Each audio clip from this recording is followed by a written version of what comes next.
attempt to master the market system, being industrious, being innovative, understanding, how to create value, these type of things. Those Booker T. Washington are very big point. And then you have Du Bois, and his outlook was, well, the slave was forced to not only understand the Western legal system, right, but like in many ways perfected and utilize that same legal system to leverage its own freedoms, right? And they compare that to the American Indians, where the American Indians were kind of like, well, we have our own culture, we have our own society, we have our own ways of exchanging, we have our own ways. And they did engage, with their sustainability and these new ideas. Okay, so what does that have to do with the president's trip to China? So what I'm saying is that when we talk about the growth of like capitalism and these other mechanisms around the world, we understand, like, even though Iran trained so many engineers, that's not what we're talking about. We're saying, like, the fabric of the countries, people were thinking that. So even though these other countries reserve these type of things, they're not going to ever compete with the United States unless they. But they have in China. And I don't know what that has to do with what the president. That's a great analysis. I'm not saying that that's a good analysis. But the president is going to China, is in China right now. He's meeting tonight our time, tomorrow their time, with President Xi. I wonder if the by the way, property law center funded him. Just so that we are clear, China had. Well, I don't know what Chud the Builder is known for or what happened here. I'm going to click the link. We are now on CNN. Live streamer Chud the Builder, now posting controversial videos with racial slurs, is in custody after shooting incident. John, just think of Pepe on the streets doing what he does on Clubhouse. Exactly. And John, I see your future here. We need to transition you from Clubhouse to the streets. Yeah. And you start doing this. You're built for this. I don't know about the racial slurs. We'll think of something new, but yeah. Well, I would like to do a Clubhouse Live the Experience and do like a private screening of like a clubhouse on a Friday, Saturday night from say, 5 to 10 p.m. Make it like a full experience with drinks. And basically we just put Clubhouse up live on a big screen and I'll be the host and I just project Clubhouse into the auditorium for people to observe, passively as I navigate these clown houses. I figured that out. I think I would find it entertaining because people will pop in and go, what kind of No, the whole thing is the videos that I'll create of Theater 3000. Remember that? Exactly. It'll be like that. We will have that angle, yeah. That's already what I'm technically doing. Like, people, I got a compliment from a woman yesterday who says she went back through my Instagram accounts and watched like videos from years ago of herself. And she was like, I loved your commentary. It was so funny. She's like, you are so funny. And I thank you for filming all of that. And I was like, you're welcome. That's actually good. You should get, because that stuff, they have the guy has another partner. Obviously, it's that little robot dude. But they're all human beings, of course. But maybe AI could actually be your partner. But you should do like a review of Clubhouse rooms as they're going, so you can like, okay, here comes, Peter with his copy. Like just do like total like, because everybody does the characters for the most part. Not everybody does all the characters, but a lot of people would be interested in, politically correct. So I'm like doing Mystery Science Theater 3000. I mostly just listen. I don't actually comment too much on what people are saying, but the liberal Democrat observational studies are always amazing. Right. I don't know. I think there's a new angle to how all of this, like, it kind of is a new form of entertainment. I'm not gonna lie. I mean, let's be fair here. Like, there's a lot of people on this app who aren't serious people. I mean, let's just face it. It's just entertainment. It is, but at this point, these rooms become bang rooms. But you're just a white banger. you're a white gangbanger, because if you go to any other black room, it's all crash out all the time. Cray 3000, that guy does it. And those rooms are like, in my opinion, not mentally healthy. But, if you can. Here, John Morley system, but it's huge. I am very impartial, I promise. You are not. I am just listening to you. But John is not listening, so. I don't know what you said. I hope you're at the He's gym. really racist. I think that's what he said. He just insists on that word strongly, and that makes a sensation. You know? Still losing me here. Very sensitive of those he loves. But yeah, anyways. John, you do need to work on some kind of. You need to totally reinvent media. I think you have a shot at it. I don't know what it looks like. I can see what you're doing. No, it's the Kill Tony tour. They're already doing what we're talking about. The Kill Tony tour and Joe Rogan and the Austin comedy mothership. They do these types of interactive shows, but nobody has like taken Clubhouse and made it into like a live show. It would be an experimental thing, and I'm willing to do it, especially if I like tie it into my Chicago Mayoral campaign. So I will try to secure a venue and set all this up. It'd be nice to have like a projector, and I'm pretty sure I actually have all the stuff that I need to try. I could even broadcast it on the side of my house. That would be one way to do it.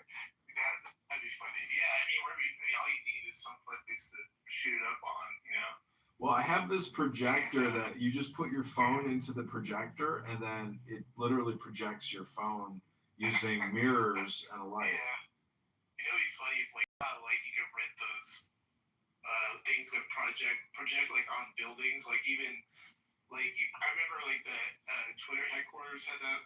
They had people projecting things about during the campaign thing, but obviously, or they were bad at moving. I don't remember what it was. It was something to do with Elon or whatever. So if you were able to like project something on like the Empire State Building or some building, if you did Clubhouse onto that, and like I don't know if you can do audio on those big building things. I just realized that. I don't even know. Yeah, I could have like There's so many two audio big speakers, tools Bluetooth. Yeah, I could do Bluetooth. Like I could have a big Bluetooth speaker tied to. All I need is two phones, the projector, and a Bluetooth, and then other cameras to record on tripods. I'm already doing this in my studio. This is the nice thing about doing it in an office, is you just contain it all in one office, and you don't do anything in the streets. You don't wait. Because in a way, this is like the really efficient way of creating media and content. But how do you get 100,000 people? That's the goal, right? That's kind of the goal. Just you get just a shit ton of people watching your shit, and just actually, if we're enjoying it, we're all still here. There's got to be a whole segment of people out there that aren't tapped into this. You know what I mean? Well, the way He to has to start streaming. He has to like the Shut the Building guy and all these guys. They're on Twitch. No, the way to spam this out is to recruit and hire influencers, which is pretty much local hot chicks that have 30,000 to hundreds of thousands of followers, and get them to actually project and spam and film and publish all this shit, which a lot of them probably won't do. But if they get paid to do it, guess what? They do it. You can't on Twitch. You can't use the N word, right? So that's the thing.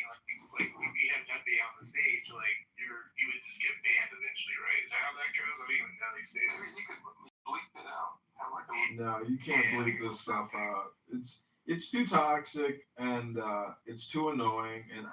And actually, when I hear Pepe talking now, if I'm in another room, I run back here to my main recording studio, and I actually turn the volume down and put something else on, because personally, I'm just sick of hearing him, and I don't want to record him and keep publishing him, because I think a lot of people know that I'm recording, and they actually step up their activity when they know that I'm recording. They give you trouble too.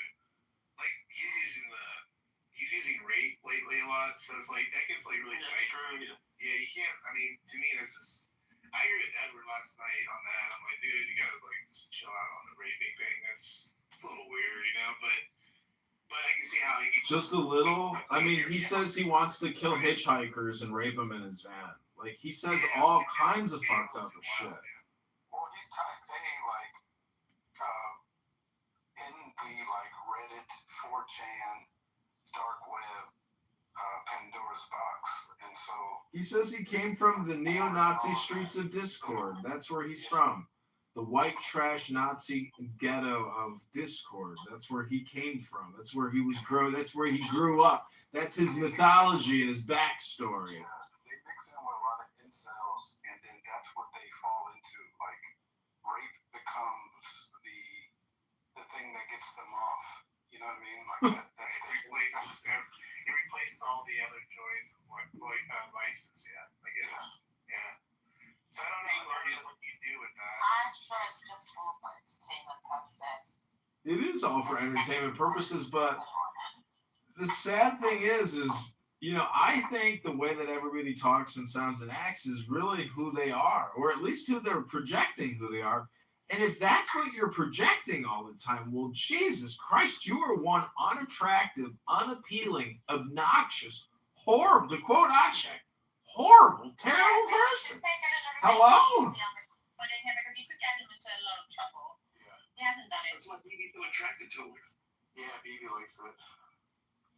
No, I don't like it. I just think I don't think that's who he is. I think he just he's either drunk or high and he's on Clubhouse. Well, no, And you're then actually he right. just He says admitted. things for entertainment You're right. value.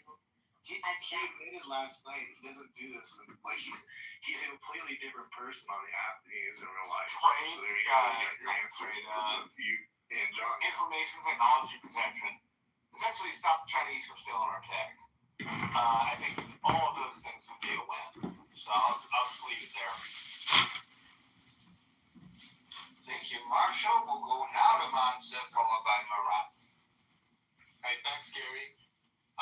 There is not a lot of patients from this visit as all the analysis I read. The U.S. actually needs China right now more than China needs the U.S. And that's not a good position to go into a summit or a meeting and expecting to win. So the best case scenario that Trump can consider a win is to get China to buy more of our agricultural products, soybeans and all that stuff. But it's not like they're gonna increase their buy-in from what they were before. Selling soy to China has been a very great business until Trump came and destroyed it. Starting with his first presidency, and then with this presidency, with the trade tariff wars and all that, our export to China from soybeans, anyone that can look this up, has been on a steady decline to the benefit of other countries. Anything that we don't sell to China, they turned around and made other markets that benefited from the horrible relationship that we had with them in this particular field. Brazil now is the main supplier to China. So if we only get back at 60 or 70% of what we were selling them in the past, that would be considered a win, believe it or not. But that's something that we always talk about, Gary. You destroy something and then you put up a fire, and then when you show up and start, taking it down, you declare it a win, like you put up a fire, forgetting that you're the one that started this whole damn thing. So, the delegation this time, the business delegation that there's a lot of talk about, is much smaller than the 2017 delegation that went to Beijing. There is this view of the whole world that Trump is stuck in what he's doing with Iran. We don't know how to solve that crisis. Every single thing that we would. That's possibly the situation. Listen, I just want to say, BB's like, BB is like, I could get Pepe in trouble. Well, I'm not trying to get Pepe in trouble. And the fact is, if Pepe gets in trouble, it's not because John Kitover got Pepe in trouble. It's because Pepe got Pepe in trouble. Hello? Yeah, but sometimes people come on this app and for whatever reason they have the right to like crash out from time to time, and it doesn't mean that we should somehow. Where's Mr. Edward? Where is Mr. Edward when we need him? Because you know what he would say? Personal responsibility, guys. Personal responsibility, guys. You know what personal responsibility is? That's right, personal responsibility, guys. The government isn't coming to save you. Personal responsibility, guys. I control my life, and that's it. We're perfect, dude. Will you play one of those, please? Oh, what did you want me to play? In the chat, there's 2 links. Has not been established. Play this He had this great. I mean, he always kind of comes up with this thing, bombastic stuff like this is the end of the world, and if by tomorrow at noon you don't do this, you're going to be obliterated to the Middle Ages.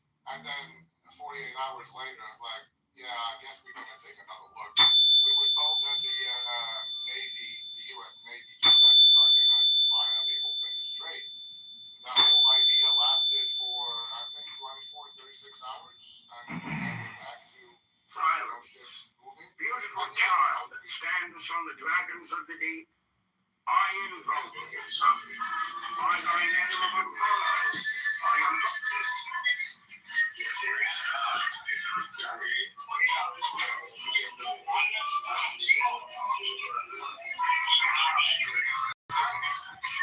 You just stand here while she works.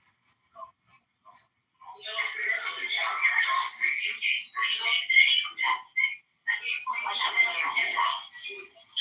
up? Am I 12? I'm 28. 28 years old. No, okay. You're 8.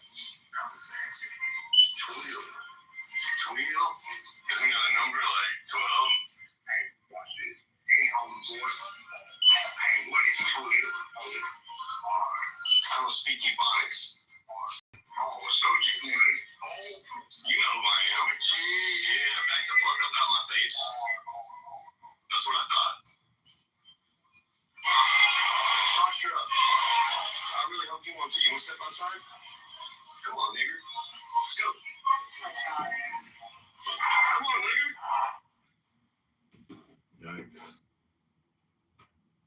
Batteries and all that shit. So we quickly scrambled and went back. It's like, oh, okay, we'll do a truce. And it's been like, they agreed on a 12-month truce, which, with this visit, is an expectation that the truce would be extended. So this is, again, what I said before, it's getting back to how things were before. And then when they say we're going to extend a truce, and the tariffs are going to be lower, and China's going to keep selling us their rare earth minerals. This is how things were before. We destroyed it. We're going to fix a little bit out of it, and we're going to declare victory that we did it. So, there's not a lot of expectations. This is how I see it. This is how a lot of geopolitical analysts see it. I listened to a lot of news today from Europe, and people are actually laughing. Literally, news people are laughing at us. I mean, this is everybody's saying this is not the United States that we are used to. That is expected to be the strong power. We're being seen now that the U.S. president is going to basically beg China for a little bit of ways that, like I said, is please let us get back to where we were before. I'm trying to recall, but wasn't Obama disrespected by the Chinese when he went there? And wasn't there a lot of commentary about how weak he made the United States look? I'm going to have to. Yes, there was. There were several articles written about how the United States would pay for China. Right, because he got played. They didn't. He had to walk. They didn't. They did not bring even the stairs for him to go out the front of the Air Force window and walk out the back. True. That is true. I remember that. Yeah. But that tells you, Gary, that when you have the second someone talked earlier about how China can afford to do a war. It's the largest army in the world with 2+ million service men. You can't ignore a power like that and say bombastic stuff that we're gonna destroy China. China's gonna come back. No, China did not come begging when you added tariffs. They simply said fuck your sorry for the whatever buying soybeans from U.S. farmers. U.S. farmers declared bankruptcies or whatever. The United States ended up paying $29 billion to support the farmers. China won because they got their product elsewhere. We ended up, paying the price for that. And you just, we love the United States.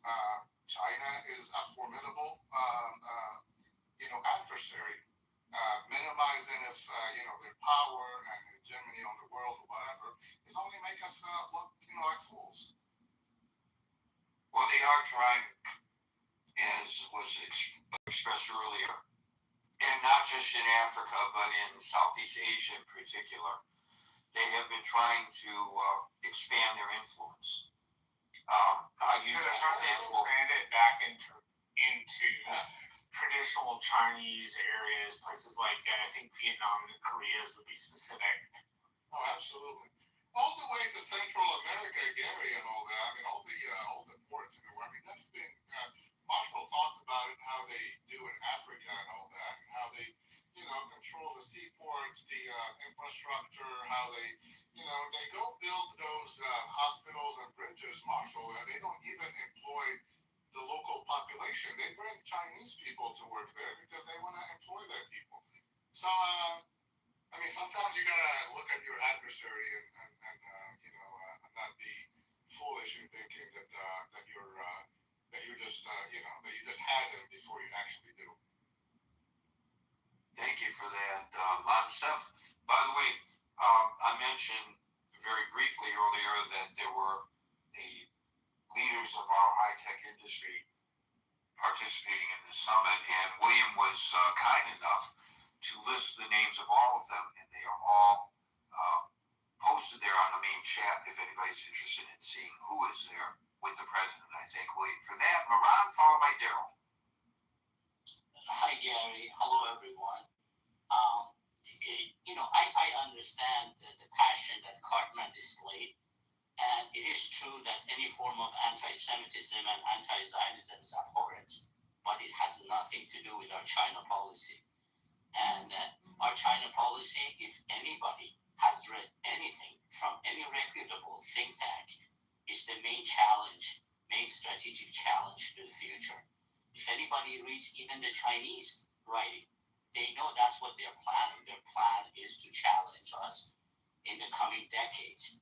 So what we should be paying attention to is what CCP is trying to do, what sort of strategic challenge they have, and the main important thing, if anyone PTRs, I have replaced a map of Southeast Asia instead of my photo, and we see the first island chain, which starts from Malaysia, Philippines, goes through Taiwan and Japan, and the second island chain, which is further away. This is a plan to control and maintain Chinese expansionism, CCP's expansionism. If you read the military plannings that the Chinese have, their own writing, all their military is planning to break through this chain. And right in the middle of it is Taiwan. If you see right there is Taiwan. By taking over Taiwan, you're basically breaking the first island chain, protecting us from Chinese expansionism. This is what it's all about. If you look at what they're planning to do something for the next decades, and it has nothing to do with the Chinese to help us managing Iran, that would also be a plus. Again, all of this has to be done. All of this has to be done without paying anything about Taiwan. And everyone is kind of scared because we all know the president is the man who can go off script. And we're all worried that, the Chinese, if anyone paid attention when he arrived, the Chinese put on a big show, sent their vice president. As you guys said, Obama didn't receive this treatment because they know how to treat this president to get something out of it. So what I'm hoping, and everybody's hoping, that the president can not go off script, pay attention to our strategic plans, and not give up anything on Taiwan. But if in the meantime he can manage to ease the tensions, trade tensions, and get some help on Iran, that would be a win. And that's all I have to say, Gary, and thank you for your good words. Thank you. Of course, the problem he has with that is that he said he's hoping to get some help from China with regard to Iran, and then he backtracked and said, no, we don't want their help. We've got it well in hand in Iran. And so, is it a win if he gets that help, or is it a loss? Because he said we didn't need it. I guess no matter what, this president has shown a remarkable ability to declare victory no matter what. So I guess it would be viewed by him as a win. I don't know whether we would view it as a win. I think so. I think if we can bring an end to the war in a manner that resolves the nuclear weapons issue, really resolves the nuclear weapons issue, I don't really care who gets the credit for it. And I guess maybe that makes me un-American based on what a previous caller suggested. And I don't know how he makes that comparison with other folks who have spoken here, that makes him un-American and hates America and wants America to lose. Because I thought that was the goal, to eliminate the nuclear weapons. I would like to see the goal to also be the removal of that regime, but I don't know how that's even in the cards anymore. I think that was overly optimistic when that was suggested by this president. Thank you, Ron. We'll go to Daryl, followed by Mays. Hey, Gary. Just a couple of, give me some latitude, a couple of things. There was a caller, Black, who made some statements that are just factually not true. And, so Russia is China's largest single supplier of oil, not Iran. So, that's just factually not true. And America's economic power really hinges on the strength of the dollar globally. And I've said this in this room before, I've said this a million times before that. All China really needs to do right now, then I'll get to whether or not, because, Pete didn't even show up to what we've been doing, over the past 13 months, right? We're looking to control energy, oil, natural gas in the Western Hemisphere. We're talking about invading Cuba. What some don't know is that Cuba actually does have oil and natural gas. I think Cuba produces a significant amount of oil per day. It's not great oil, but it is still oil. And if you were to look at this from a perspective of like global geopolitics, right, and just hemisphere control, if the idea is that OPEC nations, because I don't know if you saw yesterday, but Trump basically said screw OPEC, right? So, which I don't think was bright. I think he has no filter. I think no one can actually control what he says, and the ramifications of it be damned.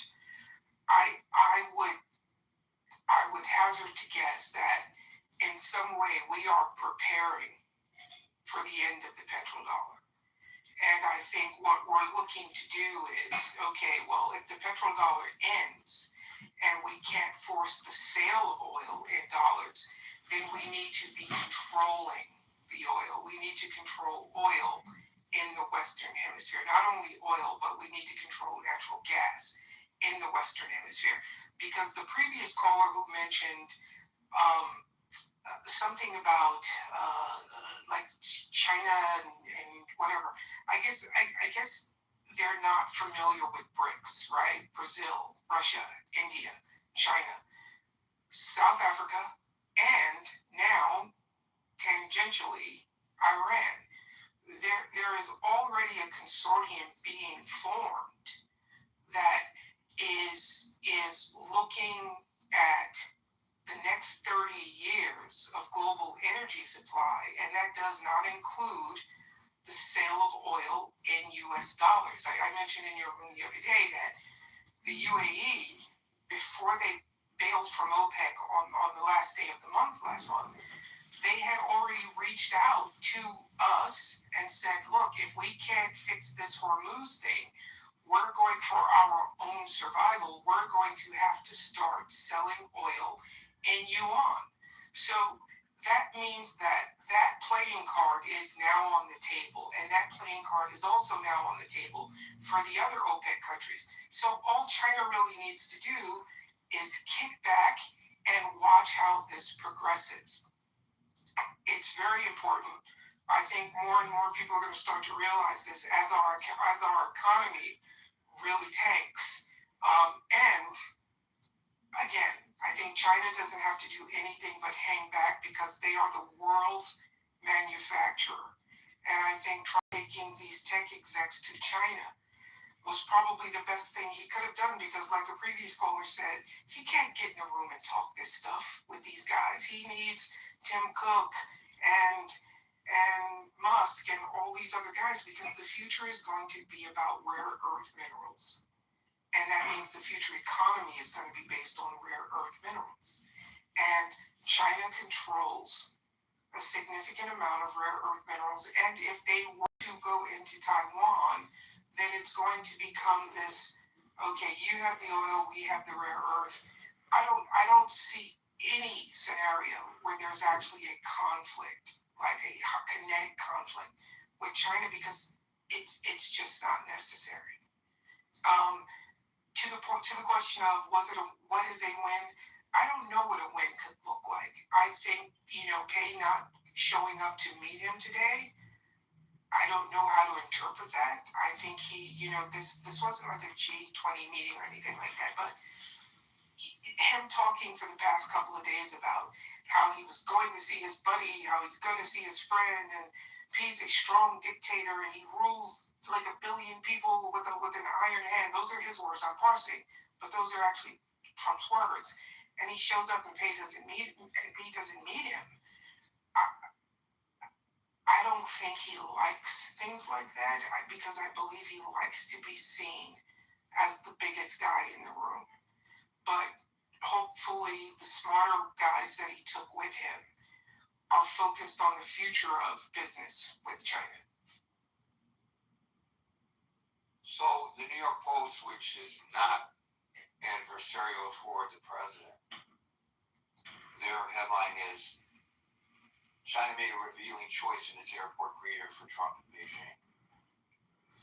President Trump arrived in Beijing without a tarmac greeting from President Xi, but the apparent snub was actually an upgrade from his last welcome in 2017, according to an expert. That's the way they're spinning it.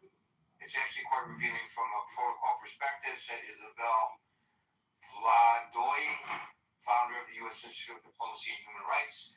Xi Jinping did not personally greet Trump at the airport in 2017 either, but this time Beijing noticeably upgraded the reception by sending Vice President Han Zeng along with both ambassadors and senior foreign affairs officials. He does appear with a grin on his face, but I think you're right. This is really not what he probably anticipated. or wish for. There is a red carpet. So it's a massive upgrade from the way Obama was treated. And it's a way of taking a dig at someone who you know has a massive ego, who you know who probably wanted the press and the photos of him being met at the airport by another head of state. I'm a head of state, he's a head of state.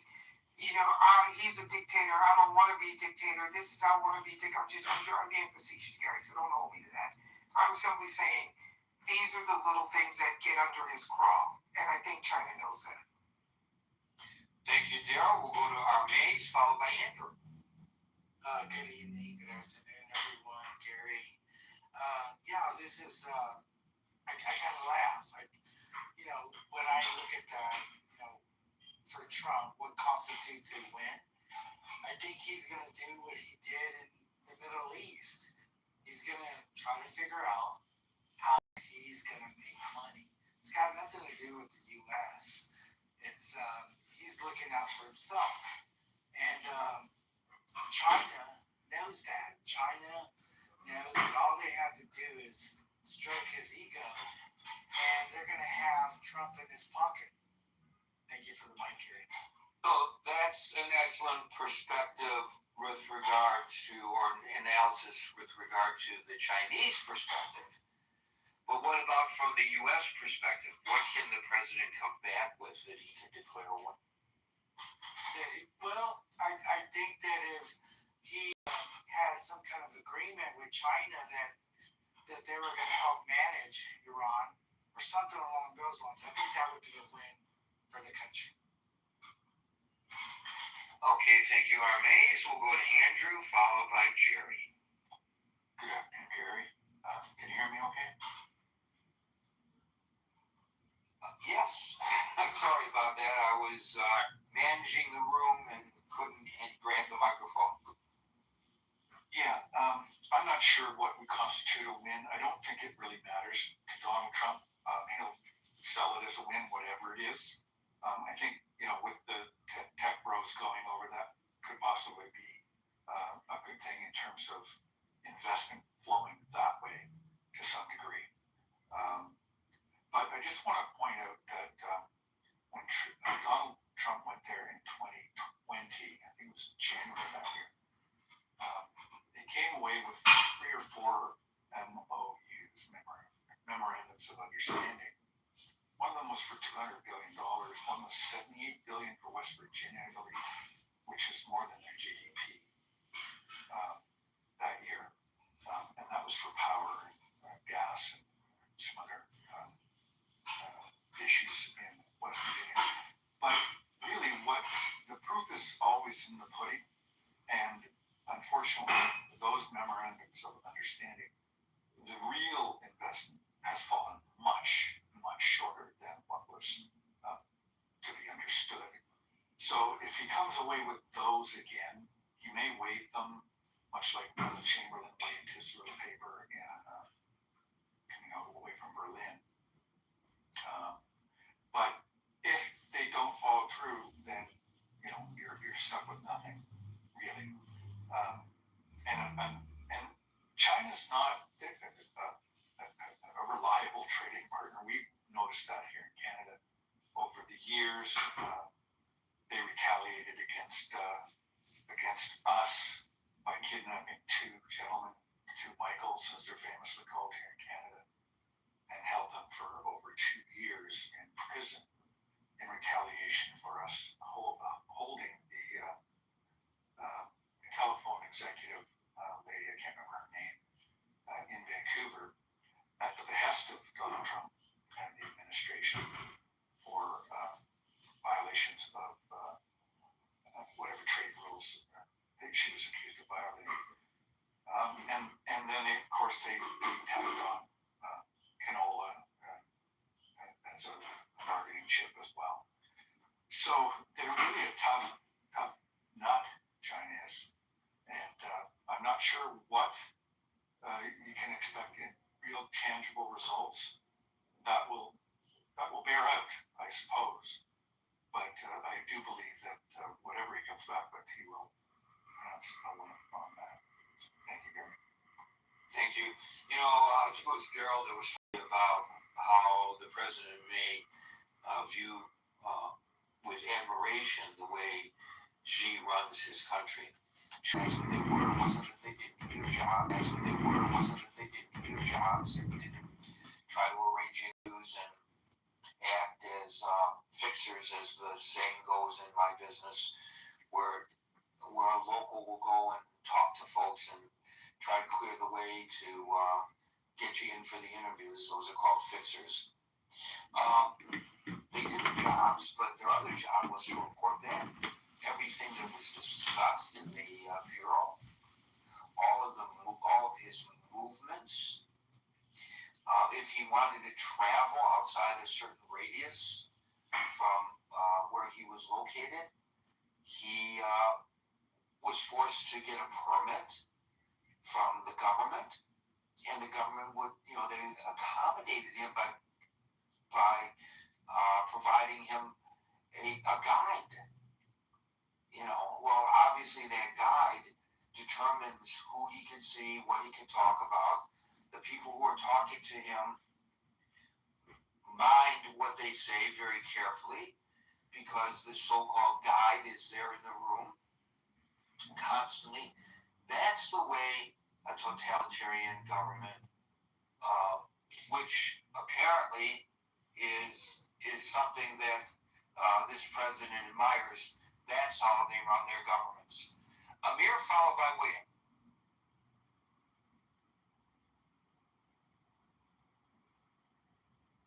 Me, Gary. Amir, yeah, you're up. Okay, thank you. Thanks, Gary, for the opportunity. Probably I'm just going to echo some of the sentiments that's been expressed already.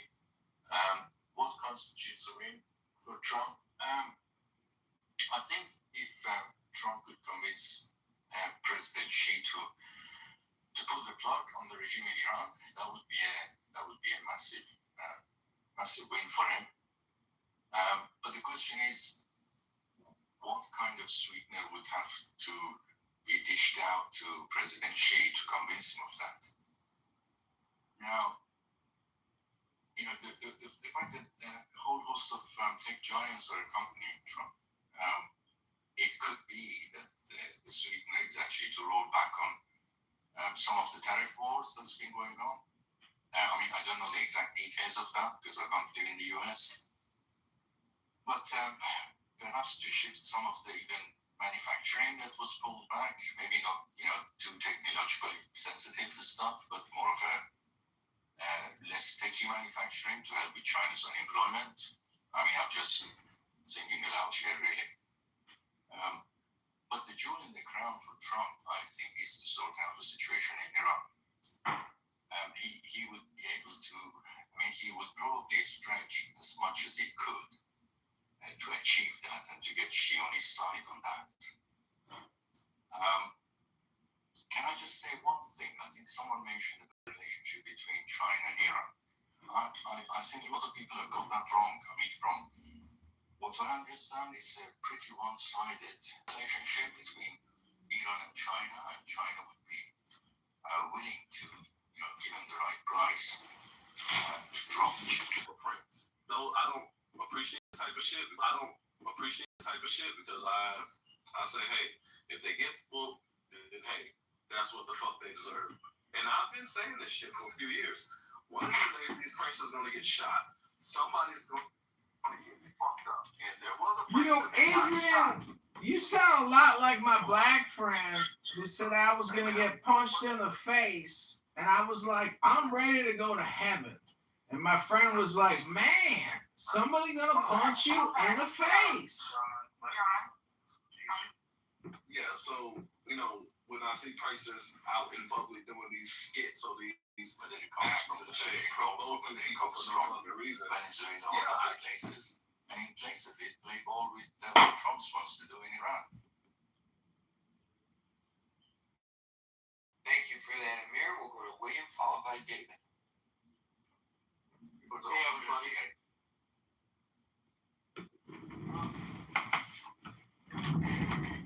Adversary of the United States and East Asia. China is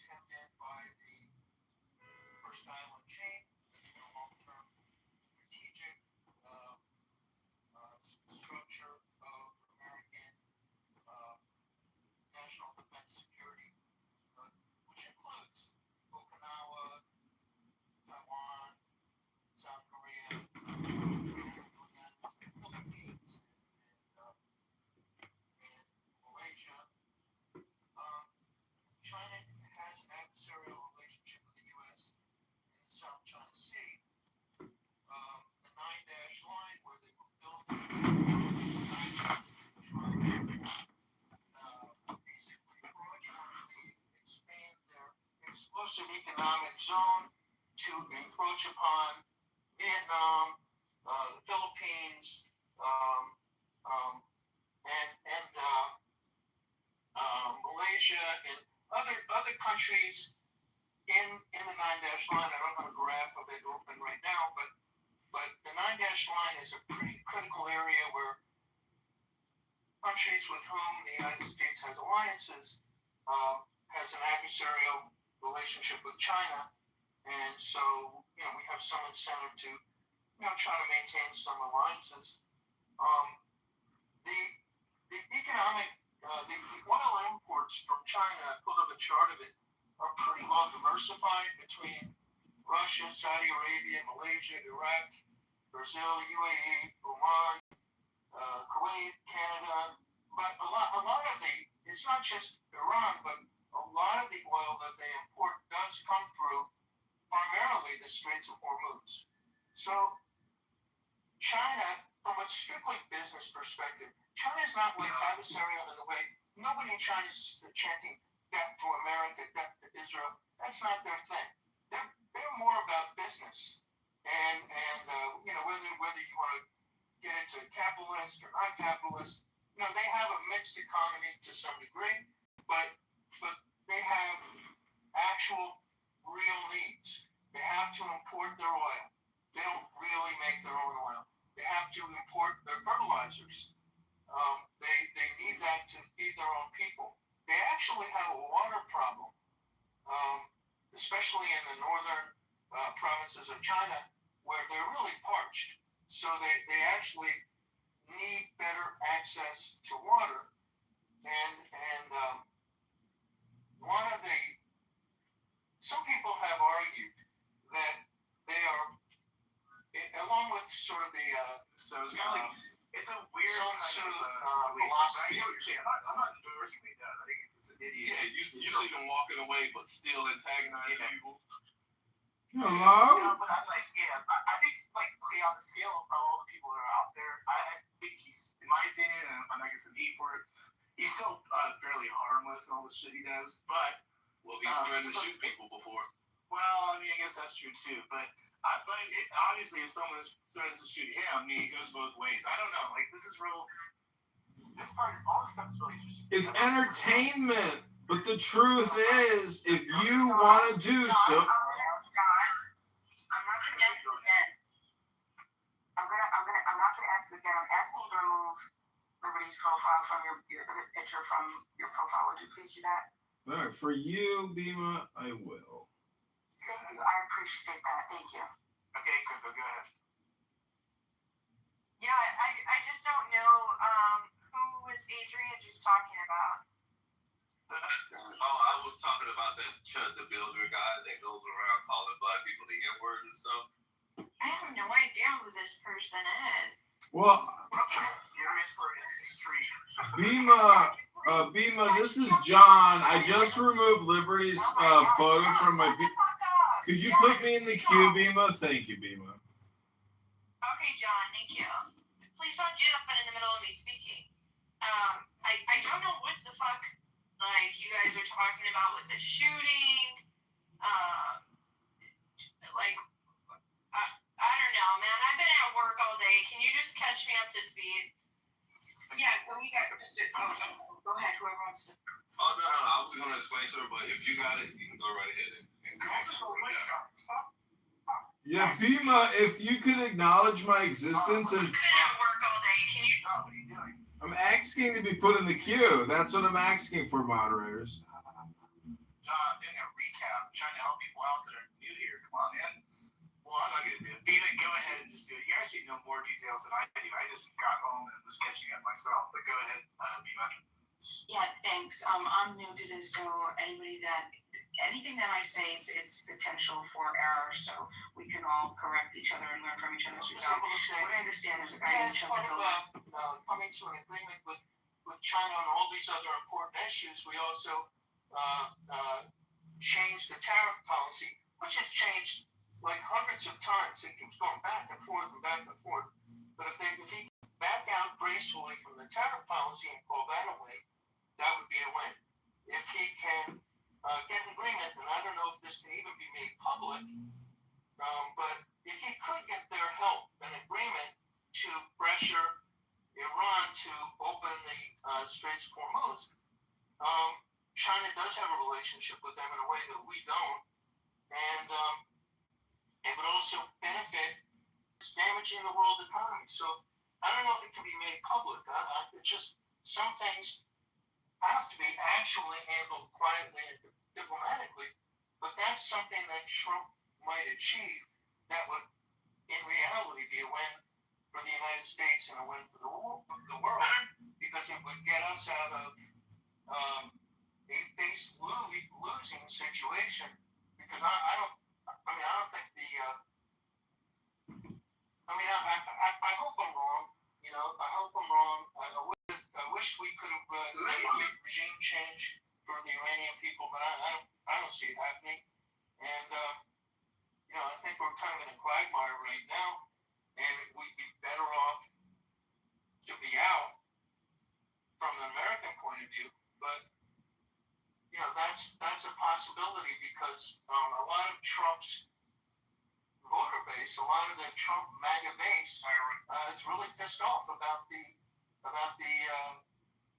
going back on the no new wars, and this is what looks like it's a very expensive potential quagmire. So that could be a win for Trump in reality. How he would announce that, what he's going to announce, I have no idea. But whatever it is, whatever he comes up with, he'll announce it as a win. Another win that might come out of it is with lessening tariffs and reopening free trade. He's got all those really competent tech guys with him and other captains of industry, somebody from Visa, somebody from various banks. That's something that can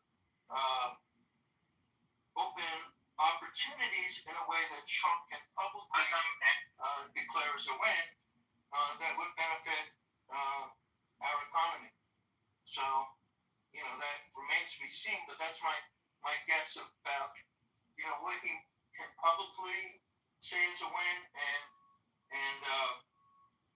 what is privately maybe going to happen that we're not going to know about right away, or maybe we will. Who knows? Because Trump is pretty impulsive. So he might have a secret deal that he negotiates and then put it on the Truth Social or Twitter or whatever. So those are my thoughts.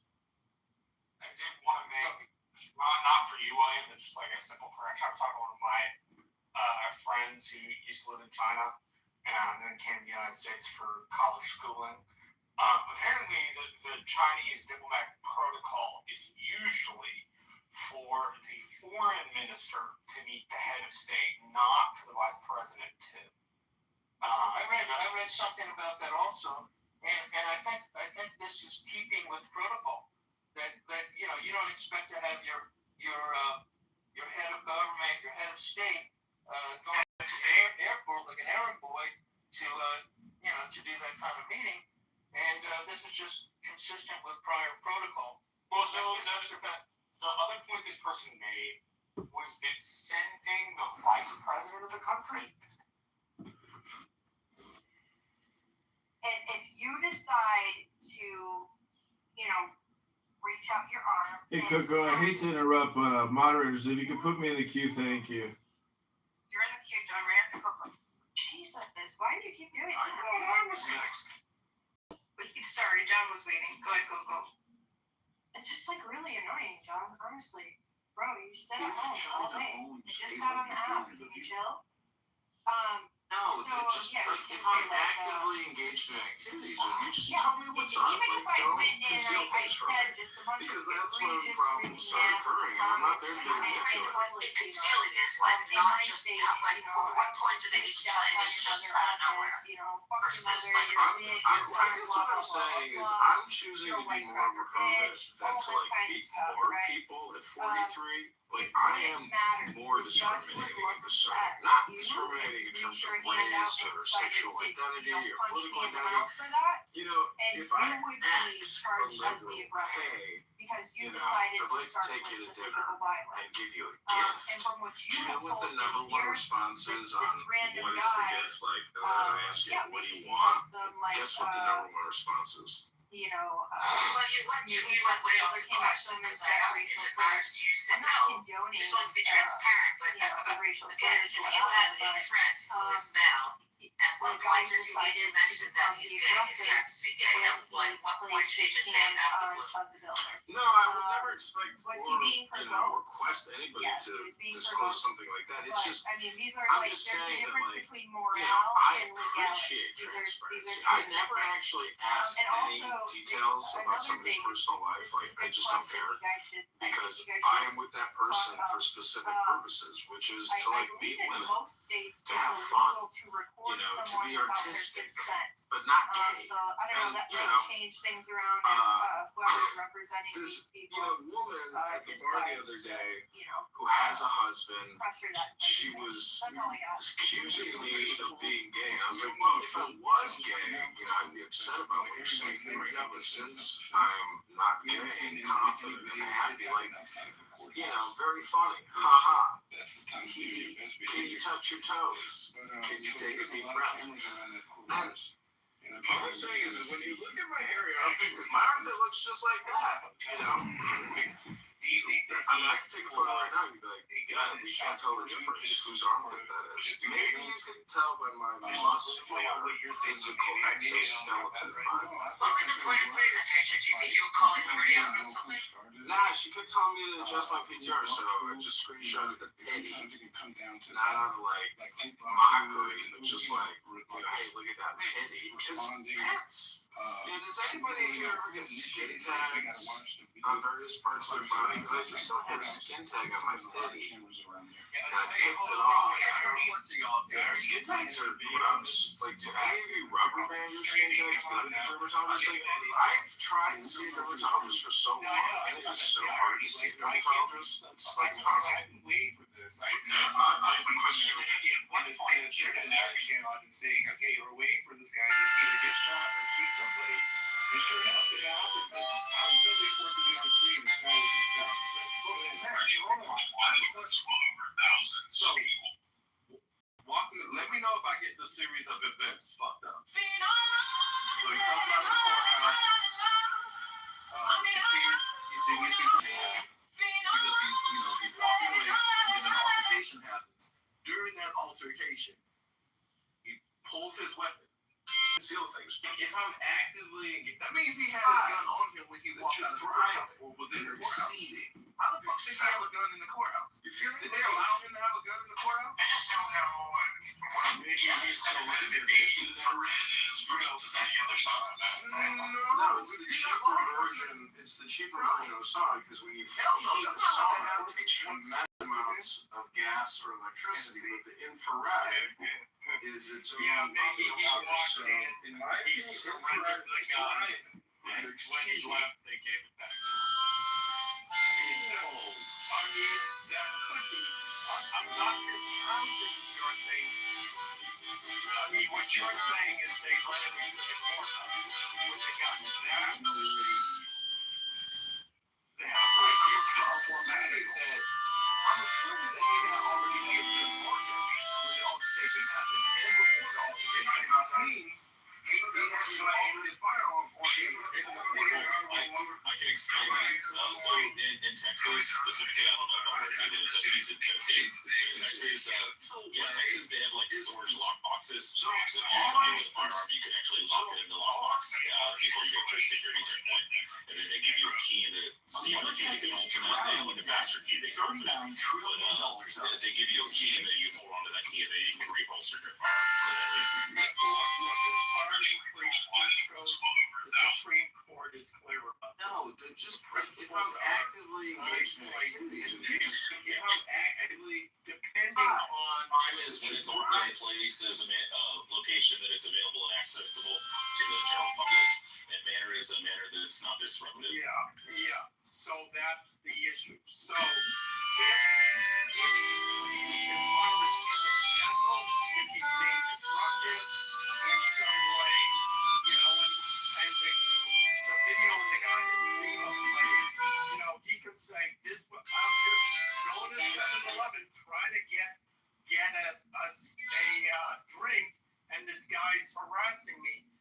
it's not Head of state, not the vice president. and that's one of the three things.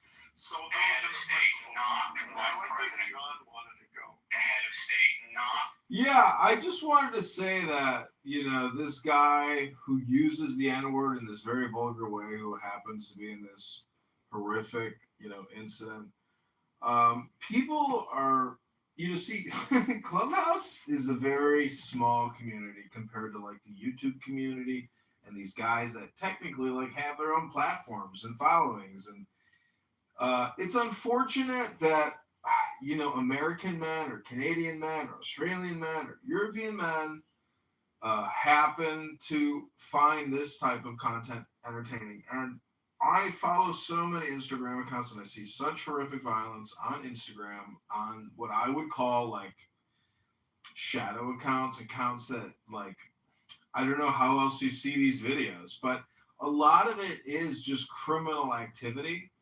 And it's shocking the violence that is on Meta, on Instagram. But it is basically social and societal violence. That your security and your well-being is important this summer. And just the other night, I had 2 people on my property who were probably homeless and intoxicated and up to no good. And they were trying to steal shit, and they were doing all kinds of shit. They were going through alleys and picking through cars and trying to go into this building over there. I mean, they were having a good old time in my neighborhood, and I was observing them, and I called the police. And the police showed up late by the time, they had made their getaway. And I'm just telling you that you can become a victim this summer. And Clubhouse, this little security briefing, which is something you usually do before an event, is to say, hey, practice situational awareness. But the real situational awareness is not just your physical security, like if you're on a train or a bus or somewhere like that. What I'm trying to tell you is Clubhouse physical, cognitive security is what Elon Musk calls it. And in my opinion, listening to racist, vulgar, profane hate speech for days and weeks and months on end, to me is a waste of my life, my existence. And I'm just warning you all as users of this app, and this app will probably shut down eventually because you see no advertisements, right? You see no like real subscription. I mean, let's just look at the pluses in here. Let me look at the pluses. I don't see any pluses. Wait, Bima and Nye are the only people paying for this. Anybody else? Nope, that's it. So 2 out of 15 people actually pay for this content. That's not good odds for an app. Oh, here we go. So in those districts ad nauseum. Ad nauseum, absolutely. And particularly if they're being ran in the face of even higher gas prices than we're facing now. So, Republicans are going to have to somehow find a way around that. But Gary, the win here also, I think, is involving, can China bring Iran to heel on some level with our military and our economic might? Can China carve out enough of a win with us to do Trump's bidding backdoor-wise, help everybody save face here?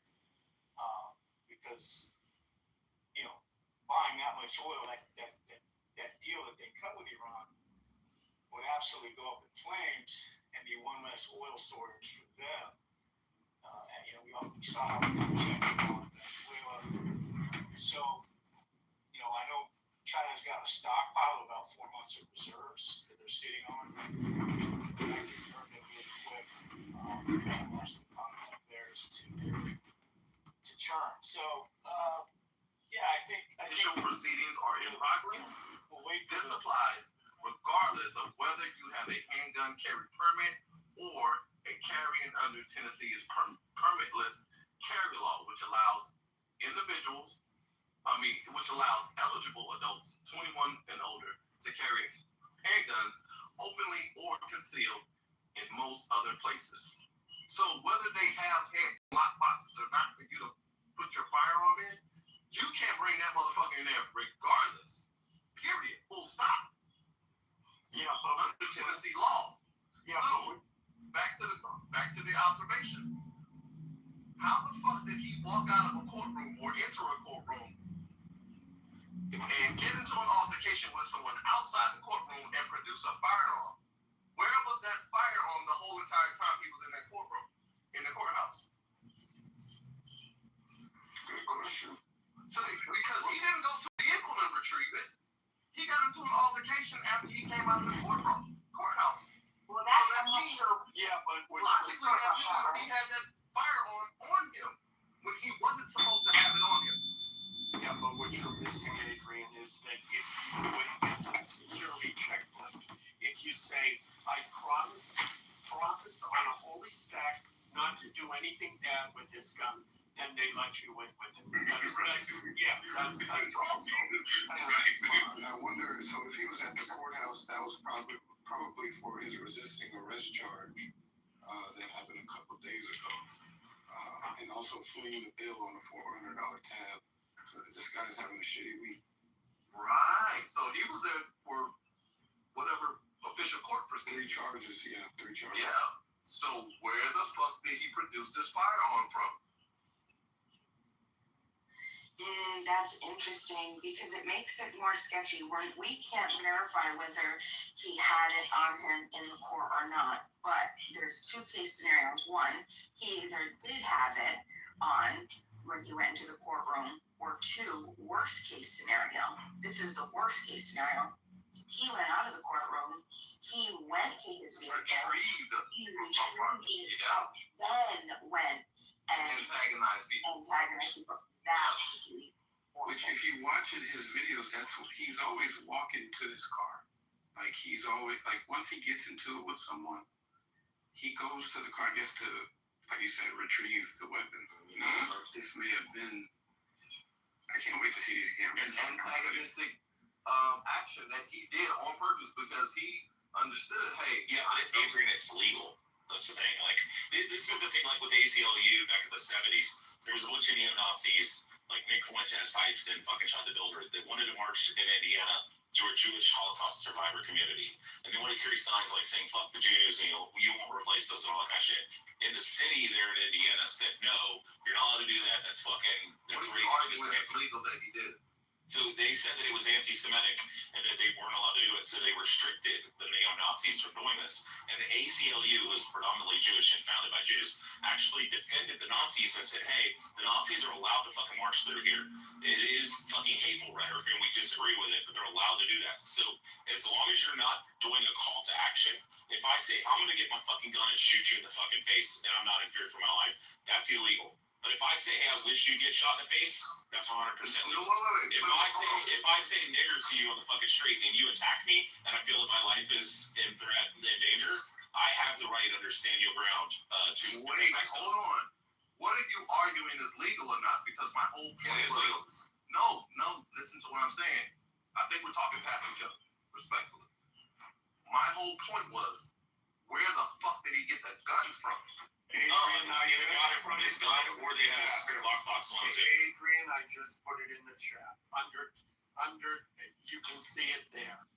Under Tennessee law, the sheriffs provide lockboxes for you to do it. So it wasn't like... Yeah, you come in, you say to the security guard, you say, hey, I have a firearm on my 3 o'clock position. It's in a holster. Do you have a lockbox? They say, yeah, we have these boxes over here. We'll give you take the key out after you secure it and lock it, and you take the key with you inside to the courthouse and stuff, and then when you come back out, right? Yeah, they're not allowed to have it past security check. Yeah, I don't think he would have gotten past security. No, not at all. But yeah, there would have like New York or California. There would have to be a huge breakdown in security for him because he has a partner with him all the time for his streams. Why didn't the partner just give him the gun? Yeah, he did. His partner had the gun and holstered it in his secondary holster.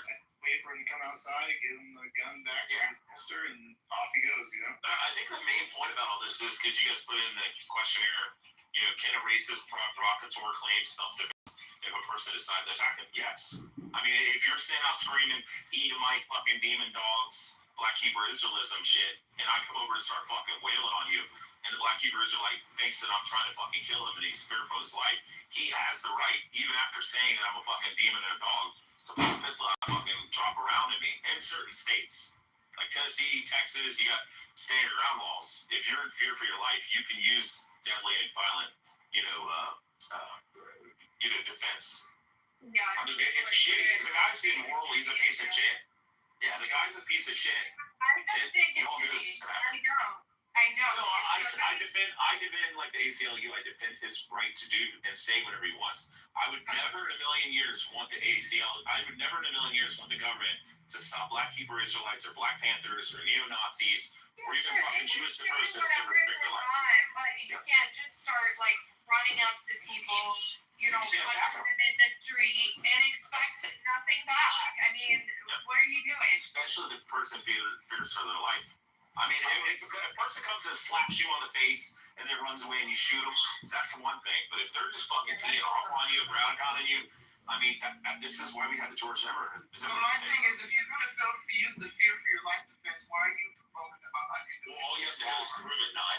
Why are you bothered? But he knows what he's doing. We can vote and find out. Do you want to restrict the Black Panthers? We're not talking about the Black Panthers. No, we don't. The Black Panthers can walk around calling white men the same thing, though. provoking white men into beating their ass. Completely different, right? Yeah, but the Black Panthers can go around punching white people. They went into the state. Oh, actually, no. Actually, the Black Panthers entered each other, Rich. We can't talk over each other. Okay, the Black Panthers entered into the state capitol building in California with fucking select fire rifles. They walked in there, class 3 firearms. You know why they did that though? Let's not. I agree with protest. Resources, oil, and commercial routes to and from China. All right, I have not to mention the Panama Canal. So we have already taken it back completely. So this is a huge win. And so China is in our hands. And also there were people talking currency, BRICS currency. This is nonsense. China's currency is not the US. And just I think 2 days ago, it's a snub. A very important point that heretofore on this stage has not been discussed, and I have to acknowledge with my some people have heard someone suggest this, but it is absolutely true that 90% of Iran's oil goes to China. 90%. So, in reality, what's going on with Iran, I know it's a global market. I know it's sold as a commodity. But the reality is that China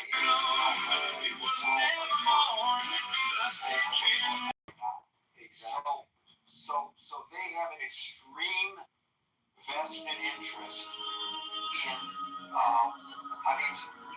the top of the world is not what would constitute a win for China. Well, it could be, but it's implied that we're talking about for the United States. But you bring up an excellent point. What would constitute a win for China? And that would be getting that oil flowing once again. And I think they're in a position probably right now when this is a critical question for them. So, we've discussed before the threshold of pain that Americans will endure is very low as compared to other nations. And we're crying about the cost of oil and the effect on the economy. And I think rightly so, people have reason to be concerned about that. Yes. But I'm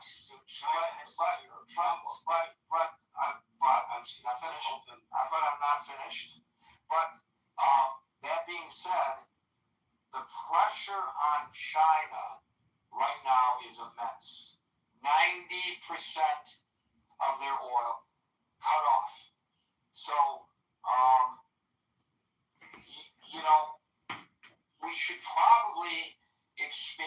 view of this, and it's a little late to do that now, on this stage. He's saying that we should collectively expand our view of this and try to look at it from the Chinese perspective. What do they need to get out of this? And, so it may not be, as a political article that I read at the top suggests, so much the president of the United States with his hat in hand. In some respect, the president of China has his hat in hand as well. And so let's see, this president claims he understands the art of the deal. So we will see. Thank you. Can I chime in? That's okay. Who speaks when?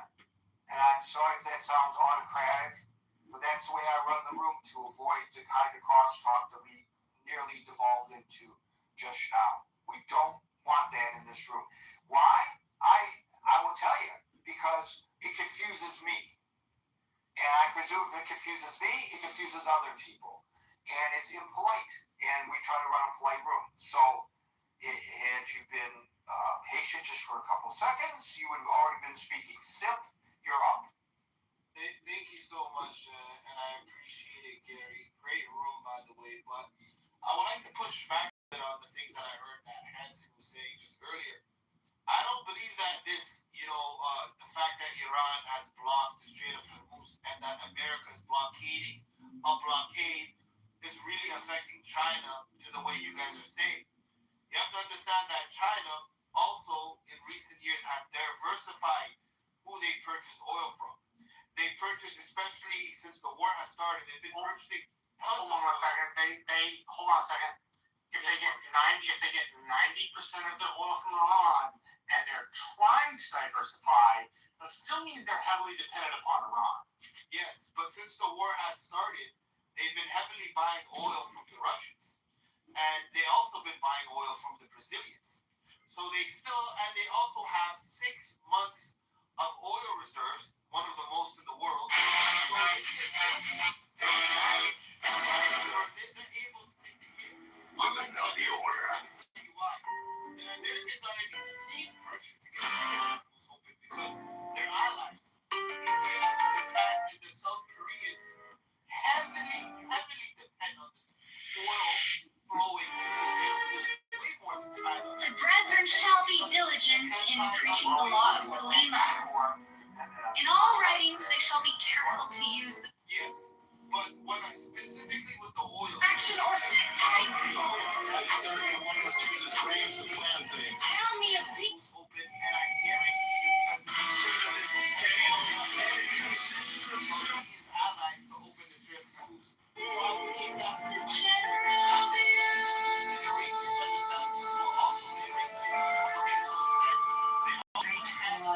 Next, you don't understand the following text is between the points of a pentagram and basically cut off starting at upper right.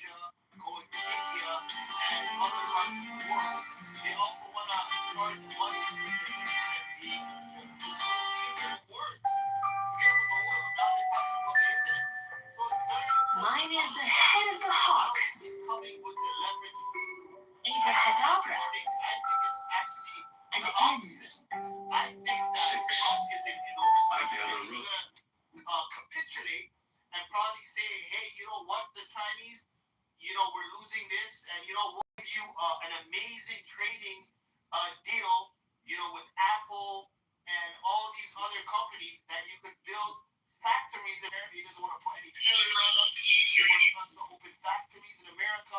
He has the Apple CEO meeting with us in China and all these. I don't know if it can be made public, but I just I think that's the angle Donald Trump is going to go at, and that's the way he can capitulate to the Chinese to basically put pressure on the Iranians. I've been at this all day. Nobody's going to pull it out. I've been practicing my entire life for this moment. Load my baby oil. So, we're closing things off.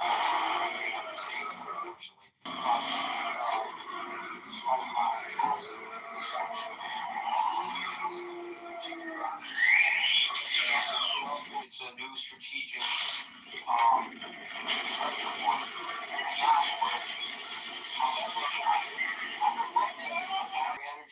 businesses as an oil exporter doesn't help you in the Department of Commerce. The global according to the Atlantic Council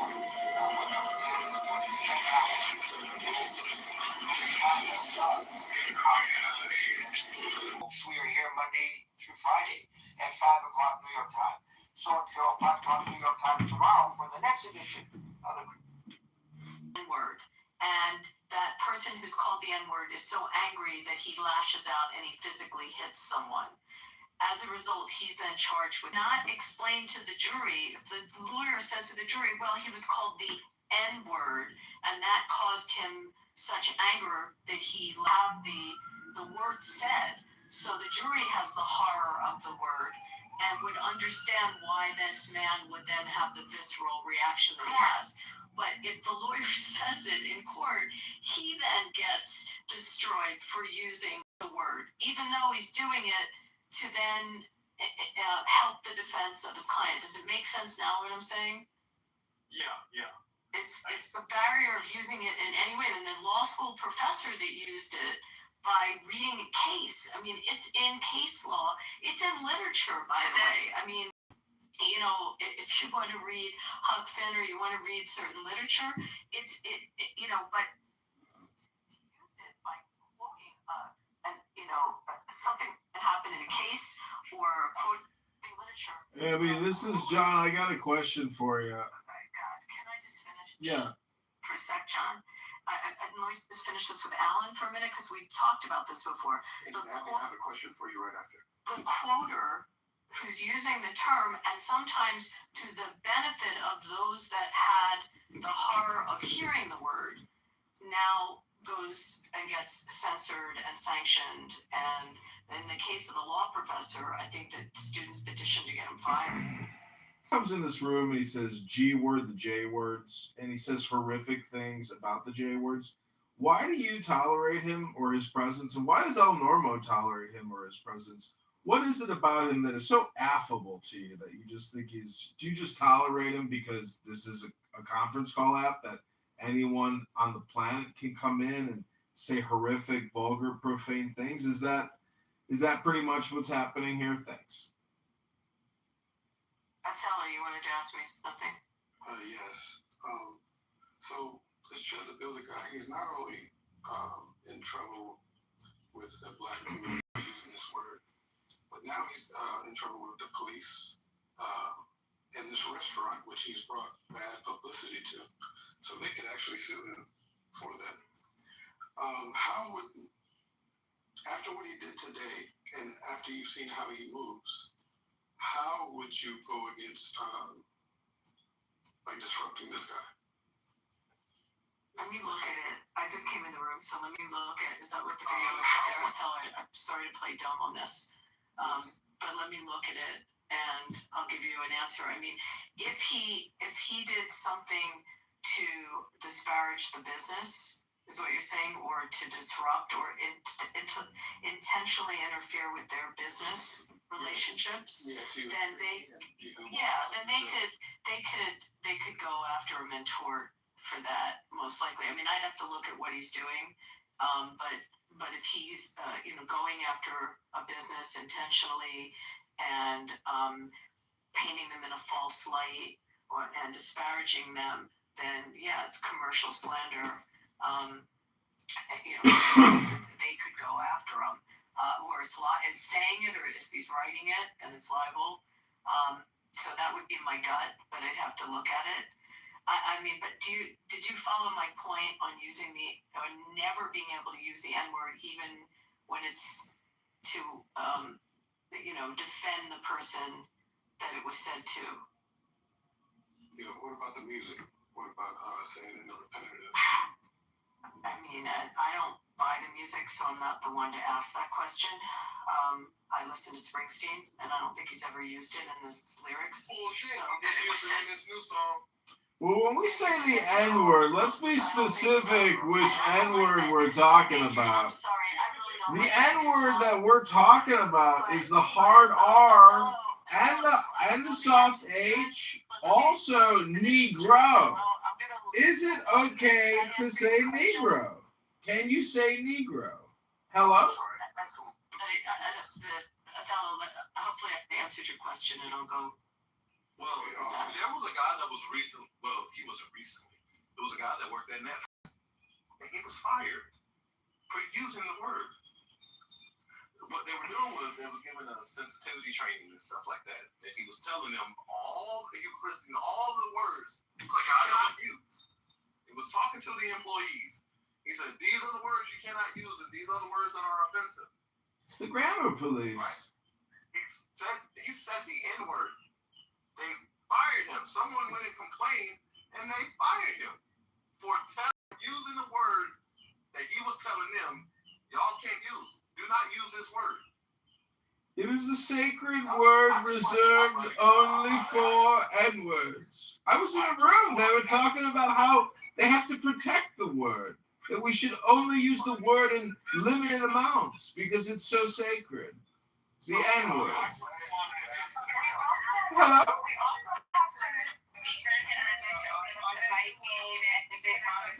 just wanted to. Go ahead, Coco. Thank you. I would like to get it. And then Coco. Okay. Coco, then Alan, then Viking, Big Mog, and Viking. Go ahead. Thank you, Big Mog. Okay, Alan, you, and then me.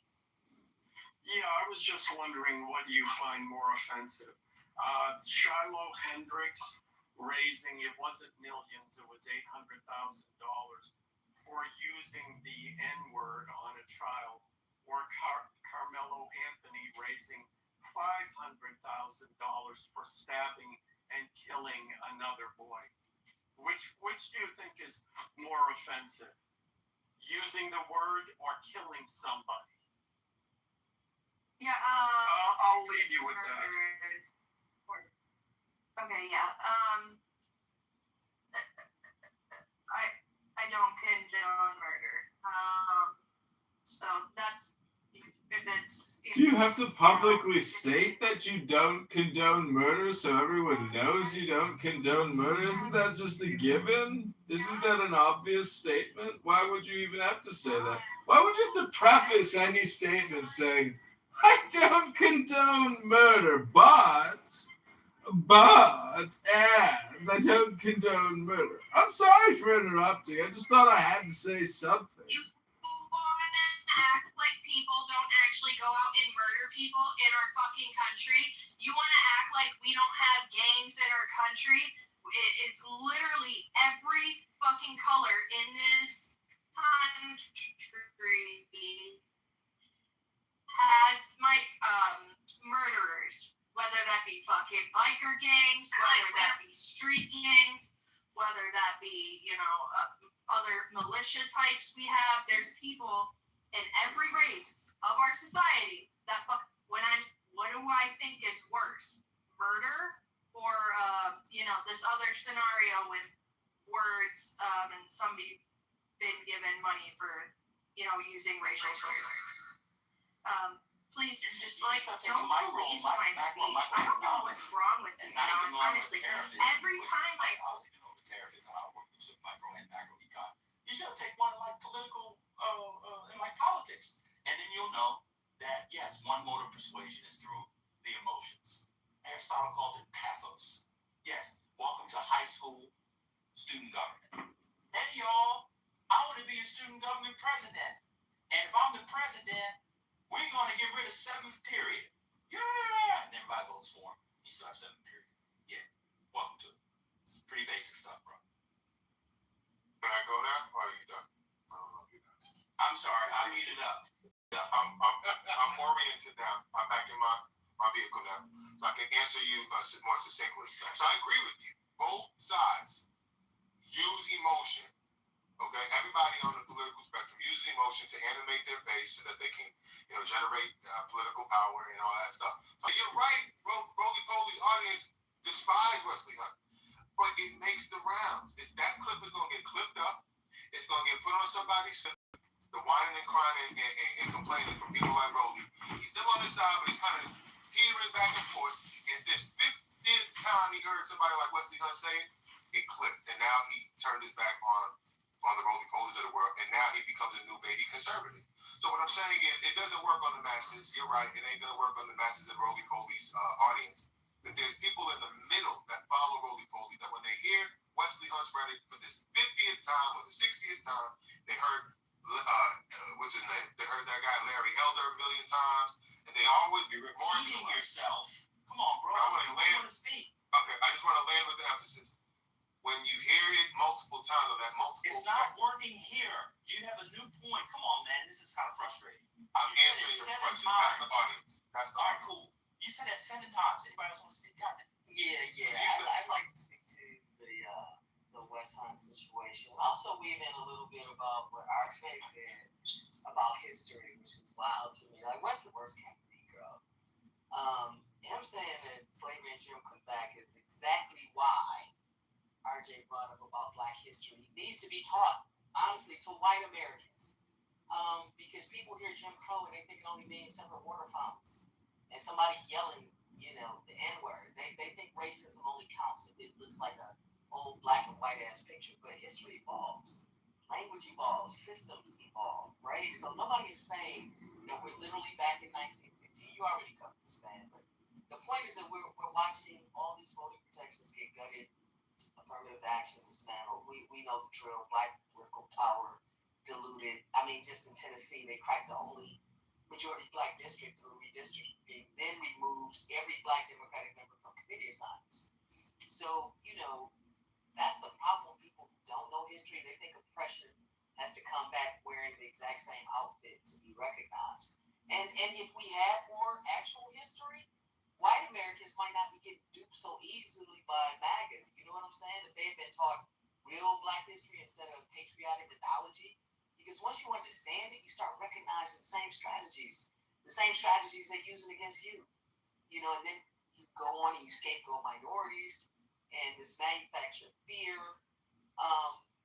They feel like America is unstable because of Black people, because of immigrants, DEI, the new term wokeness. The playbook is old as hell.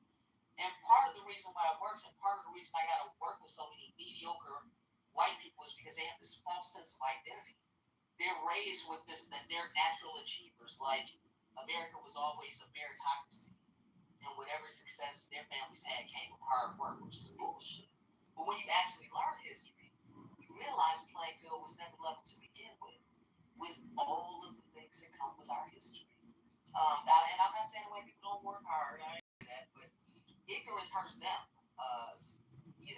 It hurts us, but it really hurts the hell out of them. Because if your identity is built around believing that your position is entirely earned and you're morally superior, and that any attempt to level the playing field, that feels like oppression to you. All of a sudden, they're the oppressed ones. That's why they lose their minds over all of the programs and, what, even if you say systemic racism, they lose their damn minds. So Black history just isn't about teaching. It's about teaching everybody. And if they understood how division gets weaponized and how ordinary people get manipulated every day, we might not be in the state that we're in right now. So, are you done, Madison? Oh, good. Okay. So, sure. Let's wake something up. When Wesley Hunt said that he doesn't mind if there aren't any Black federal lawmakers, what he was saying was that he doesn't mind if we go back to 1901. I just decided to do some digging, and I found that by 1901 there weren't any Black U.S. representatives in Congress. That remained the case until 1929. I also see here that no Black U.S. senators were elected again until 1967. What we do know is that between 1870 and 1901, 22 African Americans held seats in Congress. So Wesley Hunt is saying that he doesn't mind if we go back to a time when there were no Black congresspersons, and that time was 1901. I don't need to tell people what life was like for Black people all across the nation in 1901. But that's what he's saying. He doesn't mind if you go back to Jim Crow. So. What were the political affiliations of the 22 that were in office for 18 years? I'm sorry, what's your question, Monica? The political affiliation of those representatives. You mean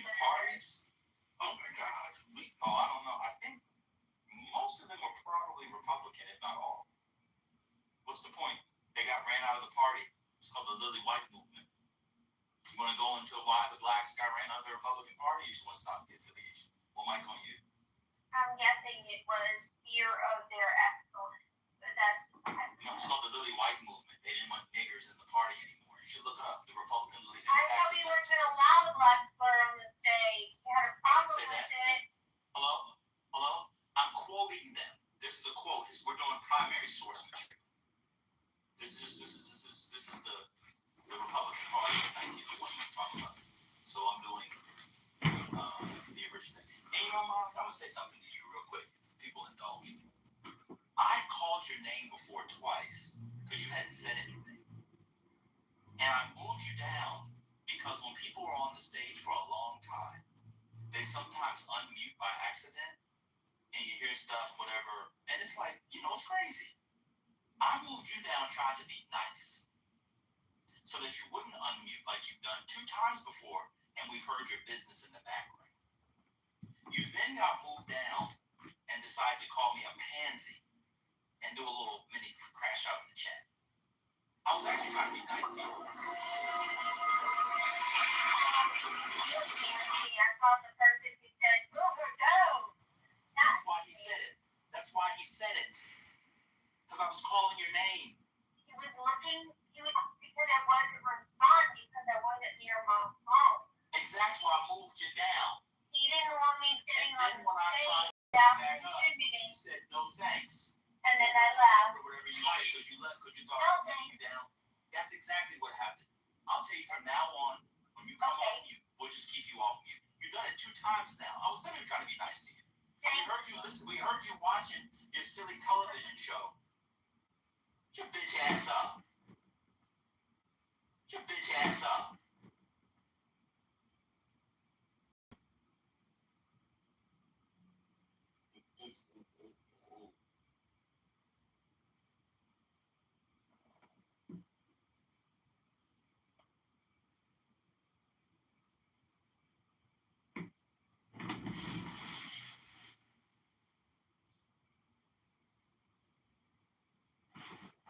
That was functional. That was fruitful. No, let's go talk. Yes, at the very least, it's funny. I think it's funny. Oh, okay.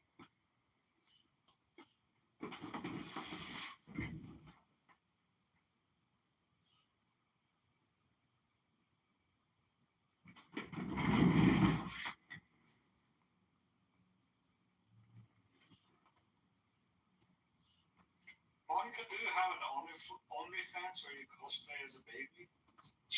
Oh, Dio.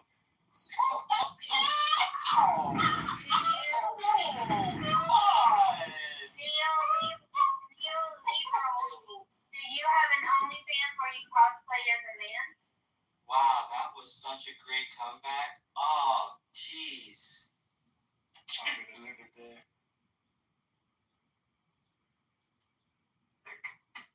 Okay, you're moving up on my weird list. Just so you know, just moved up another rank. So the list right now goes from least weird to most weird. And right now, coming in first, I believe it's Dennis for least weird. I think followed by Marshall. Followed by, it's really tough right here to make the call. I think I'm gonna go with Aisha, which is really tough for me to Probably give her that low of a score. Is that supposed to be a snap I think I have to go with Brutus, which is almost impossible to do that low of a score. So, and then it's Otter. And then Dave, I think you have the top spot, buddy. I think you did it. I think you extended. And then I won't have to embarrass myself. I knew it was between me and Rivers. I knew it. Rivers, Aisha has gone for the dream. RJ was playing with the RJ doctrine. Aim for you. It's simply a statement if you don't know how to snap. That's not coming for you. Yo, Ben, what The is RJ doctrine the RJ playing. doctrine?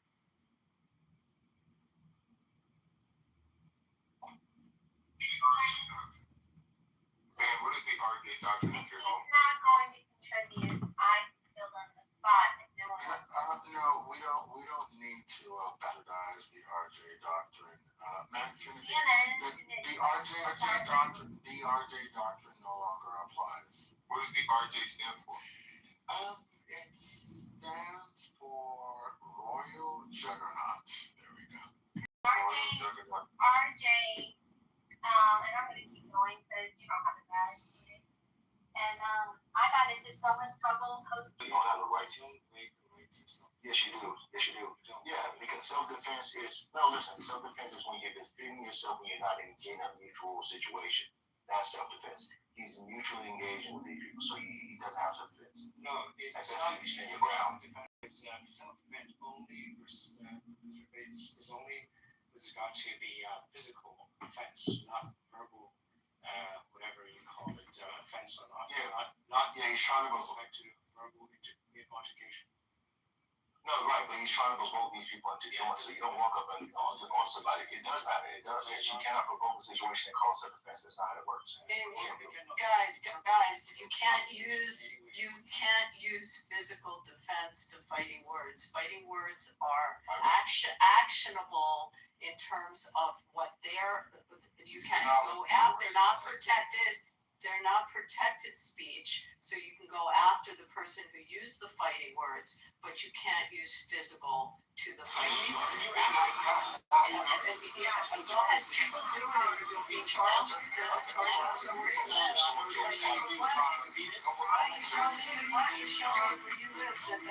That's acceptable.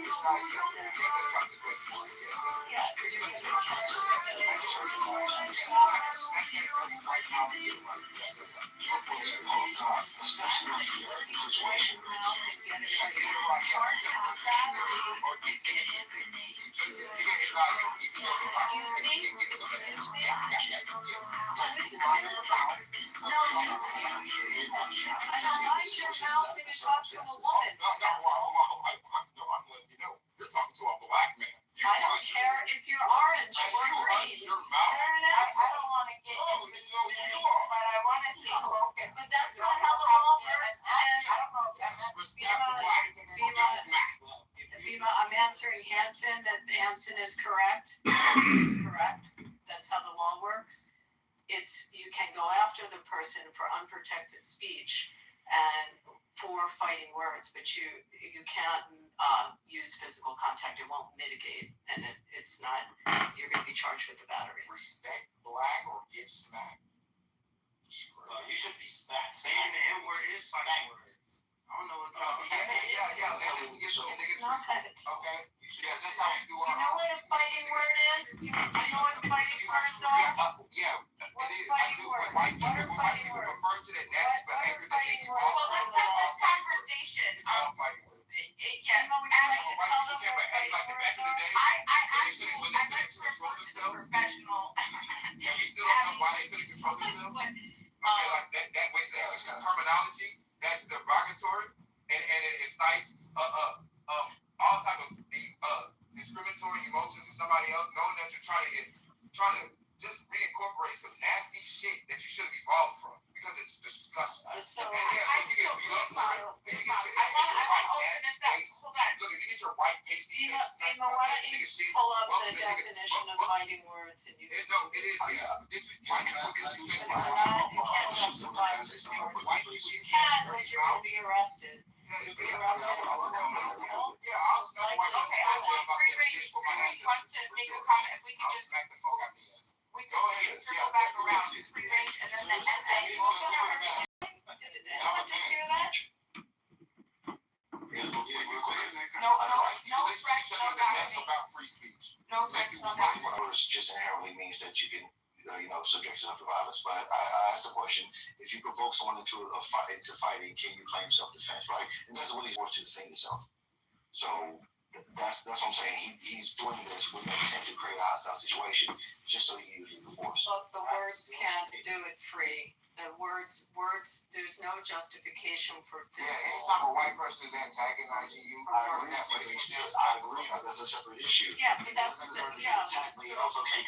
absolutely right. If someone physically goes after you, then you physically respond. But physical to physical is different than words to physical. I agree with you, Abby. I agree with everything you're saying, except for if it's a white racist motherfucker trying that shit, smack their ass. That's the exception. Because you would not tolerate that.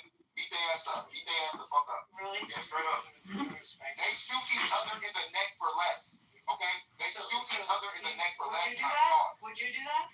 I wouldn't do that. I don't shoot white people in the neck for freedom of speech. Would you hit someone if they said it to you? If a white person doesn't know how to behave and they want some nigga treatment, they can get nigga treatment because white people are What would you do to and them? they don't think they are. And sometimes you have to remind them that they can be a dirty white. And how would you remind them? Nigga treatment. You understand what I'm saying? How would Like you remind anybody them? else can get nigga treatment. How would you do this? What would your method be of reminding them? I would take the white people method in Utah. I don't know. Maybe I might consider that one. I don't know. I might just go to What do the you street. mean? What would you do? Yeah, what do y'all do? What do y'all do to people who like freedom of speech that are white and named Charlie Kirk? What do y'all do? What would I do? Yeah, what do y'all do? Yeah, what do y'all do? What do y'all do? Adrian has a question, but I just want to pause there because Big Mom brings up a really good point, okay? Because think about Charlie Kirk, okay? There was a reason. Sorry, Adrian, just real quick. Thank you so much. There was a reason that Kirk got the response that he did from the public when the white people he was protecting and defending, and they shot him in the neck. A white man did that. And you believe you red hat wanderers found your way into a HBCU. Why do we care what color the guy was? The guy was someone who was your people are watching caring color. They killed our brother in Christ. Do you think it's okay to use physical? They killed my brother in Christ. Do you think it's okay to use physical harm when you don't like what someone says? Do you think that that's okay? No. Are you justifying that? No, I don't. Okay, good. Thank you. What's the exception?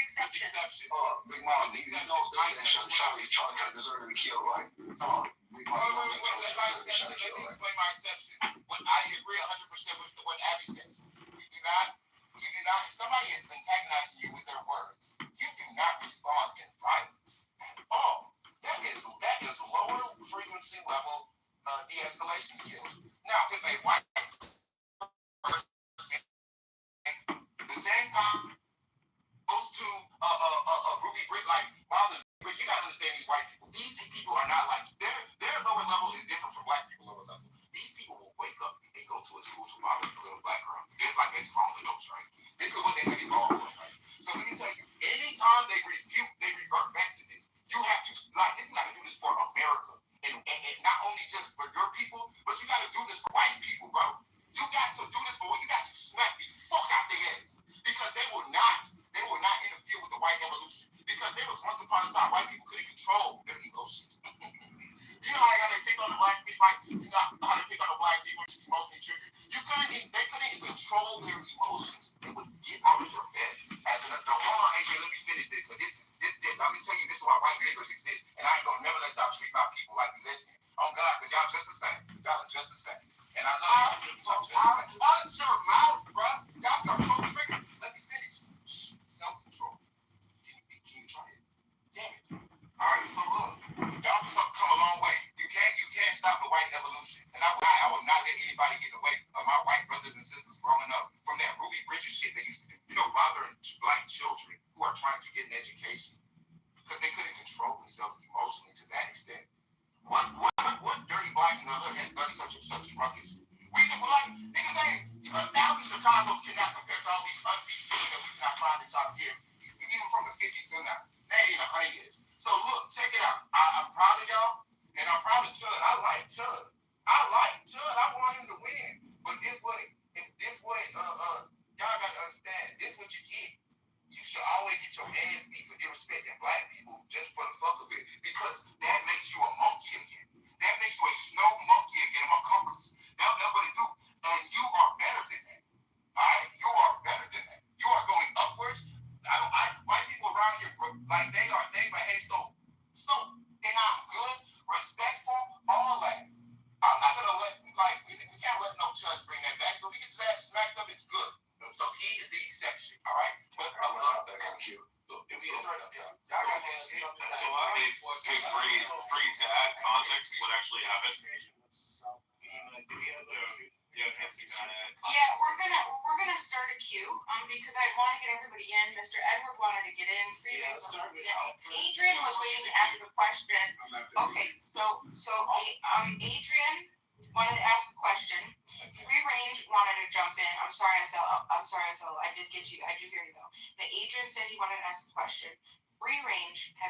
he was waiting to see something. We have, you're way at the bottom. No, we're not playing this shit. We had Mr. Edward. I'll do a Q in the chat. So we got a question, and then who's next? I'll be next. Oh, me. We have Adrian, free range, at Mr. Edward, Othello, Rich. Okay, I'll put that in the chat. Thank you. All right. Okay, Adrian. All right, so my question is, when it comes to this, to the use of, people who use the defense, self-defense or standing your ground, can you use that as a defense for an altercation that you initiated? Initiated what? By what? If you initiated an altercation, a conflict between you and another person, they put hands on you. Can you use self-defense as a defense? Yes. Because It depends. Go ahead. Who initiated the physical? Listen, what I'm not listening to physical. I think you're listening to respond if you're not listening to my question. Digest my question. Can you use self-defense as a defense if you initiated an altercation or conflict? Verbal altercation, right? No. Verbal. It's in general. And legal answers to that, Adrian? Yeah, I got it. Adrian. Do you want an advocate? Do you want me to? I was gonna go out. I'm not in the queue. Well, just quickly, yeah, it depends. Okay, depending on how the conversation goes. Me just addressing it with a phone player, there's no reason for us to contact each other because we can service with words. But if I address you in person in a fashion that promotes violence, meaning like, what's with all that shit you talking? That's great. But if I say, hey, I heard you wanted to fight me or something like that, there's no reason for me to address you in person with that because now we are in reach of physical contact with each other, right? And as the conversation develops, who takes more aggressive steps towards each other, at some point it may get to a point where it's just what's called standing your ground, so to speak. But if I'm coming to a issue, like what happens in some of these, I watch a lot of public videos where someone, and some of you guys see this shit too, especially on like social media, when someone goes to someone's house, they cannot justify addressing words like going to the location to actually call, to escalate the threat. You cannot use self-defense in that situation. So I'm saying that to say with the builder, this dude who we're talking about, he actually engages people with his intent, which he does. It's not like he's just out about screaming and this happens to happen. He's actually have a platform based on this. So I'm saying with that premise, he's not creating a situation where he can actually argue self-defense. He's actually putting himself in danger to where he loses that time. Right. So, and here's the qualifying factor here. He is armed, approaching unarmed people, initiating conflict with unarmed people while he has a gun. I don't think he can use self-defense as a defense anymore.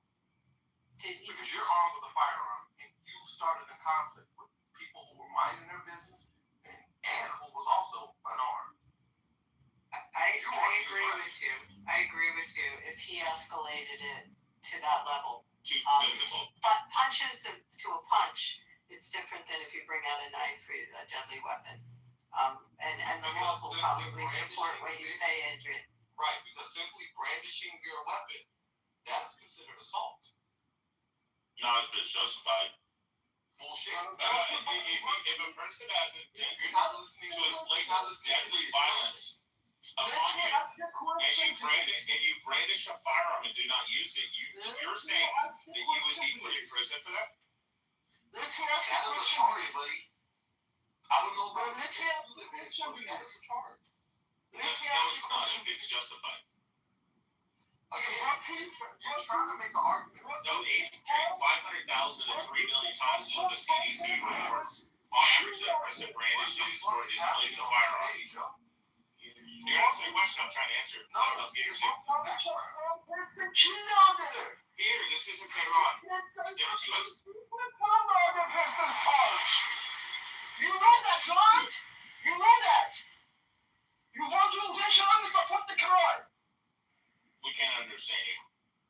Someone's punch is not just stronger than other person's punch.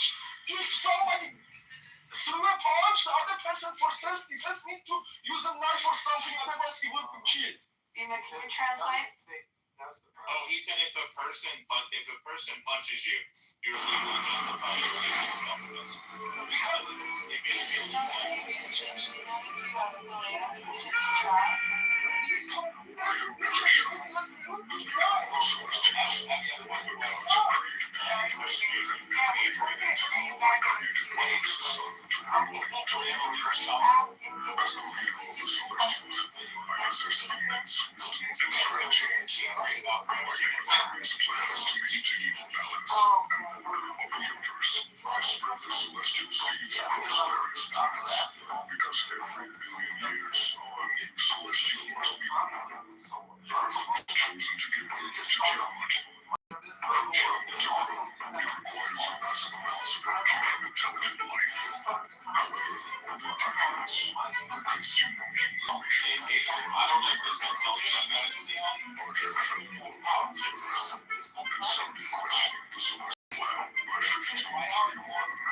No, just like if I'm actively engaged in activities with you, just tell me what's up. Like, don't conceal things from me, because that's when problems start occurring, and I'm not there to be manipulated. What they concealing is like not just like what point do they need to tell you? It's just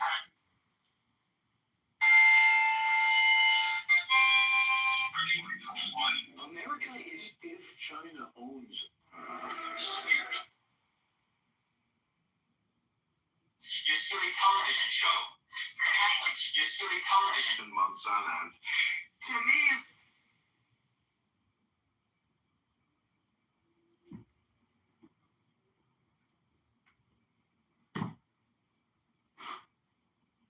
Here we go. This is Rich left off where he steps outside of the courthouse, where he's at the courthouse. Okay, so here we go.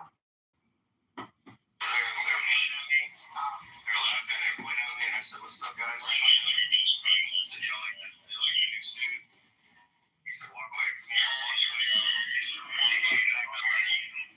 He literally said, I have PTSD. I feel like I'm in. He said, you start saying all that shit about shit with me, I'm going to hit you. He hit me. Started wailing on me.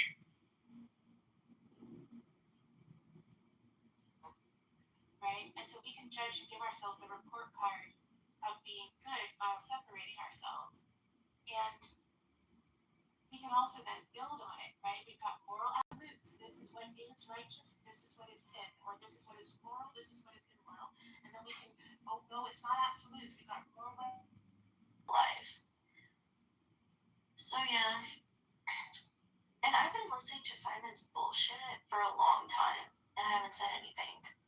So he got a little smackdown. I'm not planning on going at him consistently. But I had a little 15 minutes in the car.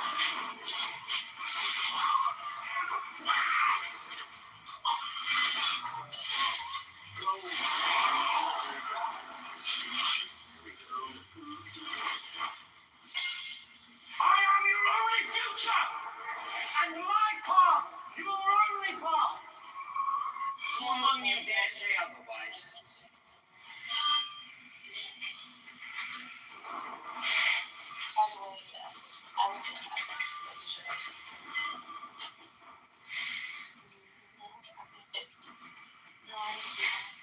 Oh yeah, you look at so yeah, I'm looking at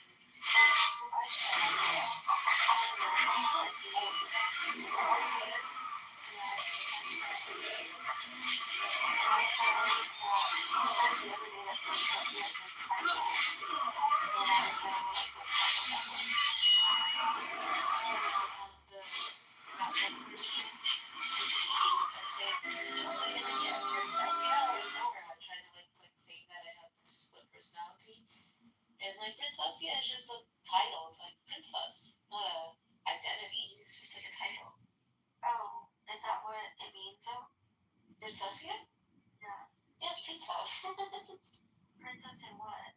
Like it's no, it's just me being cute. Like I made it up. Like the day that I made myself named Princess, yeah, my aunt, I was going somewhere with her, and she called me. It's very aesthetically assault, right? It doesn't have to be a physical for it to be assault. You just yelling at someone can be assault. You playing a loud ass megaphone 2 inches away from someone's ear, that is considered assault in certain jurisdictions. Okay? So we need to be very clear on what assault is and what provoking a response from a person is, right? Because you, being a person with a gun, and you came up and started assaulting people with your words and racial epithets, guess what? You cannot use self-defense or stand your ground as a justified bona fide defense. So Adrian, the second that I say nigger to you, you have the legal justification to beat my ass guilty. And I can't defend myself. You right all the time? No, you're like a TikTok lawyer. That's who you are. You're saying that if I say fuck you honky, or fuck you nigger, and then you attack me, you have legal justification to beat me to death, bro. And I can't defend myself. I'm really not that fucking That's right. Okay. Right? So we need to chill the fuck out. Okay. What I want to say to you is stop citing the lockbox portion of your submission, because we have already established that is not settled law in Tennessee. Alan already looked it up. There is lockboxes in Tennessee. I broke that already. That is not settled law in Tennessee. So stop saying. You keep saying you said you can't bring a firearm onto the courthouse. Bro, I'm simply saying you cannot. I understand what you cited. I heard you, but what you're misunderstanding is they have lockboxes prior to the fucking inspection area. Where prior to where the metal detector area, you're not allowed to bring it. You're not allowed to bring it past the secured area. But this is why they have lockboxes where you put your gun in there. Jesus Christ, you're not allowed to bring it past the security checkpoint. You can't do it, period. You're not listening. They have fucking security lockboxes. We already looked at it. Alan already showed how they have lockboxes similar to Texas. When you enter with your firearm, you plug the key, you walk inside. Jesus Christ, you're talking about on the premise, past the security checkpoint. I agree. Okay. You're not allowed to have it in a courthouse, or you're not allowed to have it in the courtroom and or adjacent. And you're not allowed to pass past the security checkpoints. It's a state bill. They literally fucking have lockboxes though. Jesus Christ. Why they have lockboxes? Idiot, bro. God, you're fucking TikTok lord. Shut up. Thank you very much. Peter, did free range already go or no? No, he did not. Okay, free range, you're up, and then Edward, go ahead, free range. Yeah, I'll try to keep it quick. We made a lot of points that already, kind of satisfy the issue. But yes, what Rich is saying, that is not a situation where he'll be held accountable for, assault or whatever charge. It's self-defense, in other words. With Big Mom, if you Yeah. Real quickly, I think we all agree that words should lead to violence most of the time. It's very rare. Yeah, I know a lot of us are very sensitive about our loved ones, particularly our children, so people can say things to provoke violence. It's rare, but those are the strange situations. I say to say that when we look at this situation here, most of the times we don't want people to be using racial slurs like that because, yeah, we know what can happen, and what has happened based on this guy having this history of it. Again, I'm not saying he's always doing this, but he does it enough to where you expect it from his content. The point of the matter is, if the story that's being portrayed based on the article is true, then like I said, it's a legitimate case of self-defense. I'm just saying this, and I'll end on this. If we are going to keep this principle in mind, then we have to start addressing the violence that comes to us from the left to the right, based on them just attacking us for our so-called violent rhetoric, which they used to saying Trump, that he always goes around saying shit that leads to violence. Meanwhile, the violent actions of the left is not compared to the right. So I'm just saying that if you guys are going to try to justify this, then you have to be, or at least, play this game that shouldn't happen. You have to be consistent. That's all I'm saying. Can someone tell me, there's a person that said that there's actual law on using a racial slur, because I'd like to know what state you're telling me that that's considered an actual assault. I understand hate crimes pretty well, and I work with them every day. So if someone just uses a racial slur as a criminal offense, no, has to be coupled with a threat of harm. White people who don't know how to act and they want to attack white people. It's okay. What state it's okay to even think? I'm sorry. They shoot each other in the mouth. Just remember, next time you get arrested, Abby can represent. Can someone tell me what state you're talking about? Because that would absolutely be an infringement on your free speech. You can say horrible things. Unfortunately, you can do that. Yeah, and however, who said that? Can someone tell me what state you're talking about? Act like a deranged white person, and then you want to get that's who said it, Jim? I'll give you Adrian. Adrian said it. Yeah, it doesn't. Everybody got a friend. You have to couple it with. He attacked the first white boy. The white boy is in jail. Or who cares? We can add you. Yeah, Mr. Edwards next. Mr. Edward. Yeah, he might not be there. I wanted to also add this, and I'll just add this now because I think this is good to support what Big Mog is saying. So we were talking about fighting words specifically a little earlier, okay? So please, again, remember, I don't know everything, so if you have anything that you'd like to add to correct, this is what we're here for. One of the Supreme Court cases was Chaplinsky versus New Hampshire, okay? Now, this, basically, this guy said something to a marshal, the city marshal, this guy Chaplinsky said to the New Hampshire city marshal, and he was a goddamn racketeer and a damn fascist.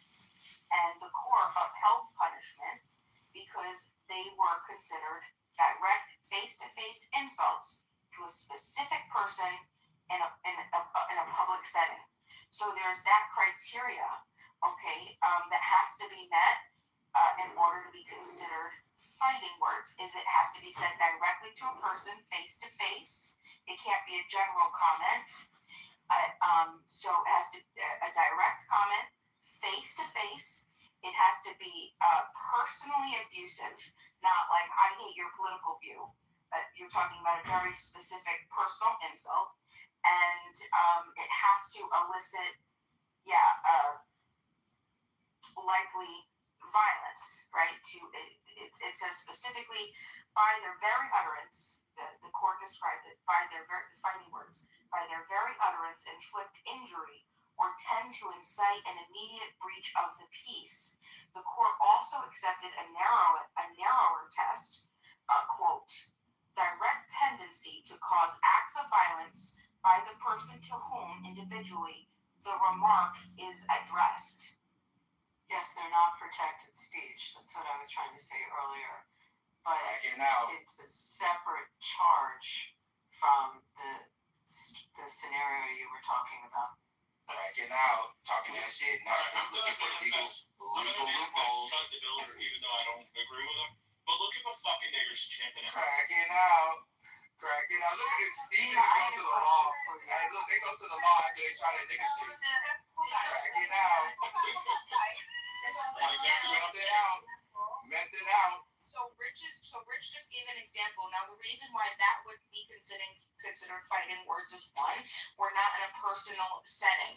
It wasn't said face to face, and it wasn't directly to somebody. Y'all dissecting the cracking out. But now, Rich, can you give us an example? Because you tend to be able to conjure him up. Well, can you give us an example? If said face to face, a personal insult that would. Oh, easily. Yeah. What I'm gonna do is concede my time to answer. Go ahead. Well, you have to distinguish that face, Bima. Because how can you want dick from me? Cracking out. All right, shut up. Snow monkey slide. The question was asked earlier. Steve, quick question. How's Scott doing? I haven't spoken to him in a couple of days. Okay. So the answer is I don't know.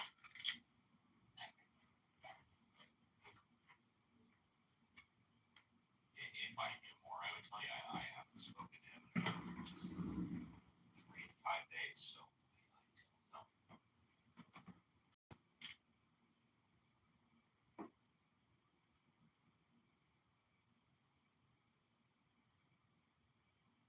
I assume that's Reverend Scott Yes. from your Scott. show?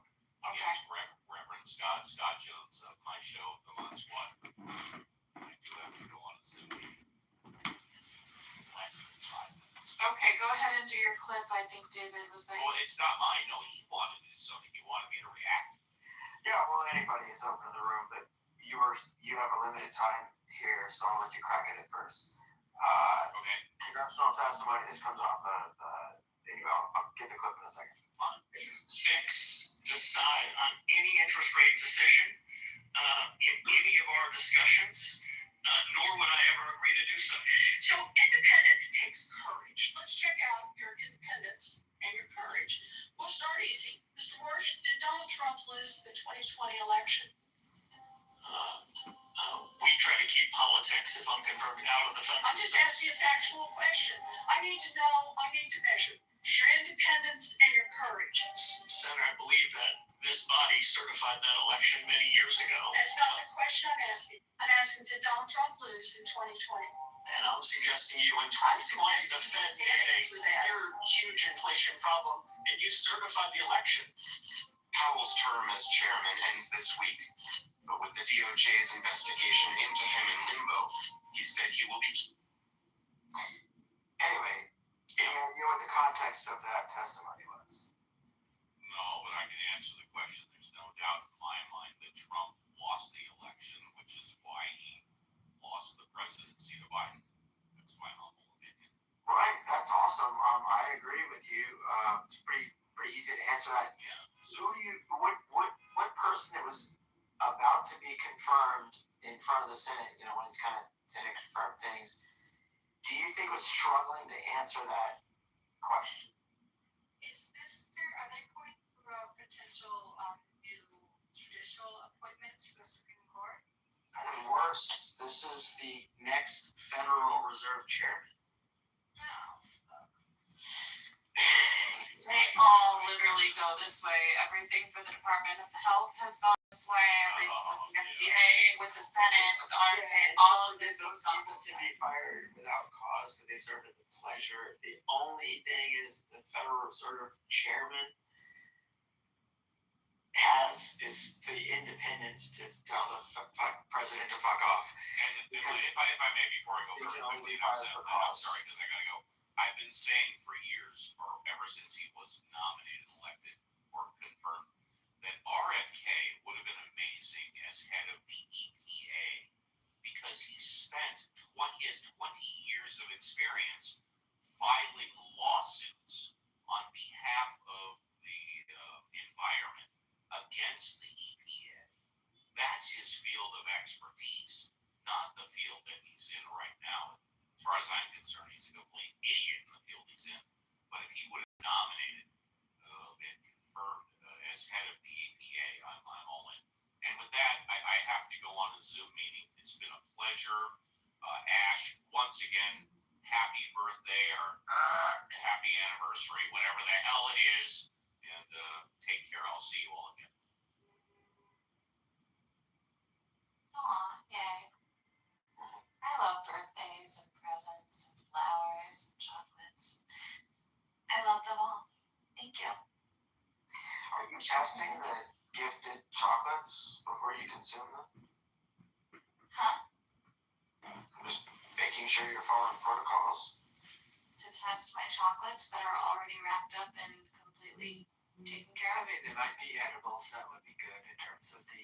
Oh, that would be bad. Yeah, no, I don't test that. No. Oh, okay. I mean, I would hope that the Godiva chocolates that I get normally are not. I was a Real definite chocolates. consumer of a lot of edibles before my wife got me to stop doing that in 2024. Well, your wife got you off of Instagram, and your wife made you stop consuming edibles. What else has this Wonder Woman? I wasn't. I was officially on the whole thing of it is getting me off Instagram. The only thing it was me needing to sign in and delete my account. I'm totally teasing you, but also No, we've been together 33 years. Our daughter's grown now, and I'm very happy to. What is your wife still getting you off to now? I wasn't going to discuss that because she tends to be pretty private about those things, but it definitely still happens on the regular, so that's all. no need to discuss things you don't want to discuss. And for the men in the room, there's a definite pipeline from piano to pussy. I'll just put it that way, as a pianist. Wow. Okay. So that went in a direction I wasn't expecting. Thank you, Dave. There's Roy this when we need him. I was just curious where Roy this is when I need. That's all. Is that right, Miss Sid?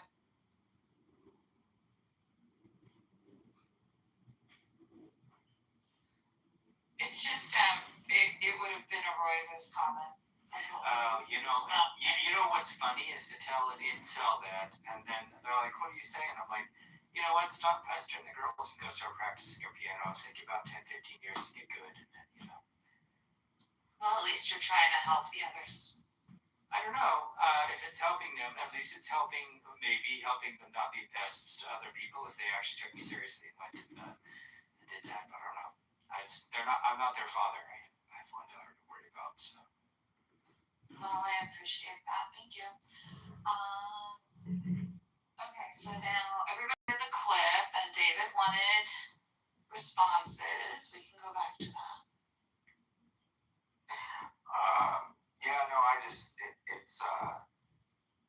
It's crazy the amount of influence Trump has had in areas. Of any other way that they denominate oil other than U.S. dollars? I thought China was taking care of that now. I thought the petrodollar was breaking.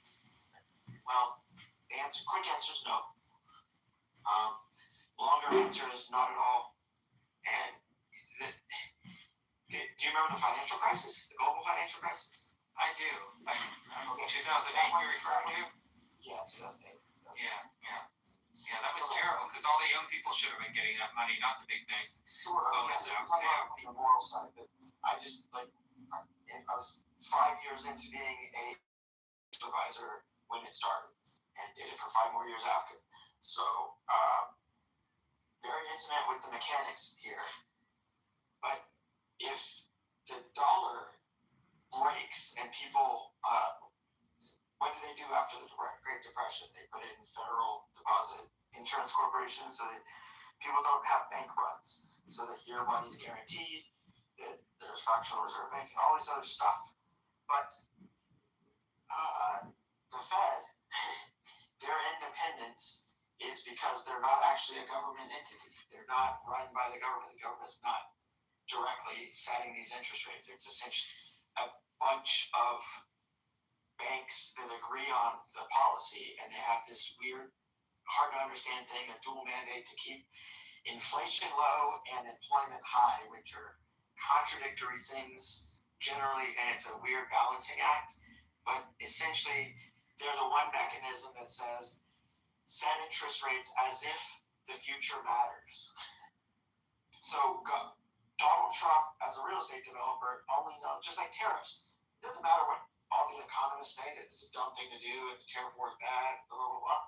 He still will do it because nobody tells him no. So the reason I played that clip is he won't even, his testimony won't say who won the 2020 election because he's trying to please Trump. He's there to be a yes man. So if Trump tells him to lower interest rates when you're not supposed to do it, the Federal Reserve is supposed to not be influenced by what the president wants or what one person wants. They're supposed to set it for, again, this kind of weird invisible hand, long-term future. No, I get that. I think when you said fuck up the world, I guess the conservatives would call me a bleeding heart, says, well, we're not the world. We're not the fucking world. If it will ourselves up, but then wouldn't other people just sort of step in and like, okay, well, that how do you price anything if the whole backstop China had for decades done is devalued their currency and helped them grow their economy in a kind of weird way, but I don't want to get into all this stuff. Now they're putting finished goods on the market, like BYD cars that are better than Teslas. So they have a lot of economic heft that I think a lot of Americans can't see or fathom. But all these products that are highly ethical take many, many countries working together. And that's the part that Trump is so fucking stupid. He doesn't understand how anything works. He thinks tariffs are good policy to raise money. He thinks tax cuts are going to work perpetually for rich people. It's just a total misunderstanding of how complicated the ecosystem of our economy is. Just my views. No, I support, especially ethically. I guess I knee-jerk reacted to the idea that America could break the world. Like that seems like a very America-centric thing to say. Like we're such a weird ass fucking country. We're like we're the greatest country. No other country says that so much. Like I guess I've always thought, well, you know, we're not special. If we weren't there, somebody else would do it. Like you know, I mean, I could be wrong about that. Lots of countries say we're the greatest. Some of them don't, but a lot of them.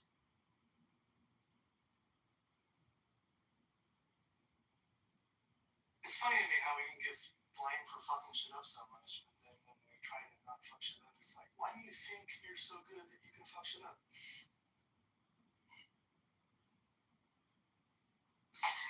So I have some old issues that I keep. Now, here's an old issue of Scientific American from September 2010, special issue. And I'm flipping to the how much is left in the environment section. Peak oil, they were forecasting 2014. Peak oil at just under 80 million barrels a day. Well, we have 100 million barrels a day. And it's 10 years after that. So it's just be careful what you base your statistics upon. Things change. The fracking revolution wasn't quite over when this thing was published.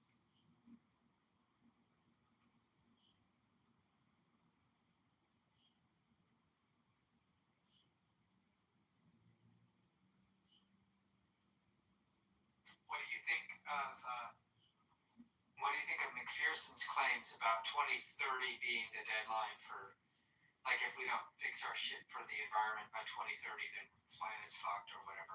I used to see those videos like back in 2020 during the pandemic. McPherson videos. I don't know the specific reference, but I mean, it depends how you want to measure it. But there are different tipping points along the way. They're going to fall like dominoes. Because I'm here in Central Texas. You remember hearing about the floods that killed all those girls? They just finally stopped their application to reopen that school. They're not going to do it. That's pretty crazy, but yeah. To think that they wanted to put the school back in the floodplain. what got swept Yeah, in the first place? The error, anyway, yes, it only recently, Marshall's here, he could probably explain it. They had to get state approval to reopen it.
Definitely bad news for lots of people.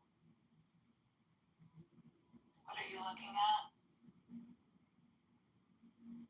The GIS map from NOAA, which shows there's a little slider on the left-hand side where you can plot what an No, but what do you mean bad news for a lot of people? Give me the cut and dry fifth grader version. Well, so if the sea level rises 10 feet from where it is currently, imagine where you are. Right. I don't know if you're by the coast, but basically anything get that's that. coastal. I thought you said Texas was in real big trouble or something. I wasn't sure what you were. No, I haven't looked at Texas. Oh, okay. I thought you said Texas, and I was like, oh, really? What is that like? Okay, got it. Yeah, no, I mean, we already know climate change is a thing, and people refuse to acknowledge that. I got a lot of work done earlier in the day, and now I just can't keep myself up to do any more. Rest is not a reward, it's a requirement. You're funny. I have to worry about clinicals coming up. Tired. just very comfortable. My entire brain is going to have a harder time retaining information. I don't know. Have you ever tried CoQ10? You're the second person to mention that today. I actually know the man who brought it to the U.S. He just died recently, and I was at his memorial. Yeah, the family is sort of family friends. So it's really weird when people are like, do you know of CoQ10? Yeah, like I know the people who helped bring it to market.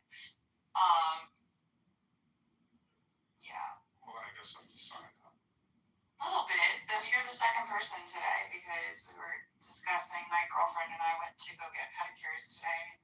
We were having these conversations about specific medical afflictions, and she was like, are you taking CoQ10? And I was like, how much of that stuff I have at my, house? Since you brought up a molecule, I have to jump in. So, my understanding is that liquidol, as opposed to ubiquinone, is the preferred modality as it has higher bioavailability. That sounds about right. I don't know the pharmacological, mechanisms of action for CoQ10 at this point, but I just know that as a kid, it was brought home to my house all the time as it was being discovered. So, yeah, there's a lot of pharmaceuticals that deplete CoQ10 in various ways and affect mitochondrial function. So it is a really, really useful supplement. Yeah, for sure. Definitely. What are the signs you need it or you would benefit from it? I mean, in general, I think everyone can benefit from CoQ10. Do I know the contraindications? Not at the moment. Can do. It's hard right now with the emphasis that social media and wellness grifters have on peptides. There's a lot going on. Sorry. I just wanted to go smell my roses.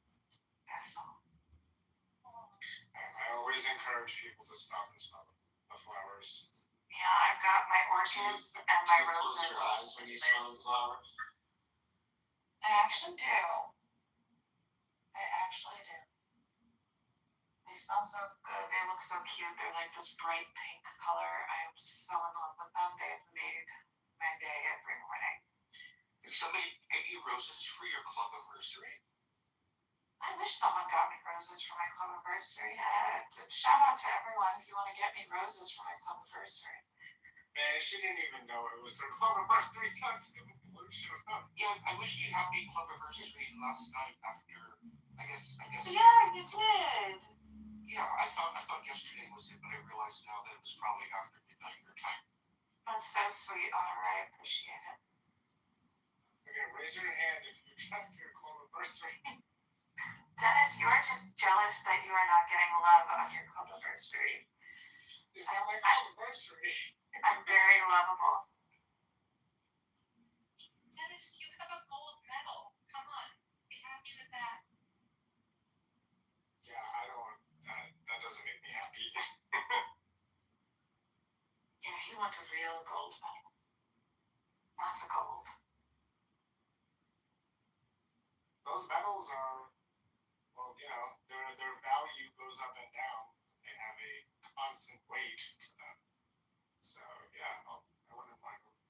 Well, they're not even real gold anymore. I was looking at something from the medals from the 1910 or something, 1920s, and they were actually.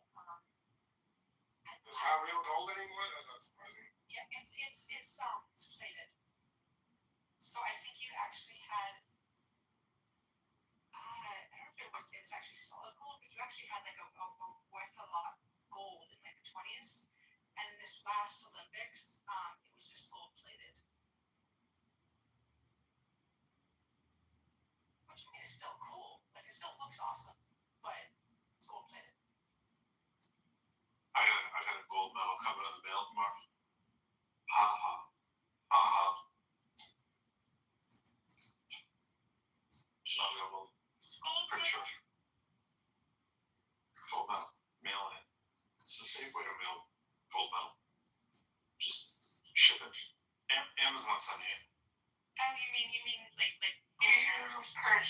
something on Amazon. This is a shocker.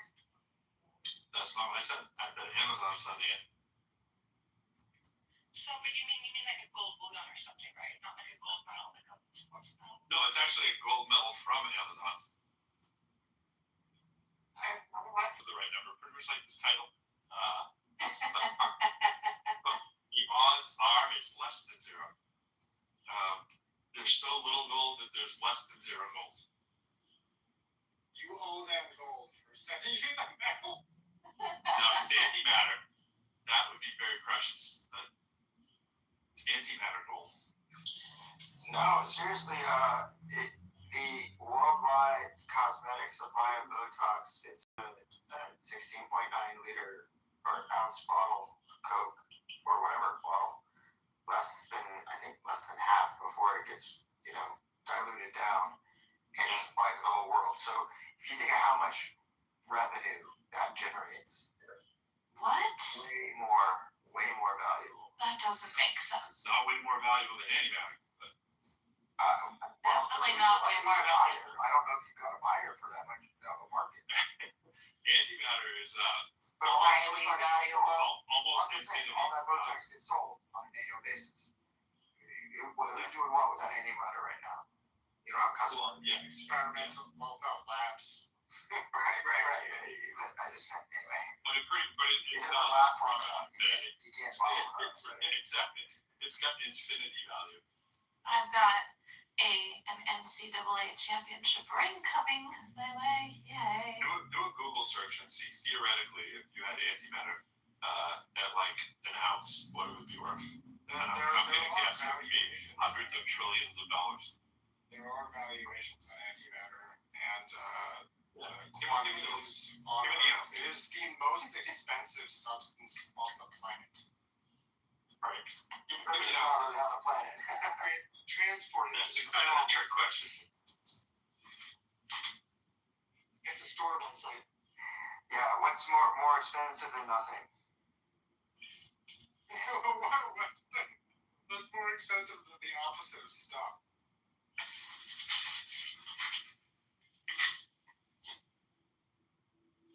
So there was. Can you get that on credit?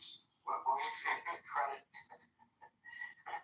There was I saw a headline about an experiment with antimatter, and they thought it might have anti-gravitational properties, and that was not true. We're going to buy this gold bullion. We're going to buy all the gold. It's going to be all the gold. Put it on my toilet and take a giant shit all over my gold throne and ballroom. So this is the thing that I think people underestimate, right? With the whole, what's the damn security thing I had posted earlier? This fake government thing with the country's got to pay $1 billion each. I always forget the name. The amount of scammery, right? That has put this up. That has put the peace club. Yes, such a scam. Oh yeah, because he couldn't get a Nobel Prize, so he made the Board of Peace. But he gets this, like when you read the details of it, it's nuts. It's absolutely nuts. Like I heard it like 3 weeks ago driving in my car, I think, and I was like, man, this is fake news. This isn't real. And I was like, wait a minute, this is real? Like, how can this? Like, of all we always do that. We go, how can this be true with the Trump stuff?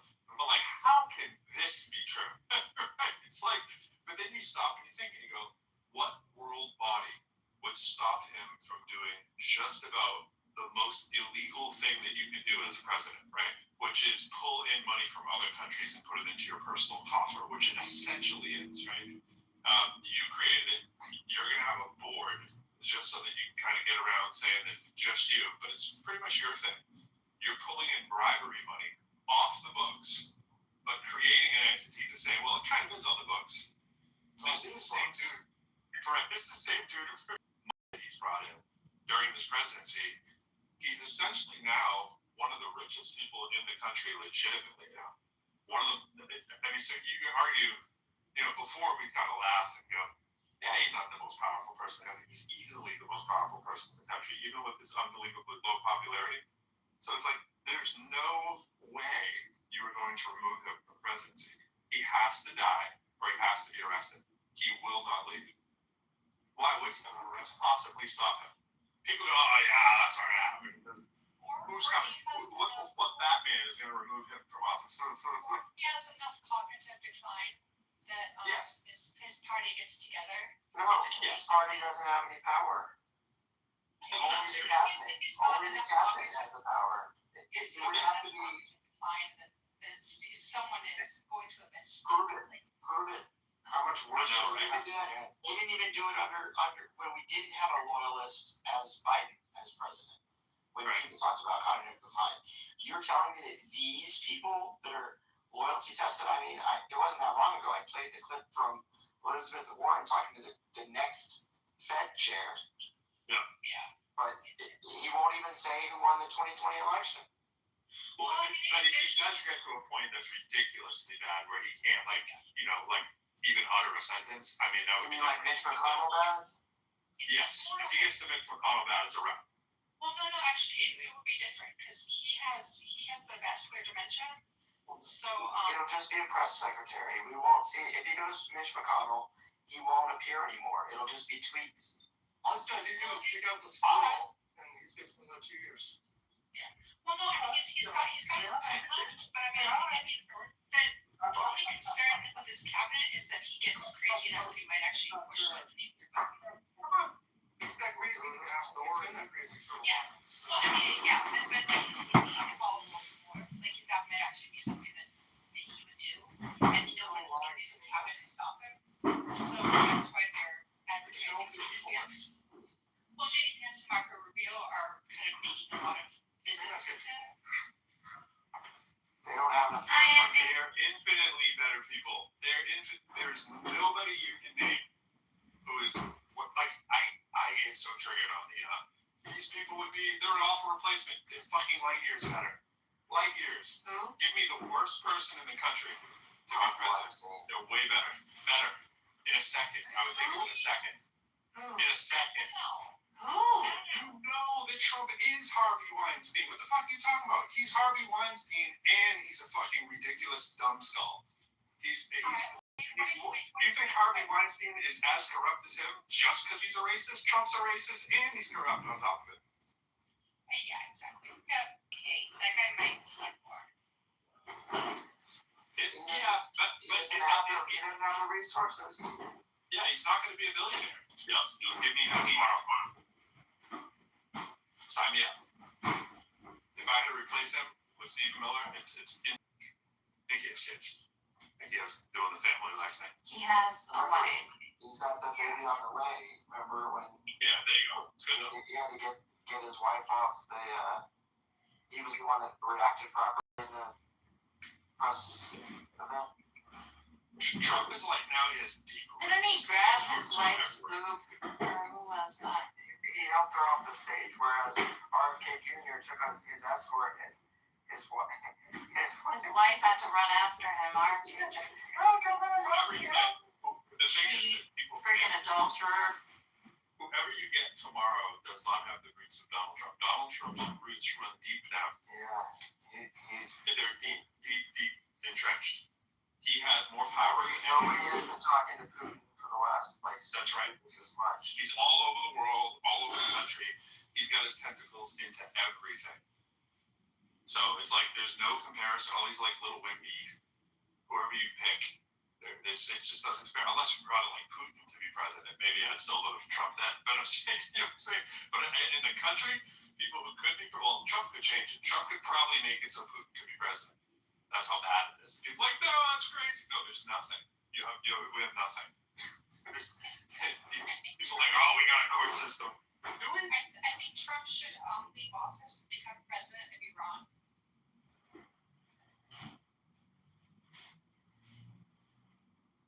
Then you'll have death threats daily, but they can have it.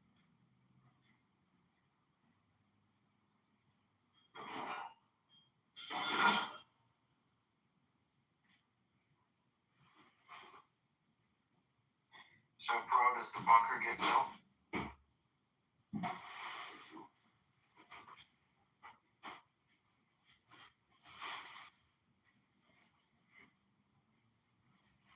The bunker that's supposed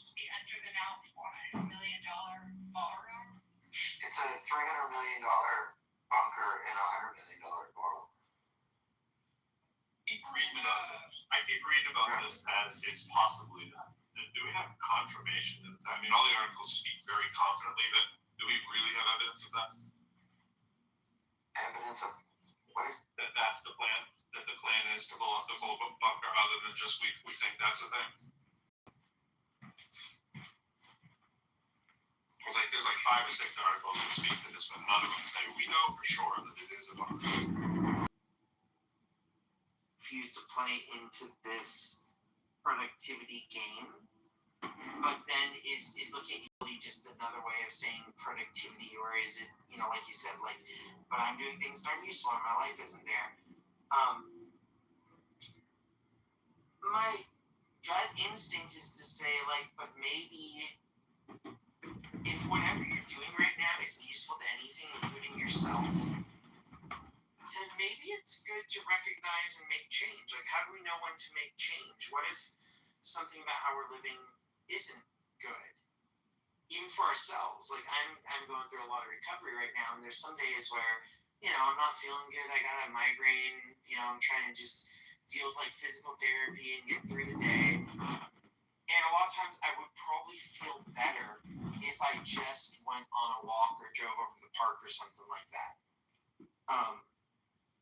And on the whole, like, when I think about it, when I do that stuff, I usually feel better, and it's worth it. I'm not making a bunch of money walking at a nice park or going on a hike or something, but it makes my body healthier. It probably improves my heart health and physical health. It, reduces stress, does all these things. And then, like, if I sit at home, let's say I go on I've joined a lot of you for on Clubhouse on walks and stuff, right? If I sit around my house and do Clubhouse, or I go on a walk in nature in Clubhouse, either one is a choice I'm making. And maybe one choice is a lot more useful for me. And maybe instead of just, like, this is my personal opinion, so looking at a capitalist productivity thing, like, do I want to take care of myself? Do I want to be useful for myself? Anyway, Christine, go ahead. No, I was just laughing because it's back to the whole argument of how efficiency gets in the way, right? If you're deciding when is a better use of your time. I'm not saying that you shouldn't make decisions or you shouldn't qualify them in some way. More like there's because it's still a good bad paradigm, it still has the same issues. Whether you zoom out to the universe level or you zoom in, right? Granularity or the broad view, there's still it still fits that paradigm for me.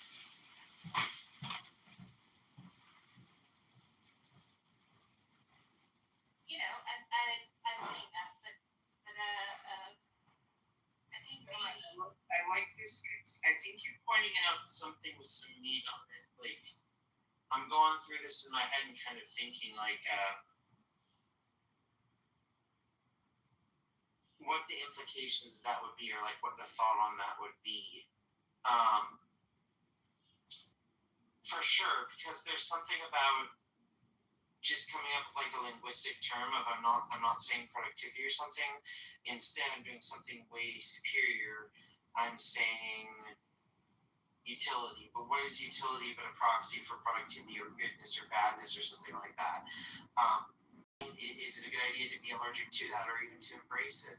You're definitely getting on something where I'm thinking about that a little bit. So feel free if you want. I was raised and conditioned within intersections of systems that cause me to view the world in a particular way.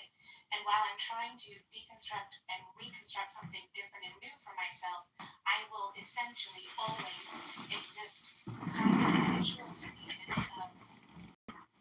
It's Marvel. Vision is half in the side, the bubble of the town, and half out, or the Matrix, right? One foot in the Matrix, one foot out. There's no fully escaping this.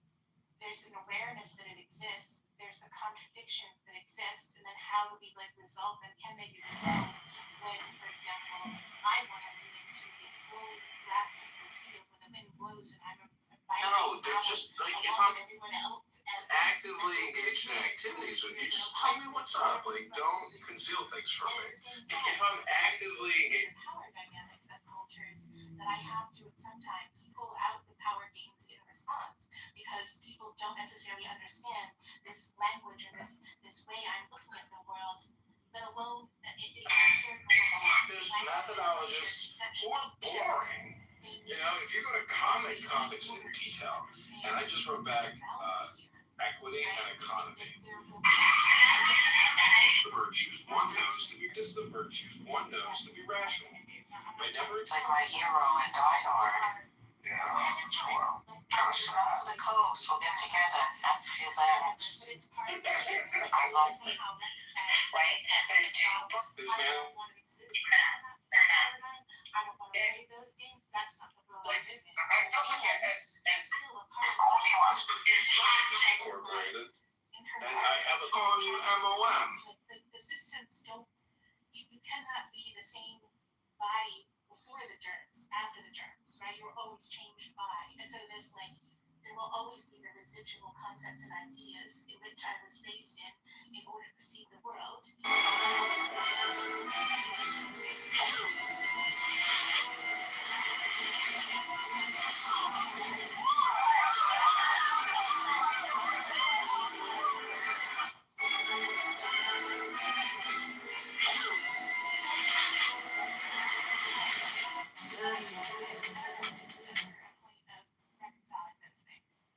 And so I guess what I'm trying to offer is that I don't think we have to strive for a perfect destination. It's more that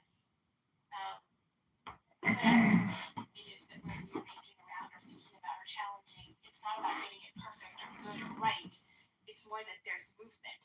And that movement is in a direction that is somehow, like, I'm calling it for myself, signal integrity. I don't even, sorry? You know what this makes me think a bunch of, Christina, is like the being versus becoming.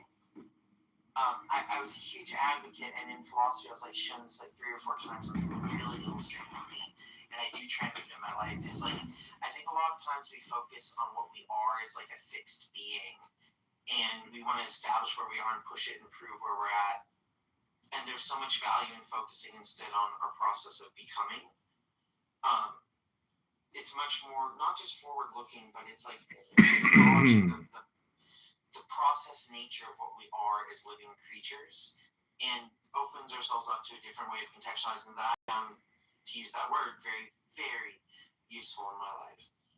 So I think like it sounds to me like you're hinting at that similar thought of focus not just what we are as a fixed being, but focus on what we could be becoming, because we are going to be in that process inevitably, like you're using the example of that. I don't want to. All I want to do is couple what you guys are saying, not feel sort of integrated. Sounds good. Feel free to chime in. And for what it's worth, I had to take a screenshot because this is the most old school room I've been in. Christina, you, myself, Lynn. There was 2 cats and Rachel's from back in the day. I'm not sure which you 2 are. But it's just like a super old school room. So it's just kind of fun to see all these like old school people come back together again for a second. Right? And that means that I come with, like, the eddies in a river are not bad, right? Decay in an ecosystem is not bad. Even a fire caused. This real ass nigga, this real nigga shit, and he just like, he does whippets and does drugs on camera. He's on another video right now with the AK-47 and it wasn't space out right now. It's crazy, yeah. Yeah, he doesn't racially abuse people though. So Matt, do you both really identify with this type of person, even though he's a white guy? No, I know none of us have been here. Oh, sorry. It was a question, Pepe. That's a question. I didn't, Pepe, you said earlier that it makes white people look bad. That's all. I'm just trying to find out, because when someone who's ethnically black does something, I never stop and think, oh, they make black people. No, they make look bad. Oh, I can give a reason for that. It's because he's talking down to a whole nother race. and it's coming from a white person. He's basically saying that, like, hey, look, you guys are a bunch of chimps that chimp out, and you have no impulse control, and here I am fucking with you, and you guys are reacting like a bunch of monkeys, and you guys are too scared to do anything about it. That's his whole game, and it's just like, okay, you don't really need a white guy doing this. You're showing that white people are bullies, and they all hate black people. I mean, obviously people aren't going to believe, but Hey, I want you it's to not a know. good look. No, I hear you, but I want you to know that the two people that you're talking about right now, I've never heard of it. And when I talk about it, you know what I mean? Otherwise, I just be like, yeah, it's just another bad human being in general, you know what I mean? But, yeah. Because at the end of the day, that's what we got to focus more on, is that the behavior, I think even Pepe said earlier, it's a low person, low individual. To me, this is something that I think it's really sad, because a lot of these young people are out here doing this, and it's pretty sad. They're using the challenges that we have as adults to really push the envelope, and then there's companies, then there's companies paying for this. You know, they're supporting it. It's crazy. They're monetizing, and I don't know if Ed, you heard me bring up about. I know this got a lot of people's hair up on their arms about, demonetizing stuff like this. I mean, I thought maybe this was something that's already being done. It's insane, but maybe he's in crypto. I think he's crypto streaming, so there's not much you can probably do. But what do you think about that, Ed? If the money dries up, all the fun stops. So you think or no? Because he's making money off this, where you know that, right? Yeah. He's monetized. No, I know. There's a lot of stuff that people monetize on TikTok and stuff that, for me, is not my content, and I don't even know why companies think that this is what they want to promote. But I do believe, like you said, if you want to defund something, you have to stop, giving these young people this information. And the only way you can do that is by parents or adults looking at this and saying, how do we stop our young people from watching this stuff? Like, I have a 10-year-old granddaughter, right? We have to put parental code on all of her devices, her iPad, her phone, everything. Why? Because they're still trying to slip stuff in, and it's pretty sad. But we don't want her being exposed to this kind of stuff.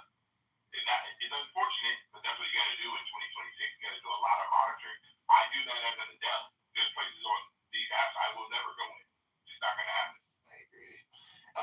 Pepe, whatever happened to Baked Alaska? That's another name I was trying to. Oh, I think he had to do some time. He lived here in Scottsdale. He for his part in January 6th, I think he actually went to the Capitol. He did. And I feel like he kind of dropped off. I don't know. It's weird, right? He just kind of disappeared. He was so big back then, and then after January 6th, I bet you he was just told you got to stop. I mean, because you have a record already. It's like, oh, it's one more little thing, and then you're. I feel like you have like Enrique Tarrio and what is it? Michael Biggs, some of the leaders of what the fuck do you call it? Proud Boys, and I follow their accounts, and I'll see. So Biggs is turned into like. I don't know, I haven't really seen his shit for like maybe a year or so. But it was that, of course, he was pardoned. He was given like a 10 or 15-year prison sentence for his role in it. But he's like wearing like, he's still, I can tell they're still trying to do like edgy shit, and be provocative. But they just like fell off. Like nobody cares anymore. Like they were only relevant because they were going out and like Antifa they were a pain in the ass, and they were like the one group that was going out there and confronting Antifa and beating them up, right? And so they were known for that, but we don't have Antifa doing this shit anymore. Well, Jake Long got a concussion or assaulted during his protest. Another example of a fucking worthless, clout-chasing idiot. He is a piece of shit. And then again, they get to do what they do, and then they get to suffer the consequences. You know how it goes. Now, who is just Oh, Nick Shirley. So Nick Shirley, he's not a. So this is what I was going to mention. Is Vega still here? Yeah, she's still here. So provocateurs. We need to really define. I don't think Olivera, like Tyler Olivera, Nick Shirley, or what you consider trolls, like even if they are what happened in Minneapolis. They're not provocateurs. They are, right? No, they're not. They're trolls. I don't think. No, they're not. No, they're not trolls or provocateurs. I think they're legitimate journalists. They actually go out and just talk to people. They don't try to start shit, ask provocative questions. They just. There's people on this app who say, if you're over there on that other side, you're agitating and you're provocating. No, they just don't like it. This is bullshit. Like the Somali community, it was up in arms when Tyler Olivera, whatever, he was doing his shit in fucking Minneapolis. They were calling, of course, the Somalis were calling him racist. And it was really. I'm not sorry. As a son of the Holocaust survivor, and I'm acutely aware of the dangers of anti-Semitism. So great. And then he ends up doing one on, a couple of these townships in, New Jersey, New York. I'm also proudly married to a Muslim American. Discrimination and they were clearly documenting things they were doing that was like really, I don't know, I'd say wrong. They were taking over the towns and treating and defunding the programs in the schools for the non-Jewish kids. And of course, a lot of them are on and it's no surprise that a lot of them are using public benefits because they study, Torah and start working really, and they have a bunch of kids. And then the Jewish community was just like pissed, and he ended up getting his Patreon account banned, all kinds of shit. They're saying, oh, he's an anti-Semite. A lot of this I think is just political, tribalism.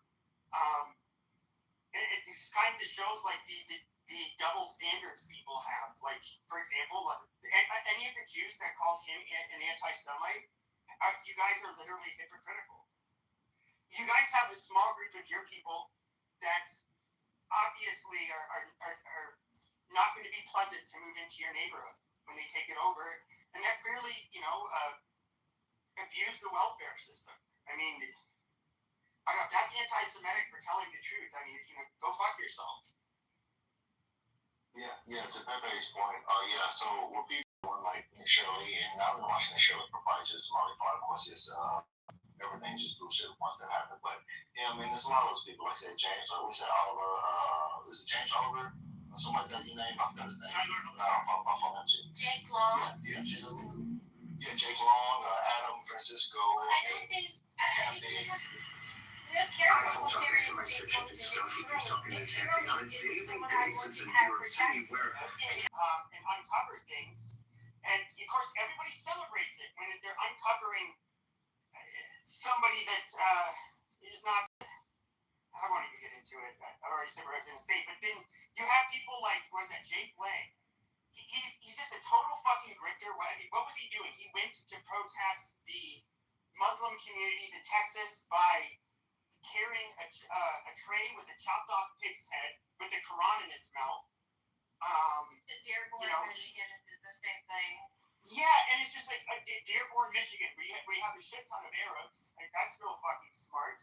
He does, like, the amount of that's like, you're literally provoking people when you do that kind of shit. I'm not saying that it's illegal or anything, but and was looking at the city council members of Dearborn, just like they're Arab, obviously, right? It's majority Arab in Dearborn, and he's telling them, "Oh, you guys all need to be fucking deported and get the fuck out of my country.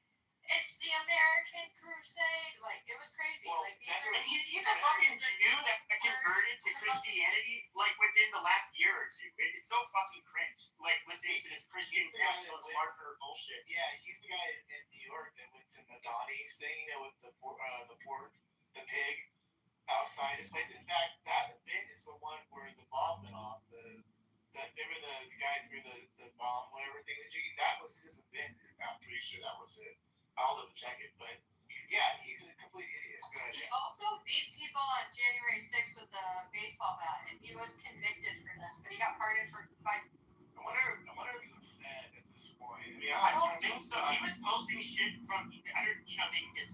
smuggled in from prison, but he like converted to Christianity.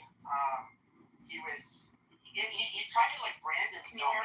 Even at that Carmelo Anthony. Good evening. No, we could hear. Yeah, they did a protest in the stadium. That was ugly. That was super ugly. So he's like live streaming from this bus where he's going to Texas, and he's like, yeah, you know, us white people, we don't. It's like, dude, when were you ever a white nationalist? Like, what is this?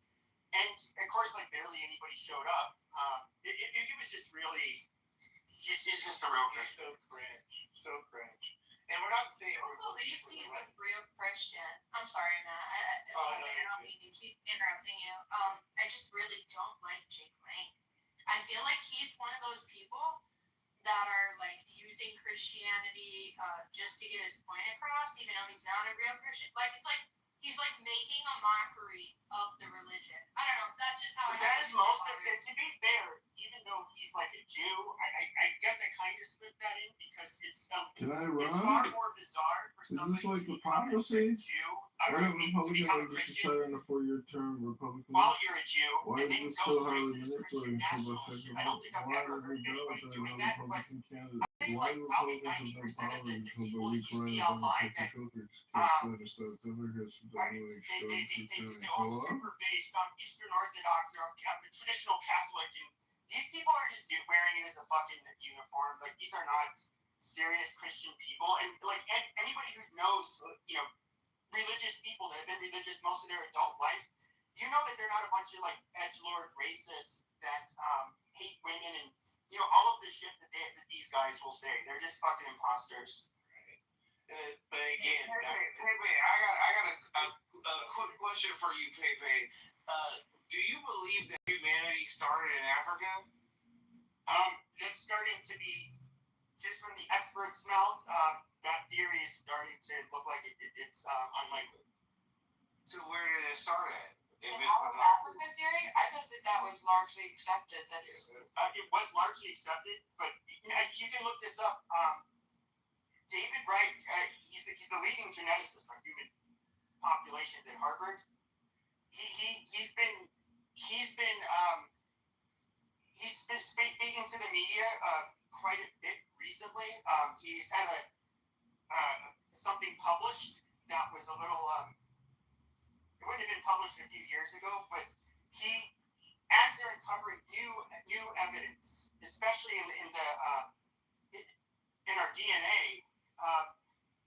Basically, there could have been, like we already know there are prehistoric modern humans that were maybe nature and all over. So it's like it's kind of hard to say where exactly they were coming from. Because you're finding shit that's a lot older in different locations, and so it's not really That's why. But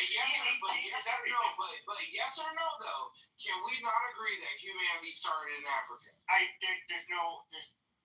can't say that, no.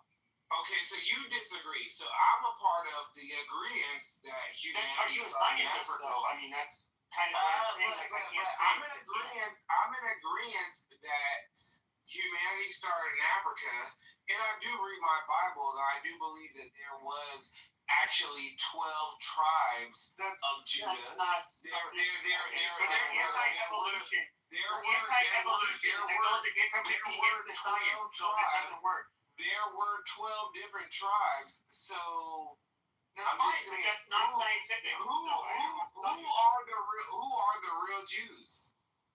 Oh my God! Are we talking about a racist provocateur claim self-defense? Do we have to go into that? I don't know. He wanted to come up here and email. This is silly. Pierre, can you speak to the topic? Otherwise, just move on. Be quietly. Thank you. I'd like to. I mean, so I will answer to this mayonnaise question. I didn't make it racist. I didn't make it racial. I don't know who you are, Pierre.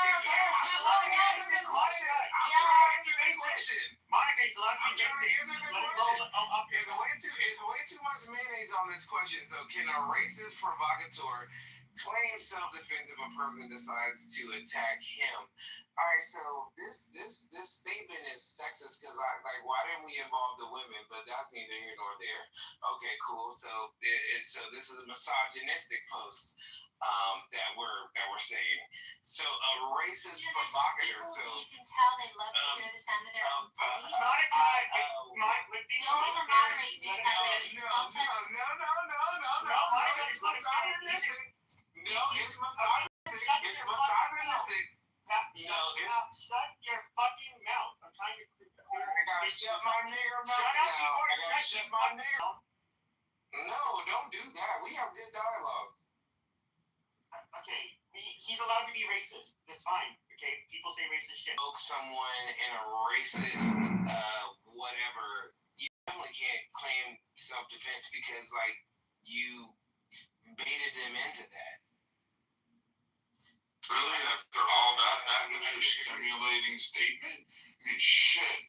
You could have, made fun of the Oreos without the fucking fudge sides, the fucking space monkeys, the see-throughs, the Casper's. With no license. All of that. Dude, no one rides a dick. You're a little fucking kid, man. You know you got the vagina because you're bleeding out again. You really want me to play that game? Because I can back you up, because they may not say this shit, but whining nasally voice woke me up from my fucking nap. Fucking stop bleeding on stages. You fucking literal bitch ass fucking sounding voice talking through your nose, trying to pretend you're a winner of the Victim Olympics, the Depression Olympics. So, we can, dude, you ain't gonna bring shit, dude. You haven't brought shit since you shitted in your mama's womb. You haven't brought shit since you smacked the last slepaho that you fucking tried to manhandle after she got done with your ass and fucking smacked you out of her fucking place. Dude, the only time you act tough is during cuffing season when you need a fucking check and you need it out of the IRS. So shut the fuck up. Go on, Pepe. Yeah, it was way too much mayonnaise on that retort. Really? Mayonnaise? Alright, do you want me to say there's too much pile of shit sitting there? There's too much of a dung beetle sitting there fucking crawling? Do you really want me to kind of keep going on that one? Because he may not say it. I'll do it. Jesus Christ, you guys were having a somewhat decent one. It was a nice nap. I was just listening to you. I have a high tolerance, but this was so derailing. Fucking guys buying Walmart weaves and then thinking they're fucking tough. Go ahead. So that is white boy spasm. Are you done, or you still got some more left in the tank? Seriousness is a great psychological disease. Life has to be reflective. Life has to be energizing.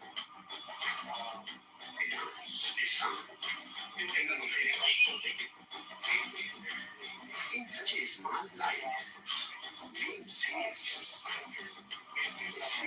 basically the opportunity. That's what I mean when I said, when I was knocking him out, I was knocking chocolate out of his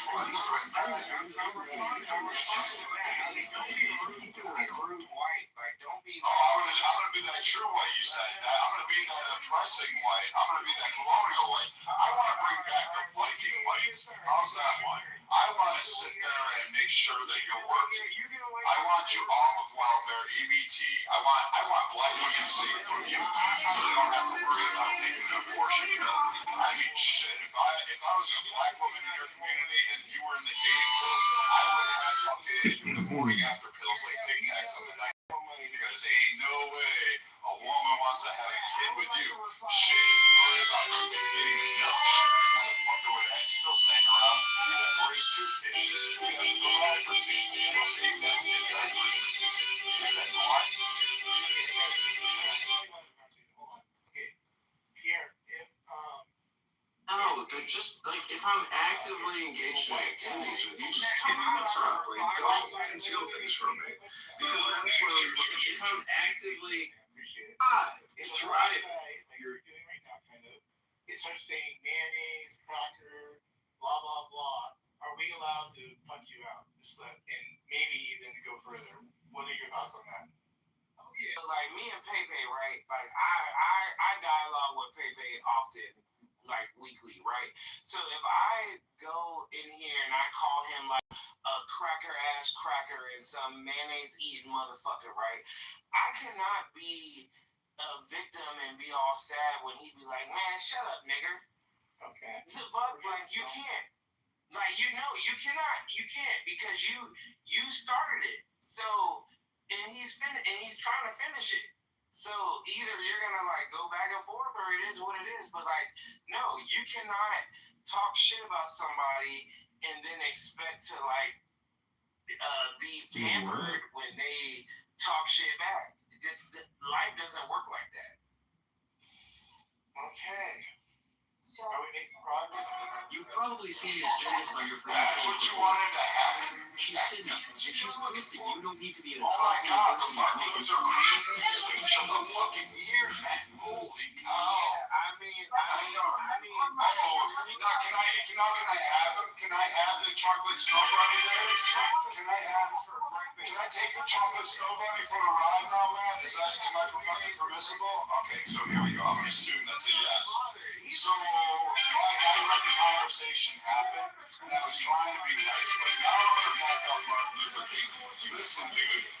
The last time you actually sounded like you had a base in the voice was when you were echoing in that fucking tunnel of a hate crime called Your Mama's Womb. That's probably the same as last time you saw fucking pussy. But I digress because you are a walking pussy. You are something that's fucking seriously wrong with society today. You are the guys that fucking can't be counted on to build anything, can't be counted on to do anything. Fuck, you're John that Walmart's in peril because you're just like, girl, they don't know what I've got. While you snap that fucking fake ass cornrow makeup on your fucking head. You're the motherfucker that tries to actually draw eyebrows on there so it looks like you have a pair. I bet you when she pulls your pants down at home at whatever fucking slut waffle you picked up at the Waffle House, I bet you she sits there and goes, damn, I thought black guys were hung. I guess that's a trope that's not true. You know what? I think you're right. I bet you cry more for women than any woman has spent their time cleaning their hair up. I bet you're the motherfucker that goes, honey, I want to split the check only because you have $12 in the bank account and you think you can go to fucking Red Lobster.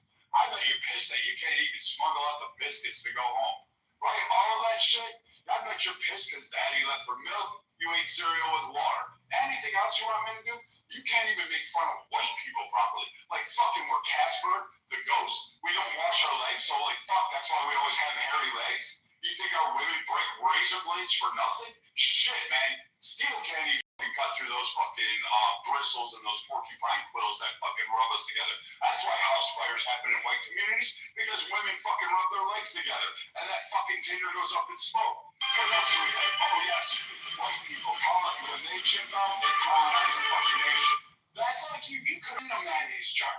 Like we know that. Don't have a whole list and nasally voice in high pitch and then come up here and go, mayonnaise? Like Jesus. Fucking grow a pair and have it and come up with some real fucking white racial slurs. I would have tolerated yeast yeti. I would have tolerated snow bunnies. I would fuck that. You could have had all this. Like literally, you could have said, hey, Frosty's up there, man. Get fucking going. Get back to work. You ought to be there. You should be building shit. But no, you don't have it. You still can't make fun. So I have two comments. One, real quick. I know fine, because he went on a tangent. but after your time, go. Wait, I'm sorry. See, again, you have to cut in front of a woman to go ahead and try to be masculine. So why are you cutting in front of that white woman? Why aren't you respecting that fucking crystal clear queen up there? Why aren't you fucking monitoring that fucking, midnight ballerina up there that you never see on the stage? Why aren't you fucking honoring that? Huh? Fucking lack of gentlemen, man. I can tell you were raised by a fucking hood rat, right? Because I bet you. Go ahead, Beamer. No, man. No, don't come off mute. I'm sorry, dude. You can't have it. Your shadow's gonna stay on that wall. So I had a couple things. I wanted to know, this is my ignorance. Did you know the most powerful cosmic characters in MCU There are many powerful cosmic entities in MCU, so let's see the 3 cosmic beings that are very powerful. I feel that it translates to the lighting is got violent language, and you like attack them. Like, does anybody understand what a Costing just means like it's to like abruptly to like dump on them, whether it's to be critical, to be insulting, to accuse them of something. Let me look up the definition. Yeah, what was it called when like you like to fuck your cousins and shit like that? And you're Yes. It's called being a fucking black man pretending you have a do-rag on and thinking somehow, listen, that's your fucking sister, that's not a wife, alright? Understand that shit, okay? Dookie and Ray Ray season is kind of coming to a close. Black women are like far exceeding you. This is why they're going, hey, I want white boy winter, man. I don't need these fucking guys walking around with do-rags, fucking fake-ass Walmart weaves, fucking painted nails, thinking they're great with their underwear hanging out with shit stains on it. That's you hollering at them from a fucking BMW from 1980 that's barely held together with duct tape and fucking glue. They don't want you, dude. They want successful men. They want men that they can count on to protect them. They don't need the motherfucker that's going to watch a girl get stabbed in a subway. No. They don't want you. That's your problem in life. Because you know what? Here, I'll advice. Get yourself a pair of pants that fits. Get a fucking shirt that can, get rid of that pregnant pot belly you have on that front. Stop having fucking premenstrual cramps all fucking day, every day. Then work on your voice, work on your articulation, go out and split wood, go hunt a fucking bear, go fishing, go camping, learn to drink bourbon and tequila straight and not ask for a fucking drink with a straw and an umbrella and the fucking shit. And then learn to eat fucking meat. Rare. Blue is fucking great. Go for some white boy shit. Learn that a 3/4 zip actually looks good. Hey, how about a nice button down shirt that goes down like every other suck up with that bitch ass voice? You don't have hey, dude. You never don't get no pussy. Hold on. Talking to Bima. So I just Googled it real quick and it said accosting is the act of approaching and speaking to someone in an intrusive. One guy in a convenience store, and the guy was nice and gregarious, and he asked him something. The guy responded, right? The gentleman responded with like, this woman taking it one day at a time. A nice comment. And then Chud tries to push it to the extreme, saying like, slowly. I don't know about that Ebonics BS or something like that. And then he started calling him. There was a white cracker that did that. Right, yeah, but it was this guy that we're having the topic. It's the conversation. So then he started calling the N-word, but he while he's inside the store, he repeatedly kept calling him N-word, like loud across the store. Like, come on. Bima and Matt, do you guys remember the girl that walked around pretending she was twerking her ass and smacked white people saying that's for colonization? And then some fucking hood rat like Pierre smacked her upside the head and she's like, I did nothing to deserve to get hit like this, right? And it was all fucking comical because guys were all like, oh my god. And she tried to play the racial thing, and it ended up being that she caused her problem because guess what? She was hanging around Pookie and Ray Ray like this guy. She was hanging out with this guy right here. So, you know what? Yeah, you get to defend yourself. You just got to be able to back your words up. Like, people like you, they're only tough online. They don't amount to much anywhere else. I mean, McDonald's assistant manager of the fry cook section. I mean, shit. You cannot. I can't. Amazing. I can't. So many years ago. Okay. I know you box like once like a fucking month or something like that. You're like one saw in gym and a punching bag, and then you thought it was great. And now you box. You box right now. You're still fucking like, yeah, you just try putting the plastic bag on your head and breaking it. Because that's about the only extent there. I'm gonna help you with that big form abortion thing you wish to have. Beat you, dude. Fuck it, who's on this stage? Fucking Bima and Coco could beat you. What the fuck do I need to beat you for? You couldn't even get past the first round with him. Like, you couldn't stand a chance at all. Really? They would knock you the fuck out. Yeah, right. Dude, your Call of Duty days playing video games on a fucking PS1 is not going to be fucking great. Dude, Atari wants their fucking logo back. They're not going to go with Tyson's knockout, dude. I mean, shit. Go ahead, Bima. Go ahead. Look at your voice, dude. Listen to your voice. Listen to your voice, dude. Go practice that. Record that shit. No, listen. No, I know, man. If I was a guy and I talked like that, I'd probably fucking murder myself. Like, really? I still conquered you. I still come out on society on top over you. Okay, just a second. We're gonna play something. This was the day before this guy got shot. Okay, listen. He's streaming. This is him in his own words. Check this out. Yeah, I don't know how to convince you guys that I'm literally a fucking single guy with a camera. Somebody could come up and try to kill me right now. There's nothing I can do about it, but I'm protected by the Lord, and I believe in His divine protection. Oh my God. Other than that, I'm literally a sitting duck.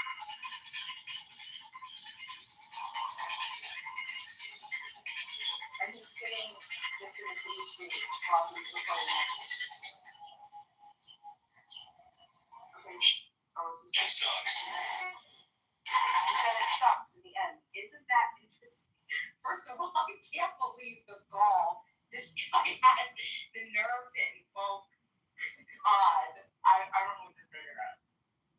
But he said something was up. This was yesterday. That's crazy. And so remember now, even that this was yesterday. Now the day before, or I think this was yesterday. The day before yesterday, he had gone into a store, a restaurant, and he sat down. I don't know the full details. This is very loosely what I understand happened. He went to the restaurant. I think maybe the restaurant got wind of who he was, or maybe not. Whatever it was, they asked him to stop streaming and to leave. He had ordered, his tab had accumulated to over $350. It was like $373 or $380, something like that, okay? So he decided not to pay it, and he left. So then he left, and he's walking on the street. The cops go get him. However it happened, the FBI then got him the next day and caught up with him, the FBI, and said that it was related to that incident. They took his phones and all of his, They wanted to question him regarding something else. Right, but they also collected his phones. Do you want to hear his account of that? Are you guys interested? No, I know. They wanted to know if he was. So there's a guy I've talked to him plenty of times. But he goes by the moniker Handsome Truth, and he's the leader of this neo-Nazi group called Gordon Defense League, and he's also a streamer that would do all of his shit live, and they're basically just questioning about him and his involvement with him, and they're not involved with each other currently. Listen to this real quick, okay? This is him again. These people took all my phones. There's evidence of the crime of me streaming, me walking out, disorderly conduct. I don't believe that for a second. Anyway, so I'm talking to the fucking Fed.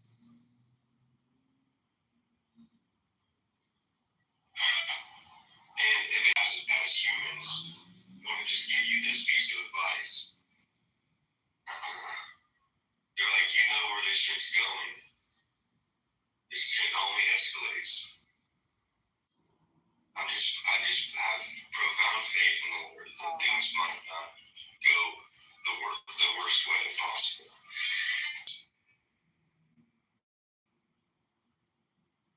Whether you get killed or you have to defend yourself and you end up killing someone, I guess, right? I think it got to an ending point where it was like more of a personal, intimate, hey, can I just give you a piece of advice? Man to man, father to father, I don't want to see you get killed. And regardless of whether I have to defend myself in a life or death situation, the ramifications of that, even if I'm exonerated in trial for something like that, the world would never be the same in my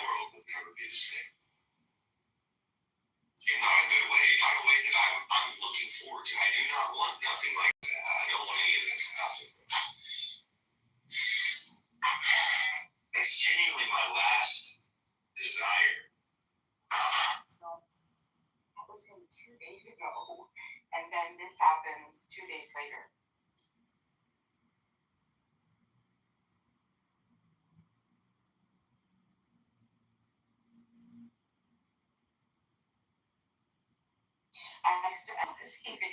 I was gonna say a mean religious joke.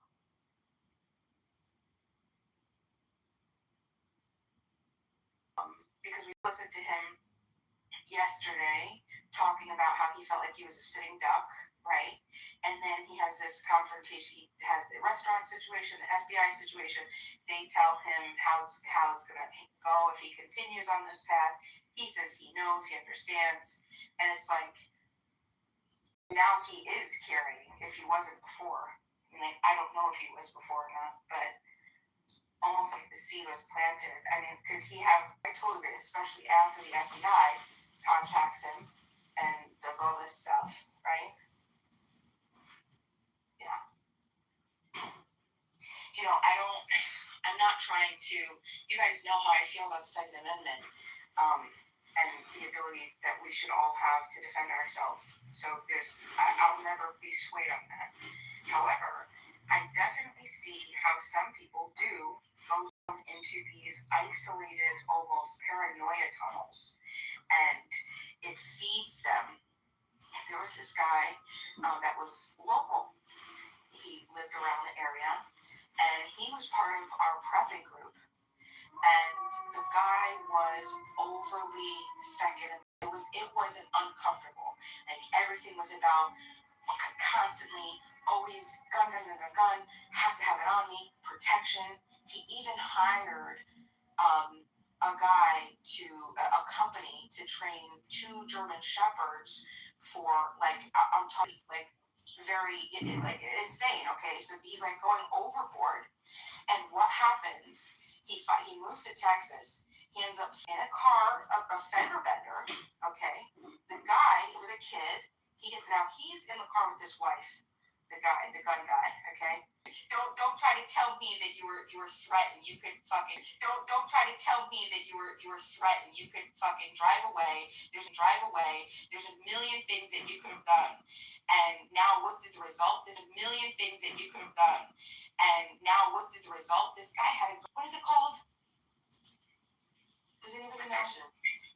Thank you, witness protection, because this guy's family, it was almost, I know it sounds weird, but we were talking about this yesterday, like how our thoughts attract, right?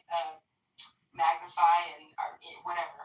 So, I mean, ultimately, I don't know if this was like a setup, because this is even, it's so, I don't know, does anybody else feel like it's so coincidental that all this stuff happens, and then all of a sudden the actual case, it happens that he uses a firearm? You know, I mean, now because he was tour. He's basically doing a screening tour or some shit like that. Resisting. I don't know if he's back in his home state where this happened, but I mean, he's now known.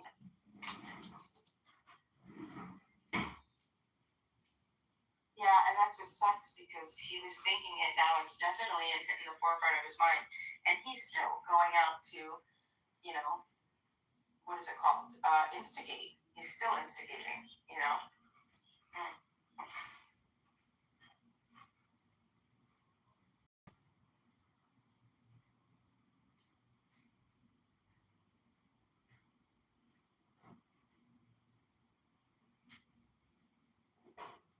I think this shit is a psyop. I'm gonna be honest with you. I think all of these internet personalities, all of these podcast people, they all are like one big ass psyop of different personalities and fucking like belief systems and values. Like, and it keeps people glued for some reason. And I think that the Govs is just stepping in because they're starting to realize like how many people actually pay attention to this shit around like podcasts and personalities. No, if it is a psyop, what are they using it for? And resources, all these fraud and scams that have been going on.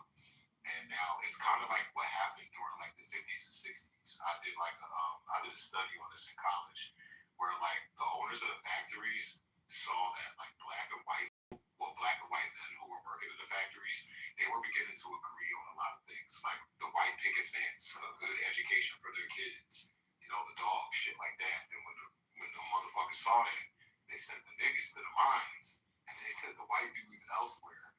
And then you had that fucking movie about that black dude who did something to the black girl come out later, and it just stirred racial tensions. That's all it did, and that's what you're seeing right now with a lot of this shit. Like all of these personalities are a new thing to attach your hate to. It's like what you saw with Trump. They do it with Trump all the time. Trump is like supposed to be the face of racism. Go to them. Those are the people who bite and take the bullshit and eat the bullshit up, and then it spins out of control and it fucks everybody else over because they don't understand like what's at play. So it's just stirring up a racial tension, it's stirring up a conflict, it's stirring up a whole bunch of different shit. Well, yeah, okay, William, you said it best. That shit is MK Ultra, right? I got it wrong. MK Ultra is not a psyop, it's MK Ultra. Like they're using these personalities and they're like getting people to agree with the personalities, but then on the other side, they have people who don't agree with the personality, and then that's what it is.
Is it quiet or is my phone tripping?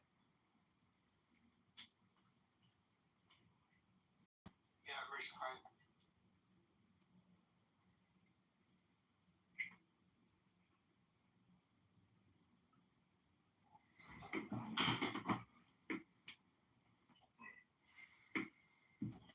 Actually, a couple other things I wanted to add to your scientific.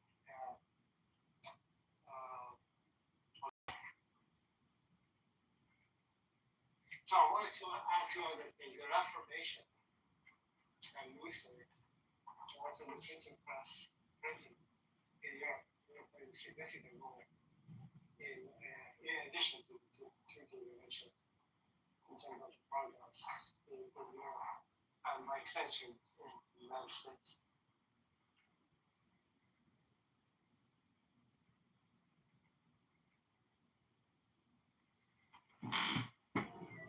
Well, what Andy just said about the institution, that also makes collapses. Even if your institution is Catholic, like just having institutions like that will lead to some amount of stability that will be able to allow for like innovation in other fields. That's like evidenced by Kepler and Galileo. Even if the institution itself is almost actively like trying to suppress it, I guess there's ways around it. You could say, oh look, we're just discovering God's design. I guess the church was they're okay with that. It was more like evolution that they were like, that just directly contradicted their whole.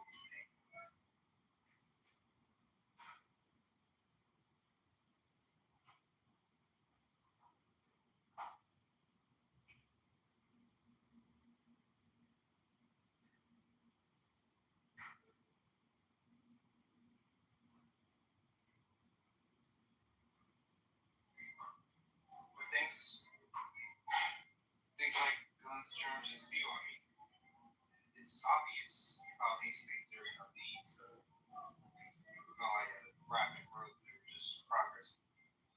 Germs it causes the necessity for medicine. Doctors. I don't know who invented steel. Well, I mean, I know they have bronze and stuff back in the day, and iron. I know that probably wasn't here. Nobody's old. But steel synthesized in Europe. And who invented the first guns? Yeah. It's been probably Europe, right? 1600s or 1700s. 88. Sounds like probably 1700s. At least the first little pocket little pistols. 1800s, they already had muskets and stuff.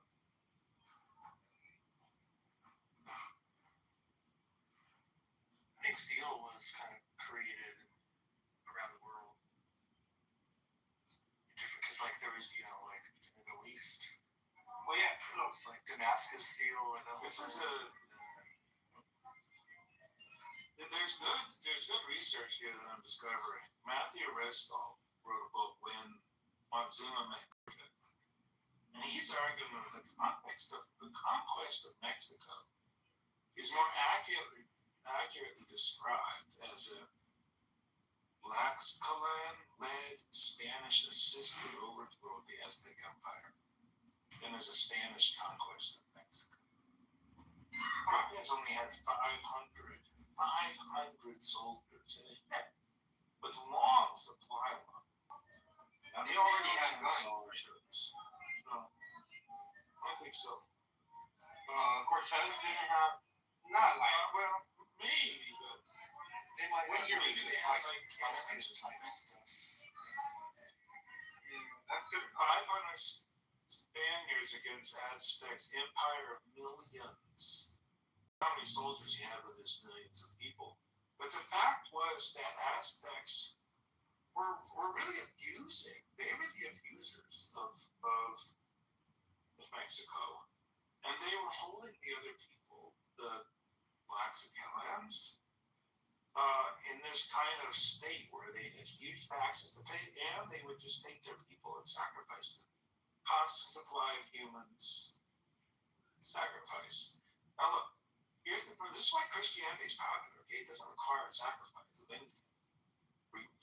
Ridiculously, it's based on a human sacrifice, but at least it's virtual. You never have to do sacrifice. One sacrifice, right? But these guys were constantly sacrificing humans, and people hated them for it. That's why they fell. They didn't build a system of kindness that everybody wanted to defend.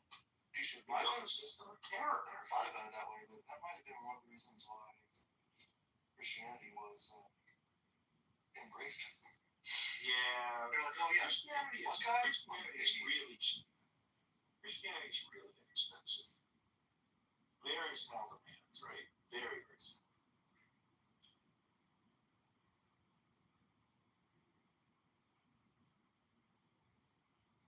For a while.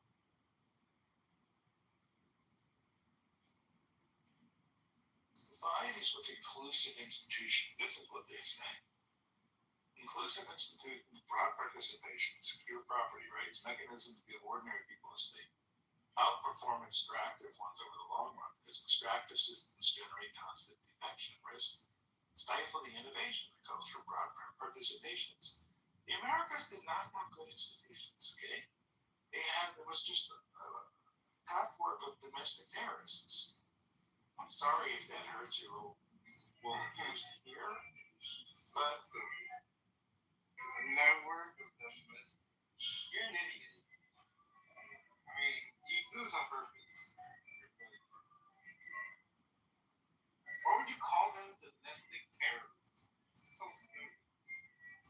It's also like when you say, like, what do you think the Aztecs are doing? Restraint terrorism. The empire is terrorism. You can that the Aztecs were more like whatever, abusing neighboring populations or whatever. You can say that about every single empire. No, they were holding everybody in a state of perpetual terror. I mean, okay, yes, they had crazy parts to their religion. They were doing Excuse me, crazy parts to the religion. What if Donald Trump needed to sacrifice one human every day, and he would go into inner cities and scoop up people? Okay, yes, like Andy said, I get it. How that would not be popular. That would not be popular. Well, that's one way to put it. So yeah, the other people who were being subjugated by the Aztecs, obviously they're probably pretty happy about Cortez. Kind of China, whatever the Asians living in the Korean Peninsula were probably pretty happy. They were probably being held down by the Chinese Empire. Like, I mean, you're gonna be able to find this everywhere. I'm sure they weren't to the Koreans and Japanese. They weren't thrilled about the Chinese dynasty. Now you can argue that the Aztecs were probably more brutal. In some senses, they probably were.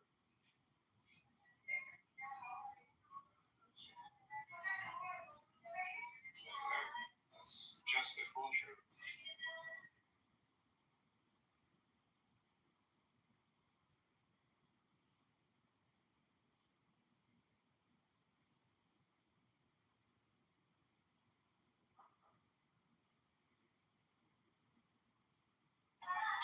You saw the room title that Rose House right now? No, what is it? Greater. Oh, odds are we won't have a free election. Yeah, greater than 0 odds.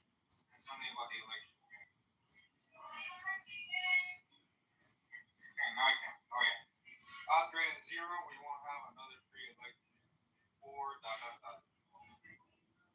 Actually, I was gonna say there's more people in there.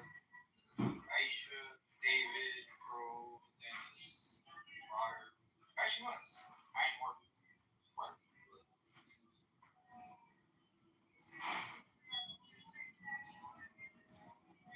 I'm surprised John is not in there. But I guess John's not online. I'm not so worried that we won't have a free election. However, I guess I still have an on faith. However, if we don't, then I'm going to describe it like that. If we don't, if something happens,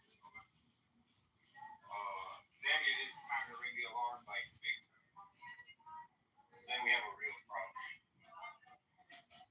I still have hopes that our institution, will hold. Because them just saying odds greater than 0. Probability, just say probability greater than 0. You can say probability is always greater than 0. Even in the 90s during the American heyday, where probability was also greater than 0. Christina says Benjamin smokes weed. What?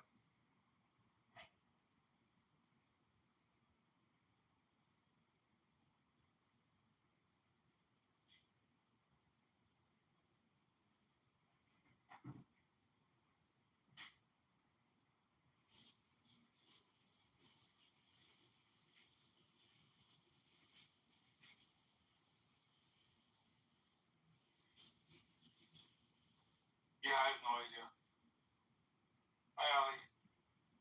Hi. So, I think Benjamin, not I think I know, he talks about a way that appears to be almost serious, stupid, biased, racist, what have you. But I think it's worth examining these things. Not necessarily because the proof is right or wrong, because then we start exploring different things, different ideas, and how things will come about in terms of the technological advancement and stuff we talked about, even though it started with something that appears to be on the definite, it's absolutely silly. And so I do appreciate that. That for me, it provokes me to, or makes me to think about it. And why am I, who could be supporting it, or finding things something to say about his thesis there, it may not be correct, not at all, or maybe substantial. So, that's what we do, I do like that, I appreciate it. Yeah, we pretty much hear him out on his little theories almost every day. And to be honest, completely fair, they're not really stupid. A lot of times he's wrong, but being wrong is not really the case. They're usually, what you said, at least kind of like thought provoking, or at least make for good discussion, good debates. Like if he was just uttering stupid things, every day, it would get to a point where we're not even going to hear about it. That's never been the case. This guy, he draws crowds.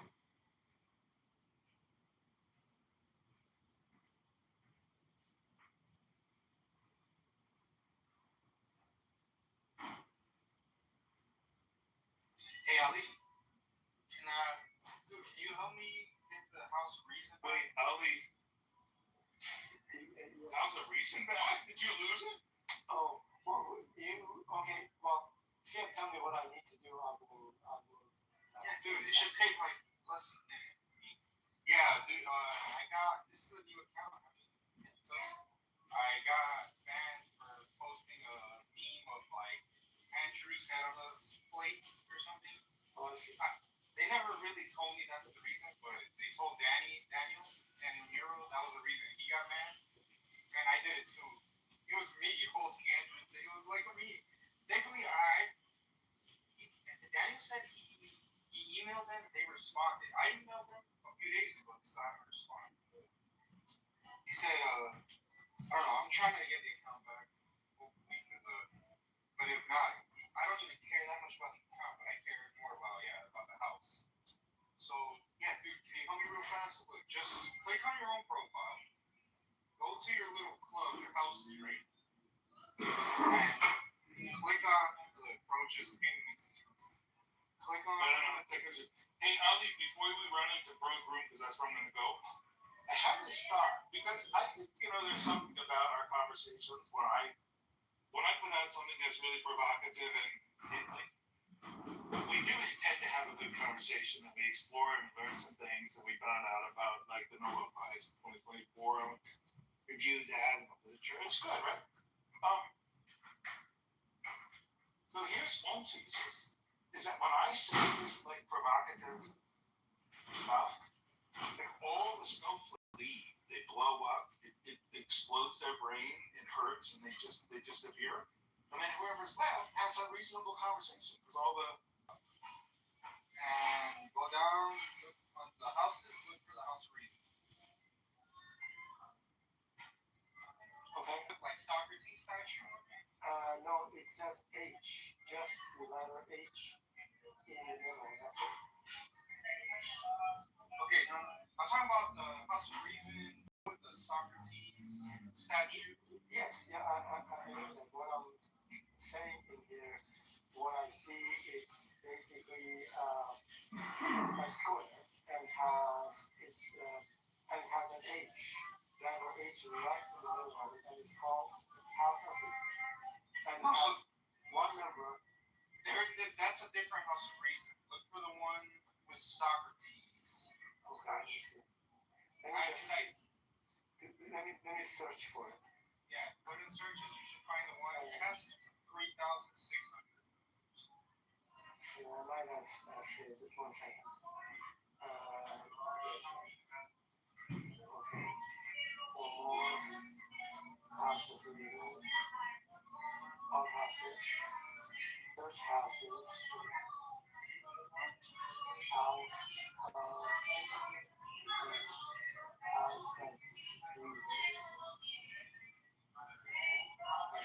Okay.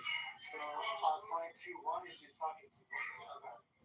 Yeah, so click the Socrates one. Open it, you see it says 3,000, right? Yes, Okay, now click the 3 dots at the top. Okay. Right above it. Yeah. And then go down to members. See where it says members 3,000? Members 3. Yeah, okay. Okay, click members. Yeah. And now you should see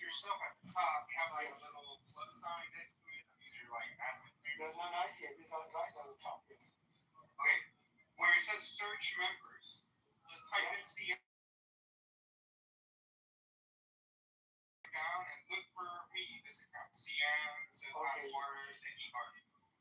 Not smarter, just thinking. Right. It's right on the top of the list. Okay. Okay. So does it have like a thing that you can like a little drop down menu? Yeah, it's a member, it's expanding the object. Yeah. It says remove from the house, give one-time invite, make an admin. Yeah, so make me an admin. Okay. Like now, like I can open rooms and stuff. Okay, add admin. Okay. Yeah, that's it. Just like, yeah, so click make admin, and I think that should be open. That's all I just need. Cool. Thank you so much, man. Yeah, sure. Something talk to you soon. Yeah. Yeah, I'm gonna go to I don't know if you wanna go with it. Yeah, I got okay, good. Yeah, talk to you soon. All right, thank you so much, man. Yeah, see you. I got faith in that. Perfect. Thank you.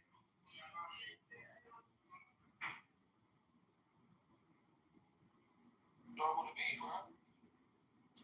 Well, I mean, because all I can do is run, because I can't even do bench presses anymore. If I take a 30-pound weight, like a kettlebell, I was gonna say, you put your little dumbbell. dude, if I get a 30-pound kettlebell and I take it and I raise my hand above my head, my shoulder will dislocate. Eesh. That's mad taking away that. Damn. That's fucked up.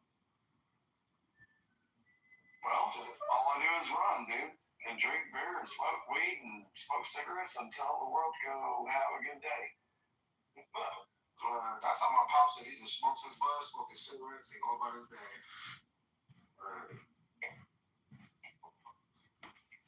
I don't think he's ever gonna quit smoking. Until the day I die, bro. Until the day I die. Like, seriously.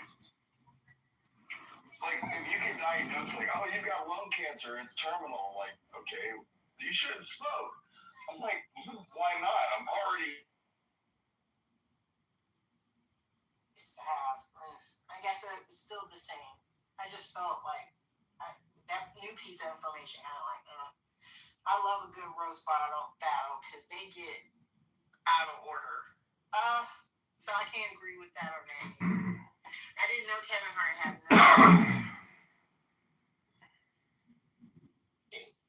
You lower your wing, you hide your wing even. It's not even lower one so you know how humble that is. Brett Matthew is too. Hours at a time, so we had to just listen to this motherfucker talk about how much he sucked dick and he liked pink dick and all the Vienna sausages in his ass and all that type of shit. We had to witness all of that shit. But again, he doesn't have half of the accolades that I have. And it's clearly true. First, it's pronounced accolades. Secondly, fucking employee a month at the fucking Delta Sonic car wash does not make it. Like, when you're handing out rags on the corner to, like, fucking wash windows, what are you doing? How did you win employee of the fucking month there? That's your biggest accolade. What, were you pissing in Windex bottles and trying people's car for $1? Are you out there? Do you have those, like, white crusty lips that we can just tell, hey, dude, I don't know what you've been sucking on because it's either crack or a cock. I don't know. But again, you came out.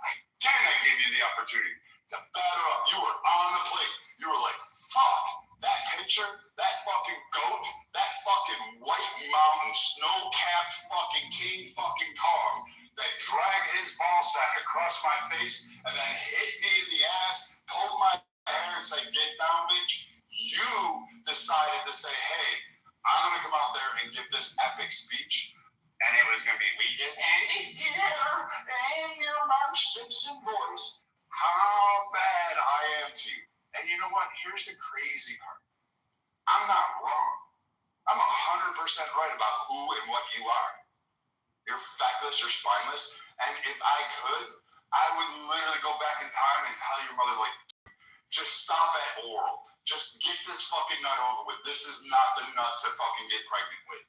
I would literally tell her, I'll give you $1 million. Guys never left their mama's basement and they're still begging for fucking mama's milk from her titty. So take your fucking quote half gay ass, go find those guys, go in their sleeping room, go on some fucking Reddit forum, and fucking suck each other off and talking about how the world needs to be along with. Anything else?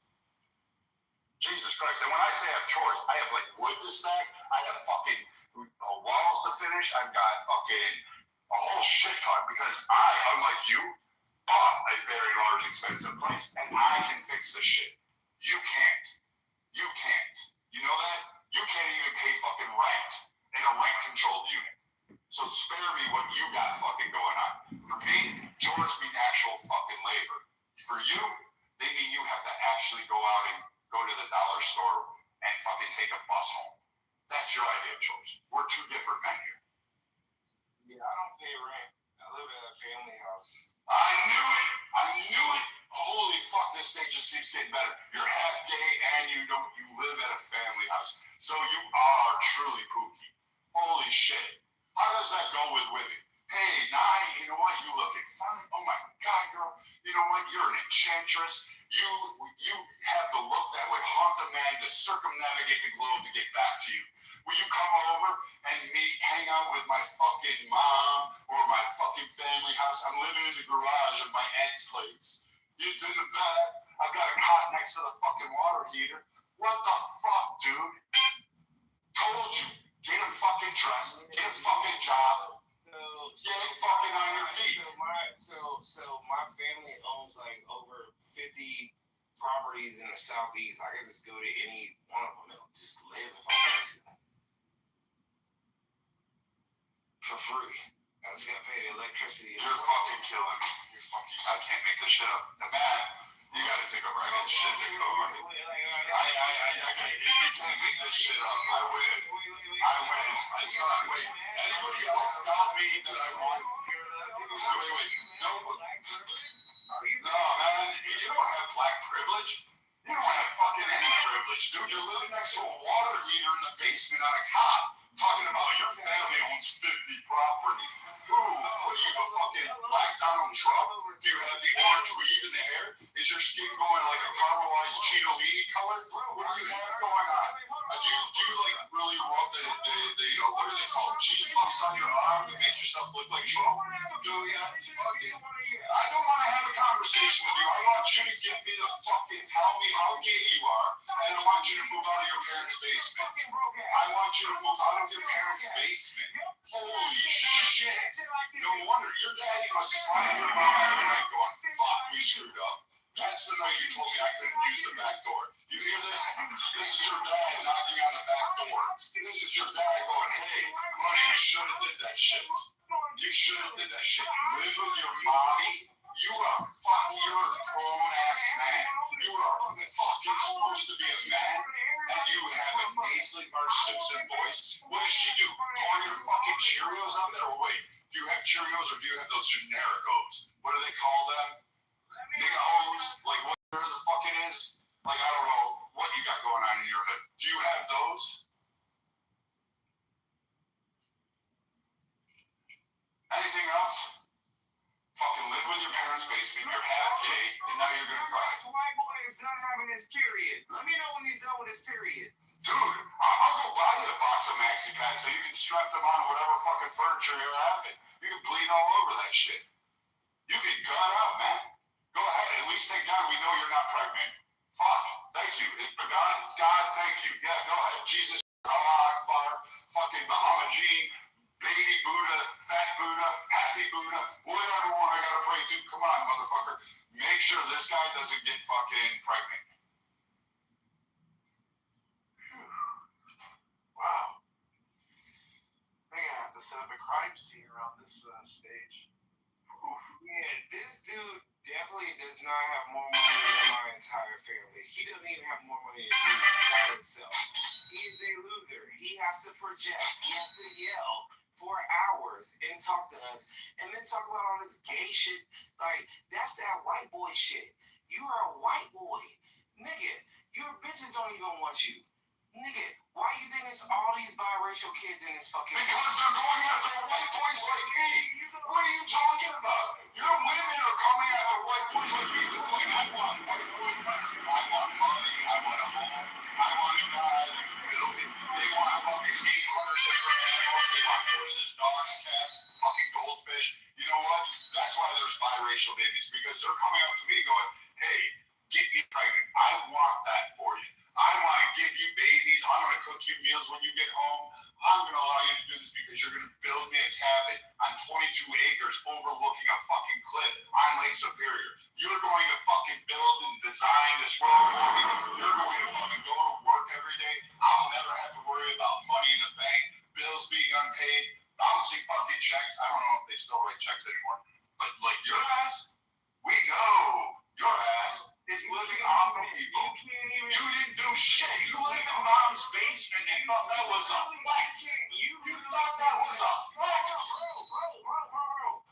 No, bro. I don't homo. Like, no, bro, I don't do homo. Well, no. I said I'd make you my bitch. But that's it. You can't, it's not gay. You just gotta breathe in the whole time back. Go like this. Ooh, like they do in the bars. You just hold that shit out there, you know? You know how when women give birth, you do those breathing exercises, you'll be alright. Grab each cheek, spread over, you're used to that position. All you and the homies do that. Fucking A, live at home with mom and dad and act like you're gonna flex. Because you got mom and dad to pay your fucking bills while you live in their fucking HUD house. Get the fuck out of here.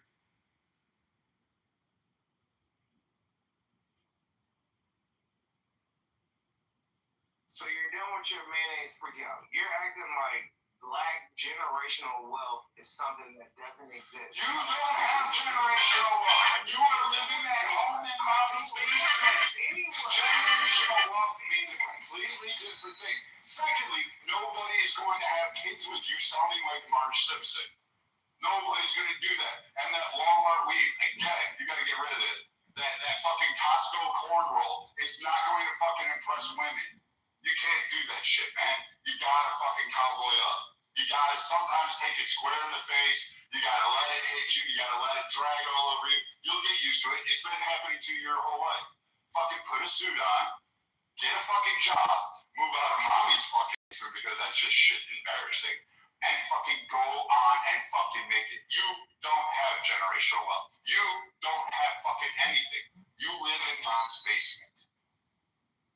So stop sparing me about all this fucking black generational wealth. You don't have it. And knowing you're... I think he left. Holy shit. Hey, man. Oh, shit.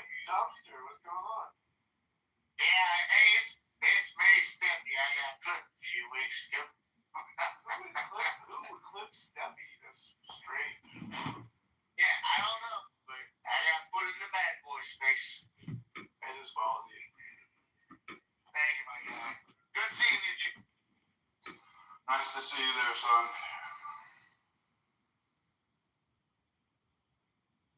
Brad, you feel good? No, actually, I was really excited to hear more of what Coco says. I just can't stand fucking Pookie's coming out and fucking, like, her and I have been, like, pretty much, you know, really rocking it out and having, like, really great comments. Like, every time they comment, it's kind of nice to hear, and I like listening to them. But, I mean, fuck, man. Like, I can't stand some of these cats on here. Literally, the motherfucker said he's half gay and he lives at mom and dad's house. And then he wants to talk to me like he's a full fucking man. Like, what happened to men in this era? Like, I'm not kidding. I know a lot of you guys are men. Like, I'm not busting your balls. But when did we allow these fucking, like, testicle roaches to fucking sit there and hang on and fucking speak for us? Like, when did that ever fucking happen? Like, we need to bring back the backhand for these fucking kids. Like, I'm dead serious. Like, there is nothing wrong with allowing a man to fucking just smack the fucking... it's not even feminine with them. I don't know what it is, but it's like a disease. It's corruptible. We should, like, do, I don't know, bring back fucking Sparta. Like, only those strong survive. You know, that kind of shit. Let's have that kind of fucking masculinity. Like, women will forgive a lot of our transgressions, not the horrible fucking shit. But they'll be like, yeah, you know what? I'm gonna leave the office early. That guy's coming home, and I am gonna give him the best fucking humdinger there is. I'm gonna suck the sheets from his asshole to his cock. That guy's soul is going to leave the body. He's gonna elevate by the time I'm done with him. But you know what? We can't do that. And it doesn't take much, guys. Literally, remember to buy flowers once a week, send fucking postcards, write letters, literally sit down and learn to write. I know you guys are all used to iPhones and shit like that, but actually write a fucking letter out. Telling her how she needs to places. You go on trips. You build an empire with her. Because you know what? The game is the fucking game. And you have to have your fucking women come to you and have, you want to know why your grandparents lasted 6 years? Your grandfather wasn't no halfway fucking pookie. He was a man who went to church on Sunday, dressed in his finest suit, who went to work 5 days a week and didn't complain. Gave his paycheck over to his wife and his kids, and if they went without, he fucking made sure he doubled up and fucking worked his ass off. Now, some of you had shitty family members. I understand that you're like the fucking portion of it. But you know what? There is a vision of what a man can be and what should be. And you should fucking have it. Fucking hey, this is all women been asking for.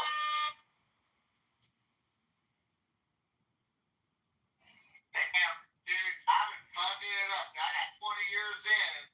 I ain't even had my wife suck my dick through the sheets or however you said it.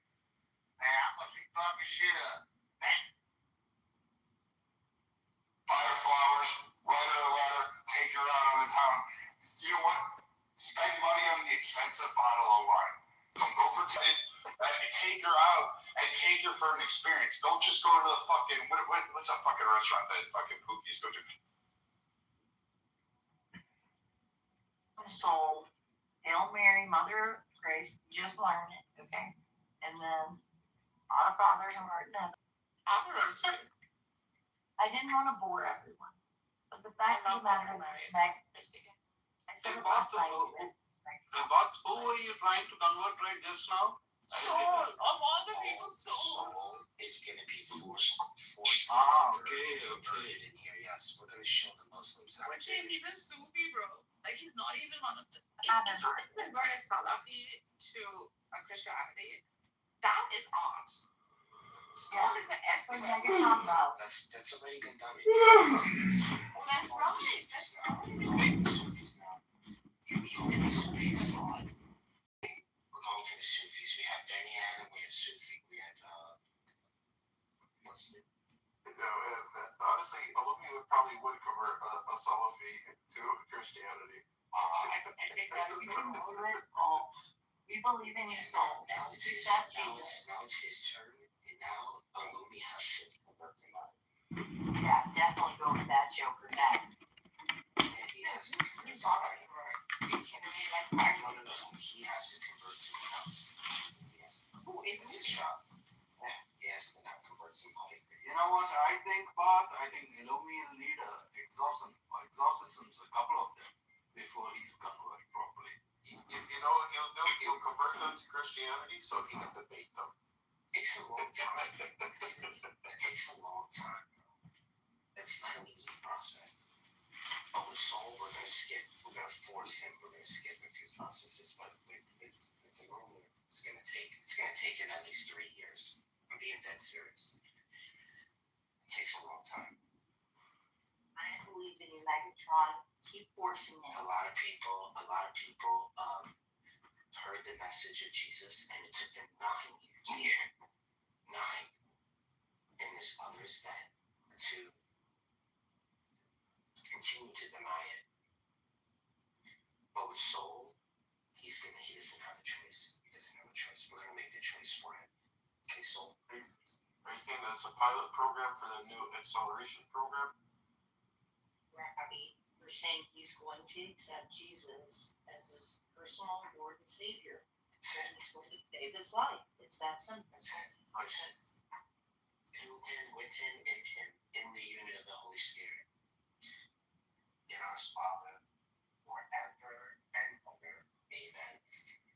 Amen. May the Lord be with you. And be with you also. Lift up your hearts, we lift them up to the Lord. It is right to give thanks and praise. As it is in heaven, shall it be on earth. How we're getting down here, alright, with the Sufis. You know what they told me when I used to hang out with Bhakti all the time? Soul and all of them. You know what that guy told me? What was his name? Johnny. Johnny told me, if you're not gonna eventually convert to Islam, you can't hang out with us. They told me. When I said that, you know what they said to me? Yeah, that's right. He should say that. That's right. He's not wrong for saying that. Hey, Tron, I'm gonna find these people. Okay, sorry, I have to look. Charlie's rules. We're following no Charlie's rules. We learned something from him, right? Okay, worked. My knuckles, right? Hey. Yeah, I love that pic. I think that's the best of Daniel's vision. Thank you. And I love Daniel. Hey, I'm his little sex toy. I have to unmute that. What do you mean next? You're an eternal wife to Daniel. Forever and ever. Amen. Amen.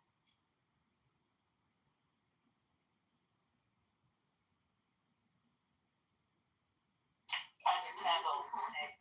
That's all. It's Jane. Our Danny boy doesn't talk anymore. This is so strange. How is everyone today? You? I can't complain. So it was saying that this room is only intended for those who intend to convert to Islam. No, not this room. Yeah, different in the middle. Oh, because otherwise, la ilaha illallah. With that weird shit, okay? And less miles, Some days we're leading with the sword of Islam, but then it's Christianity. Are you ready to take the poll? I'm ready to think Constantinople, not Istanbul. Good. You're getting closer to Rome. Getting closer to Rome, buddy. check out my snake. It's really cool. Yeah, I saw that. I looked at it. It's fucking awesome. Did you make that? Mm-hmm. I really like it. We got a Jason board. I really get turned on when he talks. Well, Jason torn. That was born. Jason torn. Oh, now it's torn. No, he's always been Jason Torn. What are you talking about? Call him Jason Bourne. Maybe because this is what I want to see. I like Jason. Yeah, me too. Even though he did like me, he wasn't allowed to like me. And I accepted that about him because, it was really tough for him to fight through everybody to actually be my friend. So I understand if I can get it,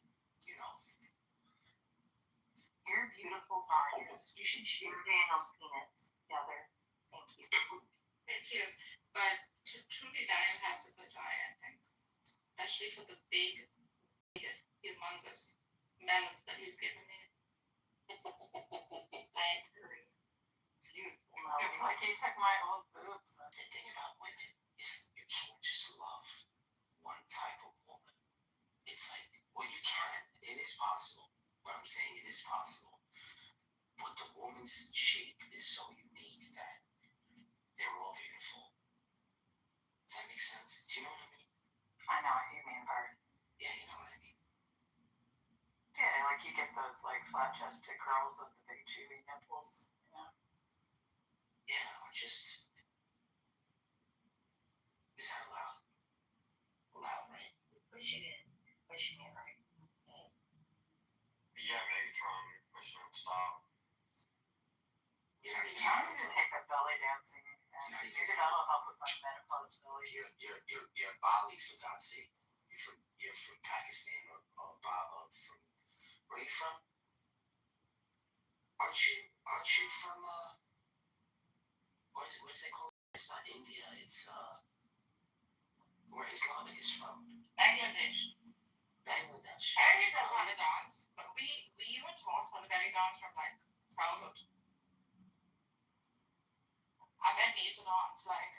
Agnes, no, show auntie, so cute.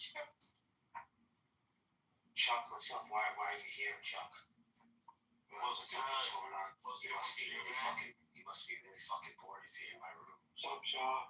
Oh, I'm actually in Nargis's room. Hi, Nargis. How are you? well, this is Nargis's room. I I'm was just saying, you must be room. This is whose room is it?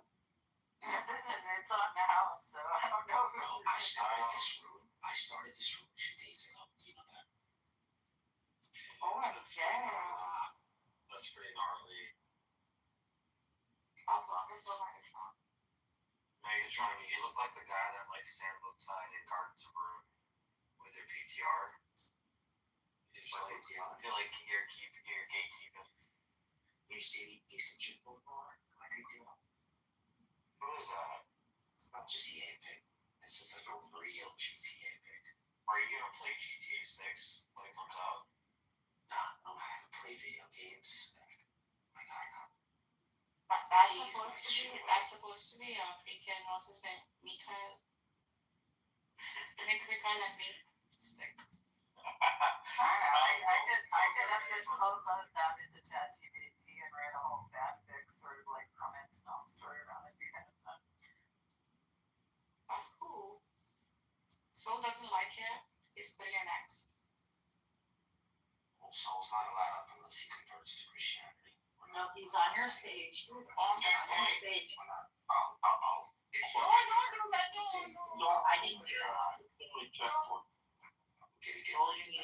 Let me get the sword out. Hold on. Sorry, Cole. Okay, so there's this thing with like Amish romance novels. Like if you go to like any like Pennsylvania or Kentucky or Southern Ohio or Wisconsin or Tennessee or whatever, they're gonna have a whole epic section, particularly in the rural areas, of nothing but Amish romance novels, right?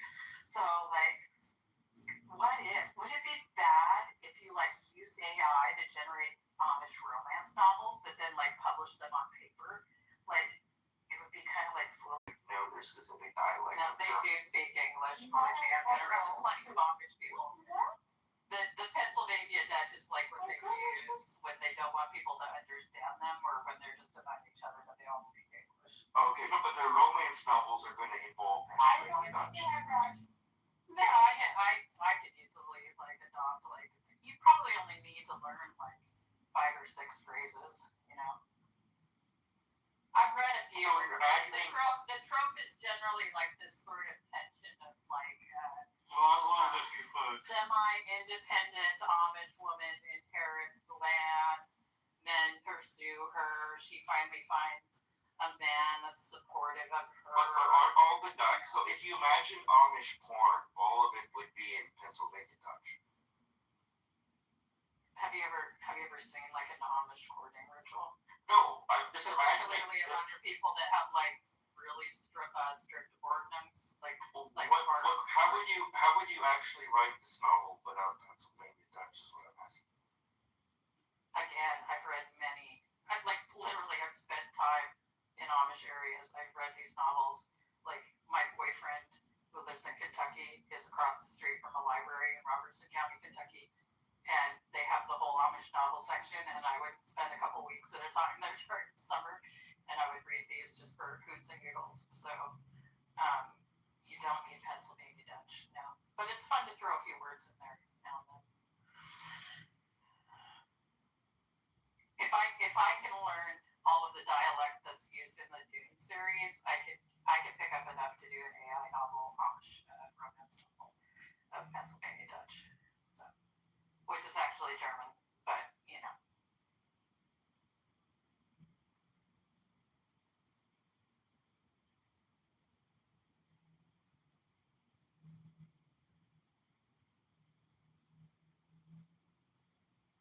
In Pennsylvania, Corey, is that where you spent time with the Amish? No, northern Kentucky. Okay. And also Tennessee. There's lots of Amish people in Tennessee. You're in Tennessee. I'm in Tennessee now. It might dock someone we both mutually know, but I will just say somewhere east of Nashville. somewhere west of Nashville and somewhere near Chattanooga. There's a couple communities that I'm familiar with. Yep. I know. I love you. Look at my picture that came out messed up. But if you see what I'm trying to do here, but like when Mikhail's came out, I'm trying to fix it. The fuck is my hands are white, my face is orange. His hands are black, his face is brown. You've completely like lost coloring all over. No, it's all messed up. No. This is lovely actually. Oh, I like it. Bro, I'm trying to get it where he's holding his head. You're gonna we can get click for this right now. Take the screenshot. Yeah, take the screenshots. I did. It's lovely.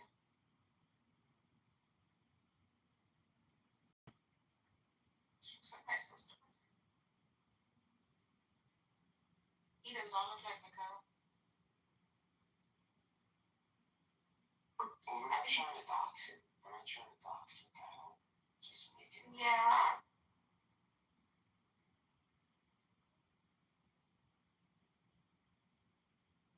Dude, that one is fantastic. Yeah, Barth. It's a chainmail? He's wearing like chainmail. She's in like a 70s, birth out of a 70s home. Like it's Oh, you're talking about the one that I did with both of them? That one? Oh, the first what one. love did you put in there? You get that? That's cool. Fucking dope, right? Like, are there no other two people we can use for your pictures? Like, God. It's in my picture, so there's a bunch of pictures out there. Some have faces to them. If they either wearing masks or something. Soul's still being salty, and he hasn't accepted Jesus. I just want to let you know. We'll let him sleep on it tonight. He's had to sleep on it. It's He's tomorrow so morning. sweet. Oh my God, welcome Dr. C, everybody. Welcome Dr. C. Thank you. What have you guys been cooking tonight? What's on the menu tonight? What's on the menu tonight? We have been preparing just for this moment, just for your arrival. And you've come just in time as our honored guest. We love you. We love you too. Gracias, muchas gracias. What's on the menu tonight, ladies and gentlemen? Well, I'm serving trouser snake. I can see it right here. What are you serving? Trouser snake. Nothing less would be expected from you, Cora.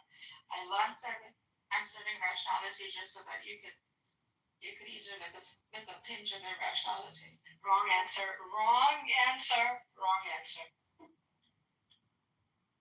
And I'm serving logic, so you can eat it with a pinch of illogic. Right. I already am stuffed with rationality and logic. What else is on the menu? Yeah, on the menu. Let's keep track of. Let's get back to topic. The topic is scientific proof of the Quran, and we have just the person for that.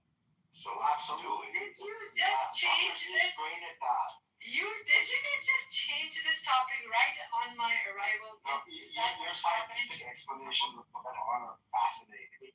We love you. No, wait till you see this one. Oh my God. This one is so. Yeah, but Daniel, I did tell Dr. Z, and I'm being serious here, guys. Like, I think some people are kind of using her. Like, she spent time doing this. And I appreciate it like any kind of work. Sometimes even if it's irrational, that is being done in any field. Right? So that seems to be like quite the liking for this approach, the scientific approach. Kitty, you're not listening, but just sending hearts to Daniel. So I think that I'm really sorry. Leave these you animals and talking. You'll just see my picture. Okay, that's very sacrilegious. Please continue. With me now. Dr. Z, can you tell my electronics? What the hell? Why does he have the why? Whose boobs are coming out of their chest? Like who is it? Look at Megatron. It's in Whose picture? Nargis. Stop. Make it look like Jesus, but without. I mean, just it's kind of blasphemous. Oh my God, this is just beautiful. What? Please, art is not blasphemy. It's top is left for us. It's the only thing left. Do you want a depiction of like an Aisha? Like, is that what you want? This is beautiful. Like quality thing? Okay. And me who hates him still finds this beautiful. Oh my God, why is his hair, especially his hairy chest, not hairy? Because obviously he's had open heart surgery. Look at the scar down. Yeah. It's beautiful. Barf, that is magnanimous. see that, dude. It is Daniel spectacular. That I'm gonna put. It's like amazing. Like there's so many. Bad boy Megatron. Bad.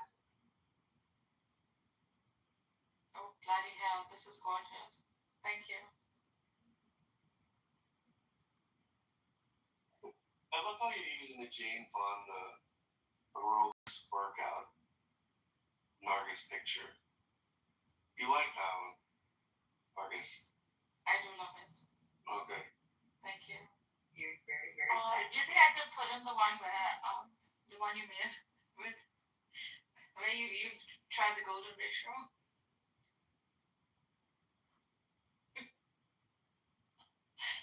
How are you enjoying this, Daniel? How obsessed are you? I love it. It's fun. It's not as easy as you would think. So if you have some idea as to what you want to make, you kind of, if you really have an idea what you like, you have to redo it like maybe 10 times, 20 times, little tweaks. So it is challenging in some ways. He explained to me, Nargis, that as he was trying to augment the breaths with ChatGPT. Yeah, wait till you see the others. Moshe, for the sake of decency, I can't put them on.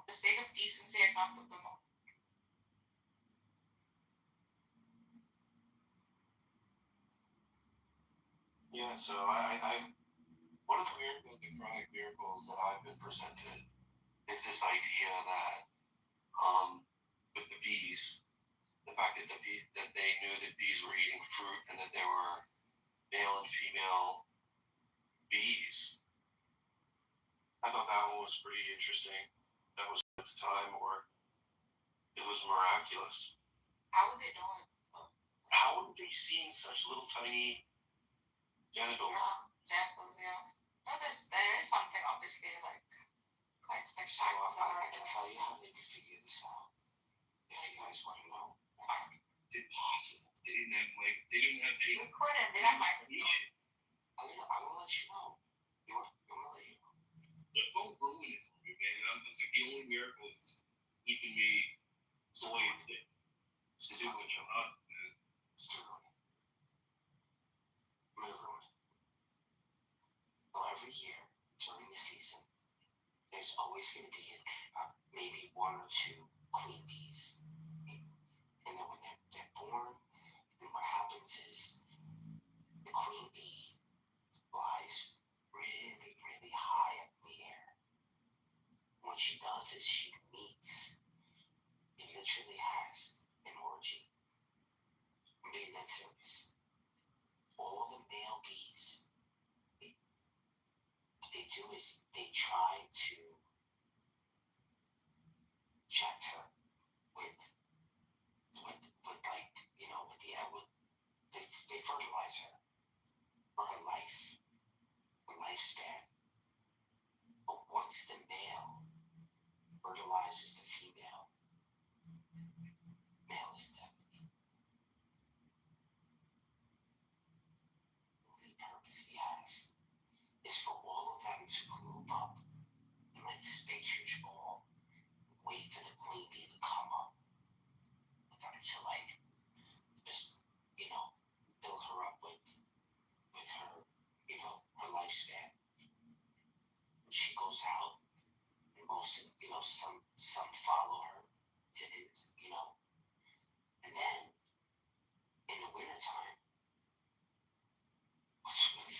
most of the male bees get pushed in the winter time.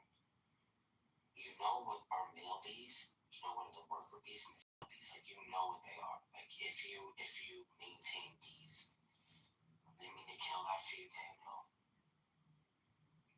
Had nothing to do with the claim. It was just a long ass explanation. Like, after the bees. Had nothing to do with saving the bees. I just wanted to do the orgy thing because that is true. And I think that there's a better way to explain that, but that's exactly what happens there with the female. It is true, they do get kicked out for the winter time, so you can tell. Thank you, Mr. Natural. Going back to the claim of the Quran, Daniel, can you imagine a great day of saving the bees? Can you imagine, like, how they would know this? Bees suddenly appear every time you want me. Just like me, they belong to be Dr. Z, Dr. Z. Killing me softly with her song. Dr. Z's killing me with her song. Turn off the light with his words, killing me softly with his song.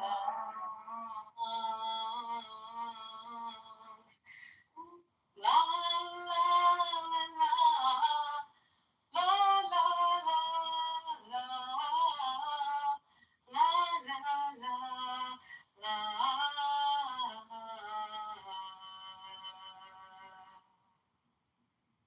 Wow. When I joined Clubhouse, and one time I entered one of these singing rooms, I heard the most beautiful voice. Fuck, it was Dr. Z. And I was like, shit. I know, right? But your voice is equally beautiful. Thank you. Your creativity in your voice. Yeah, no, I'm not kidding. I enjoy your karaoke sessions here. I think even the most leathery cynic would be, would have a difficult time explaining why it is that the Quran knew that the universe was expanding.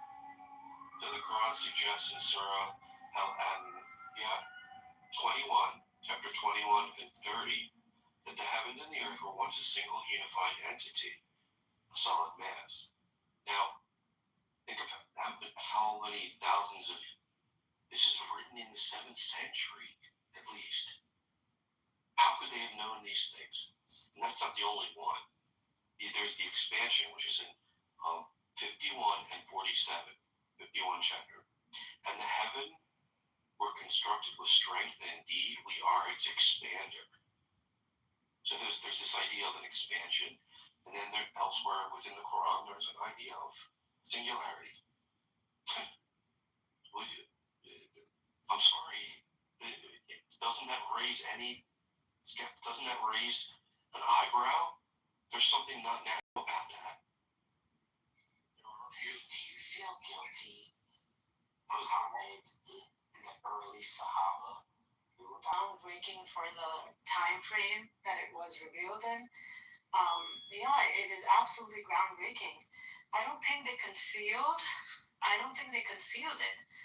I thought that was the foundation to build on, right? Like, cosmic abilities God is sharing about his creation, the singularity, the fact that there is an expansion of the universe, and the reflective light of the moon.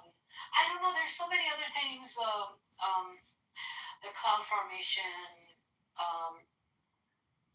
alternation of night and day, alternation of night and day. You don't think it was a bit Jewish of you guys to keep the information to yourselves? I'm not trying to throw any digs. I'm not saying anything, but it's like, we're just picking up the things that you pick up from them and us.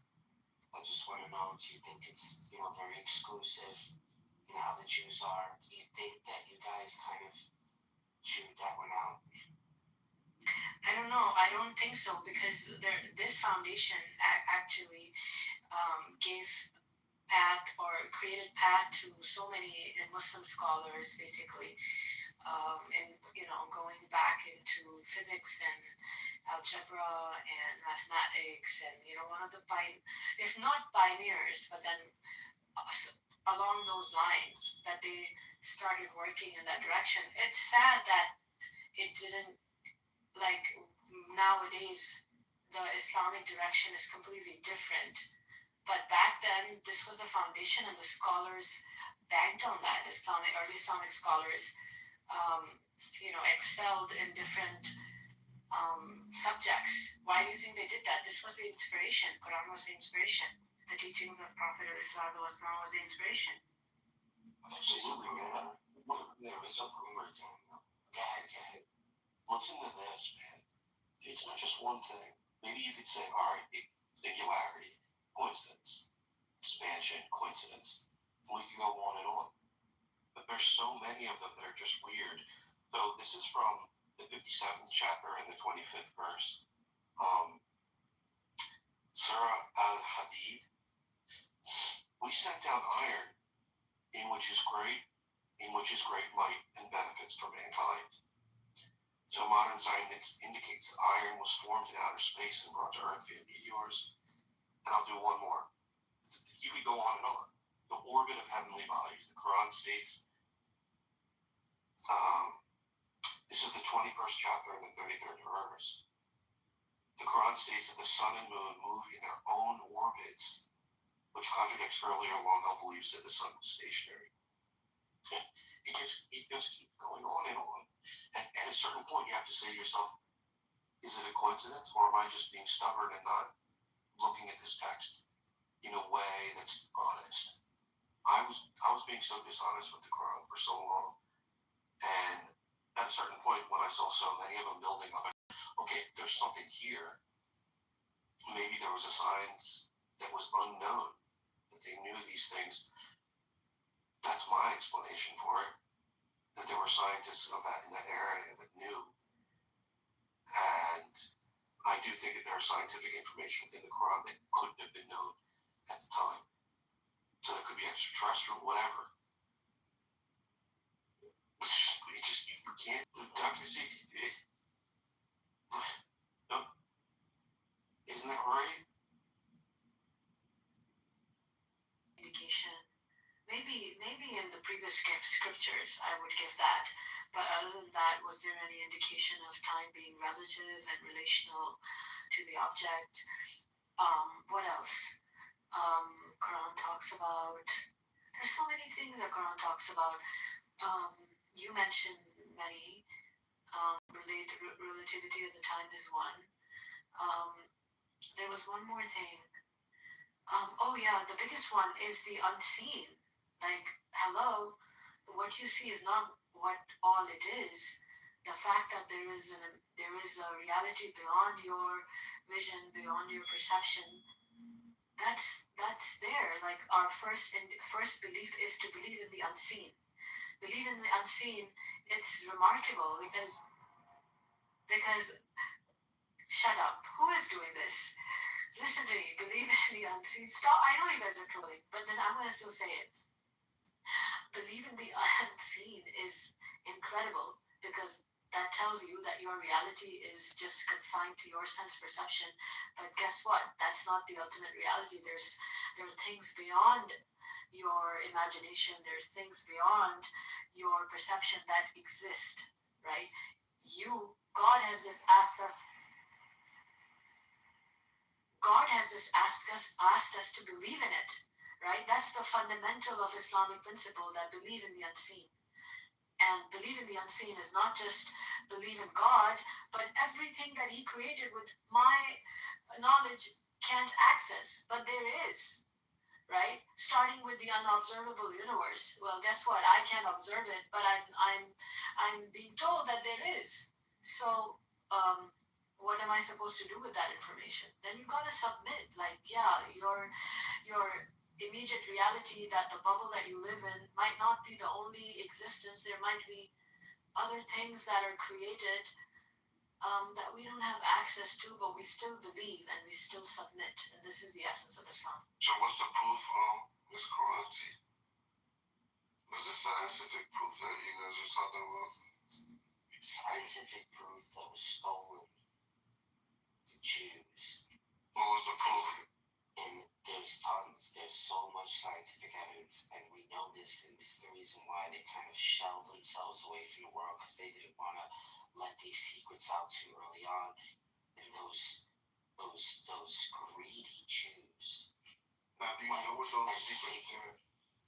Are you Jewish? No, I'm not Jewish. Are you Christian? No.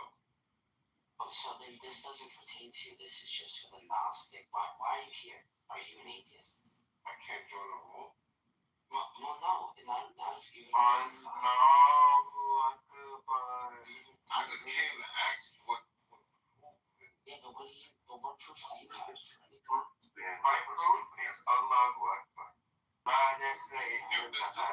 dude is right to what you're talking about. So you either convert right now, or we're gonna have to kick you out the room. So this is what we're doing. No. I'm not. No, I'm a Catholic. That is what we're doing. That is what we're doing. I will baptize you right now. You do a small prayer for yourself. If you either convert to Christianity, we're leading with the sword today. We will tell you all of the scientific secrets in the Quran. You must convert today, right now. To what, Islam? Not to Islam. Catholicism. We'll give you dual citizenship, but it has to be at this point. First of all, I'm already born into these religions, so I don't have to convert anything, right? But okay, so reinstate. That's fine. I like reinstatement. That's brother. We can give you the old plates from your old car. If you're a moderator, it's your rule and stuff, so I understand if you won't let me talk because I have to. Well, you have to convert. Like if this was Islam, I would make you pay. But this is Christianity right now, so it's either do or die. See, at least Islam, they let you pay. Like this is like the Catholics don't want your money. I don't have to either convert or die. You either convert or die. That's it. Catholicism right now. That's not how it works, brother. That's exactly how it works. I just want to ask, that's how it works. What's the scientific years? So why is the title about Quran and not the Bible? It is about the Bible. We're talking about the Bible and the Quran. But so do you understand what these truths are? Do you yourself? I was trying to ask basically, what did you guys discover as the truth, and do you understand what the real truths to the universe are? And understand. Do you understand it's beyond the Quran? You have to believe in God. You can't even be a Mason if you don't believe in God. What makes you think you could join groups like this? I believe in God. Alright, that's all you have to say. Alright, he's converted. Alright, so that's not converted, bro. Well, you're gonna ruin it. I guess. Well, this is the thing, right? We're talking about the expansion of the universe, quantum mechanics, time dilation. These are all scientifically proven to be. Okay, right. I understand that, but most of the fathers of Quran don't understand that. So you do understand that everything is really about frequencies and consciousness. Is that what you understand that, right? No. Okay, then you gotta do some further investigation because this new scientific proof, scientists are always the last to know everything, which means the people that wait for the scientists, matter of fact, they're actually the last to know. Scientists are one of the last people to know anything. The followers of scientists are the last to ever know anything. People have already known this truth. Like if I show you a guy named Darius J. Wright, people have outer body experiences, and they already know this truth. I listen to them. I already know all these truths to what happens after you die and all that. But it's like, why is we for this proof there's time dilation in the Quran, bro? People that have outer body experiences and go through the 7 different realms, the different heavens, they come back and make YouTube videos about their experiences and explain this stuff. So it's like, it will resonate with you because the truth is the truth, but everything is interdimensional. Multiple, there's multiverses.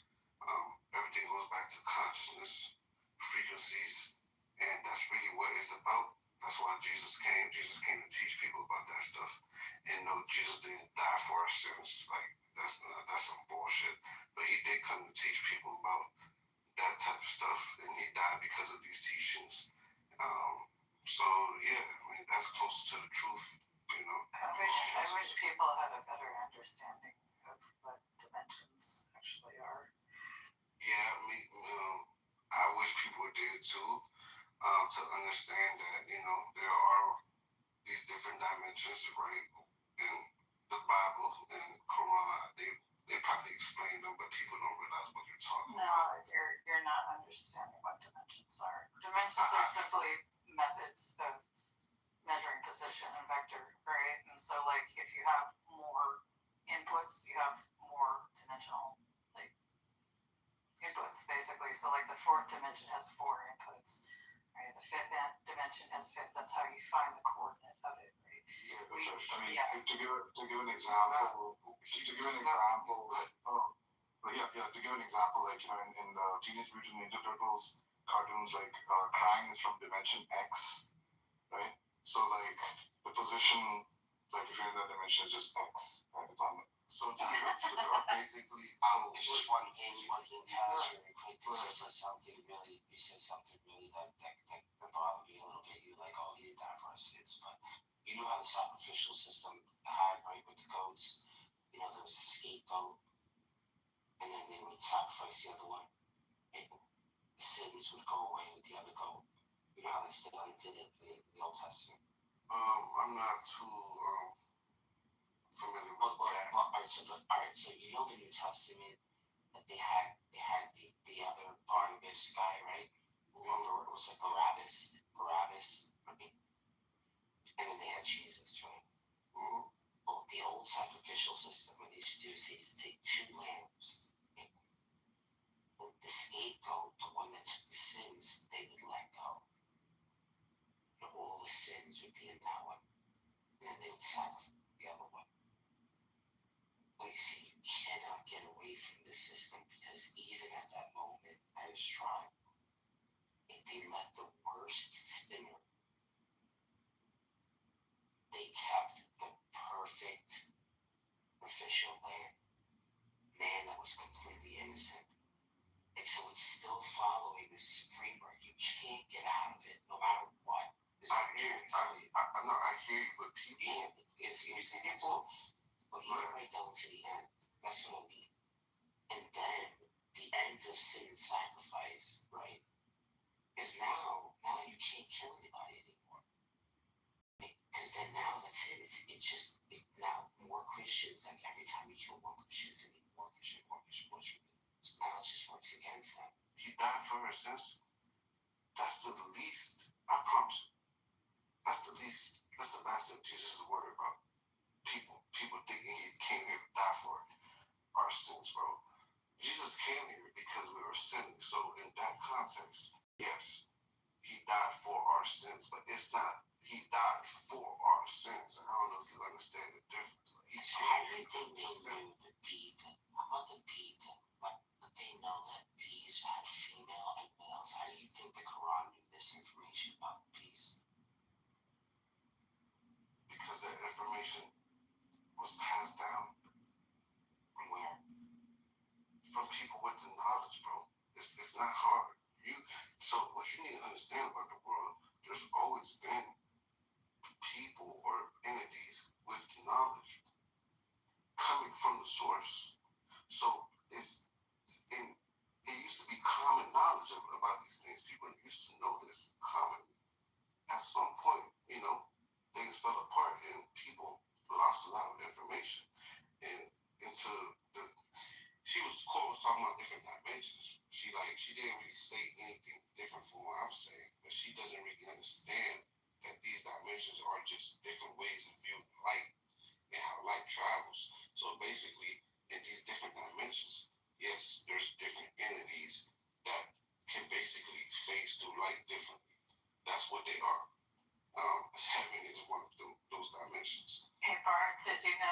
colonies are 95% female, and they're matriarchal. Yeah, that's what I'm trying to tell you. So the ones that are left out in the wintertime, those are just like, because the men are just there to fertilize. What I mean, with all the male bees, they die. And after their only purpose in life is to create that big, huge circle for the queen. Throughout the summer, like that, their only purpose. And the moment they shoot their load at her, they die. Correct. Yeah, that's it. That's just their goal. And then she gets all fat and she likes that. And then I guess the ones when she's done, I guess she puts out this kind of smell, and then the rest of all over her truly calm. Yeah, what'll happen is if you develop it, there's always one queen in a colony, and then over time a second queen is like that, developed. And when that queen matures, the colony splits in half, and the first queen goes away, and then the second queen, one of them will leave the colony and get fertilized, and then the swarm follows them and starts. Yeah, so big, so she, so to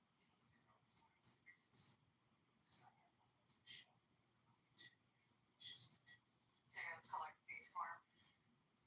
what she does is she goes out where she lives. There's always bees either underneath the floorboards or in areas in the porch. Like people kind of leave, reach out, it creates a big beehive, right? So she's discovered really behind, like in the wall. It was like the whole cavity was completely filled.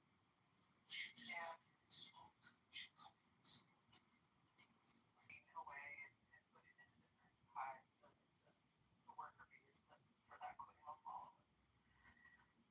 I mean, look, that's not important now.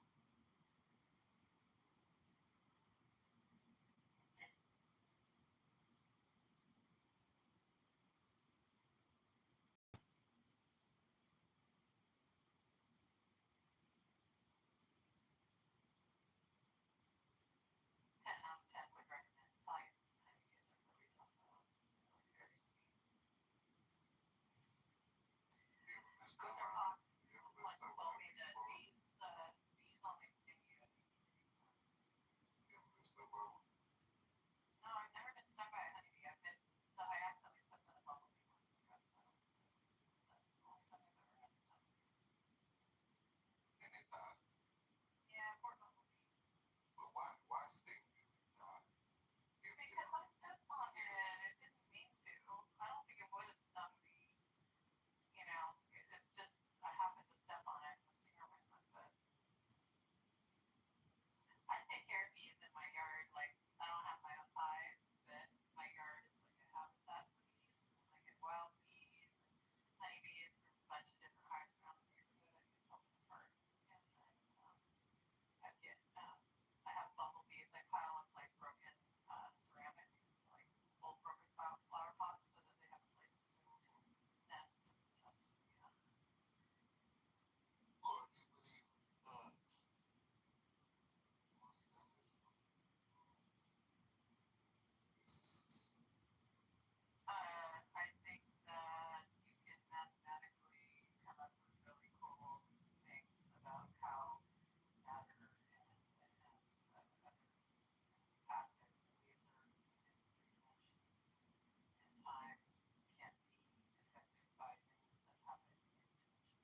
pessimistic meta-induction argument against scientific realism.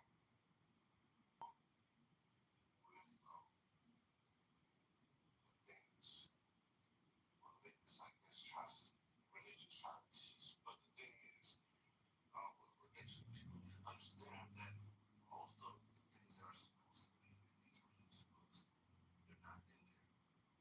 And they're not in there because You know, I think you know something. I do. Everybody No, knows. you don't. Everybody knows this. It depends on if you want to look within yourself. The enlightenment. Nah, I don't know anybody for certain. Yeah, I know. Stages of the probability that something might be there. Yeah, I know this for sure. So it's just that's just the level of my soul has gotten to. You know what I'm saying? But everybody's soul is different. There's a lot of people that understand this just like me, even more than me. Some people don't understand. So what makes your intuition? Because that's really all you have to go on. Because well, here's the thing: your intuition is not really finding this my intuition. You just never know your intuition is not at a place where you can start basically pointing out and saying, "This is the truth," and this is the truth. Or maybe I progress beyond that. No, well, you could have, but I don't believe that's what that is. I believe that you're just not in a place where you can say, it's more of a, I don't know, I don't really know, so I'm not gonna pick. I'm at a point where I can start picking. Or maybe I understand that the at its base, the structure of the universe is chaotic. You can't predict anything with 100% certainty. It's not chaotic at all. It's very structured. It's very structured. There are structures with chaos. There are patterns that form within chaos, but they're not, unless you know all the initial conditions, you cannot predict them. But here's the thing, though. I understand certain things, like what happens when you die. I understand these things, right? I understand where we come from. I understand certain things, right? Some people understand these things more than I do, because there are teachers that I could learn from. I understand very much what happens when you die because I studied right, and what you I can tell you what drugs will you based on the climate that you're in and how fast your body will decay based on the temperature and the humidity and all of that. So right, I do understand what happens. Those things don't really matter to me.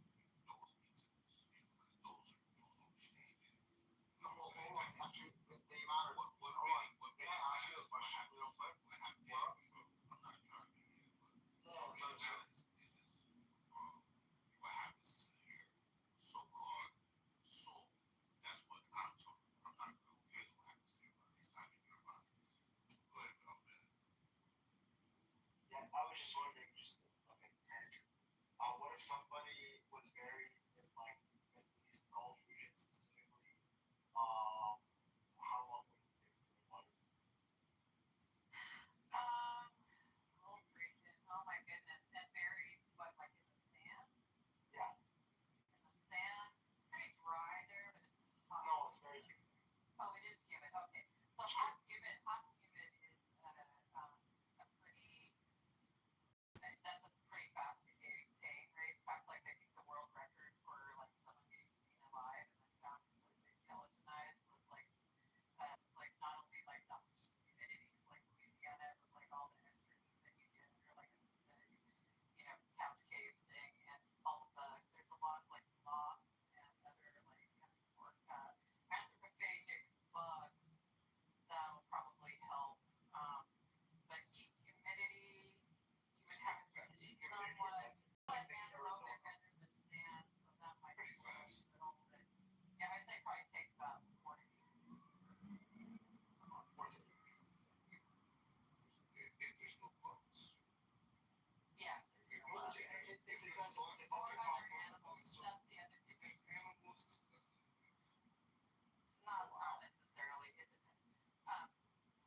sorry, you point of view.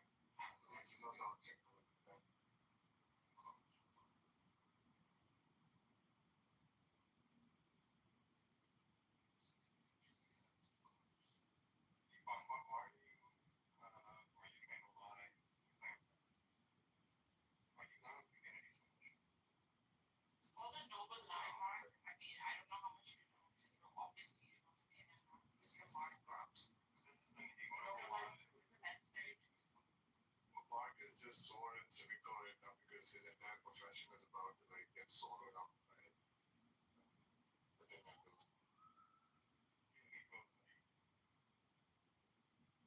go. That's true.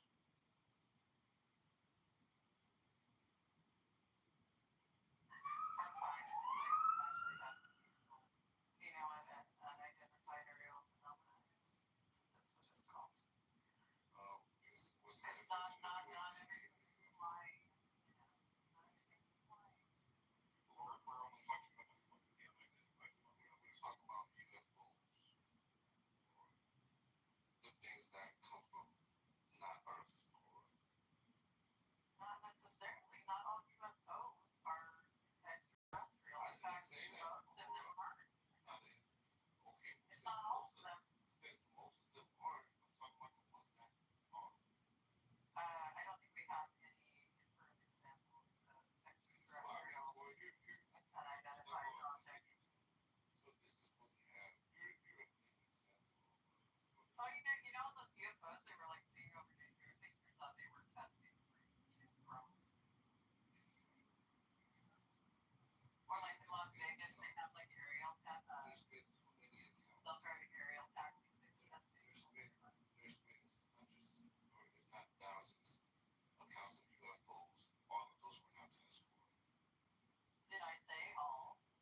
back or just say, haha, I got you all, it's fake, I made it up.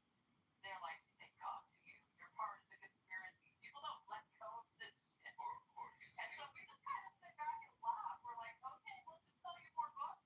Buy it. You guys should have it, you know? Whoever made them, when they made them, right? I'm not too keen on the details, but I feel like I read it to you before. That's not like, I remember a girl saying I think you were saying, but whatever, first of all, yes, I'm not a girl. My name ain't girl. I'm a woman. I'm 52 years old. Okay, but whatever this person took back, if people are not buying it, it's because there's more information. No, they totally bought it. You can go out and. This is what I'm saying. This is what I'm saying. For example, if I went to the person and I told you aliens are real or stuff like that, right? Now, when they go around believing that, and I told them I was just joking, and they said, well, I don't care. They believe in this stuff. They're not believing it because I told them that. They believe it because they already have information elsewhere that corroborates with that information. Or that's what They have information about sexually around psychics and like eggs that like project other people into other dimensions and time travel. Like they have information. Yes, because exactly there on New Jersey of all places. Yeah. Okay. You know why? Because the person is talking about different dimensions. A lot of people don't believe in that. So once somebody starts talking about different dimensions and stuff like that, right? So or could it be something that's like confirmation bias? Yeah, it could be closer to confirmation bias, but they're just looking at it like, why is they can't read the situation or this person is just joking around, but this person did mention some things that I know to be true. My mom wear Jordans, but let's say she has some Jordans on. I'll be like, what the heck? How does she know my mom wears Jordans? Even though when you say it's bullshit, I might pay attention because they are, right?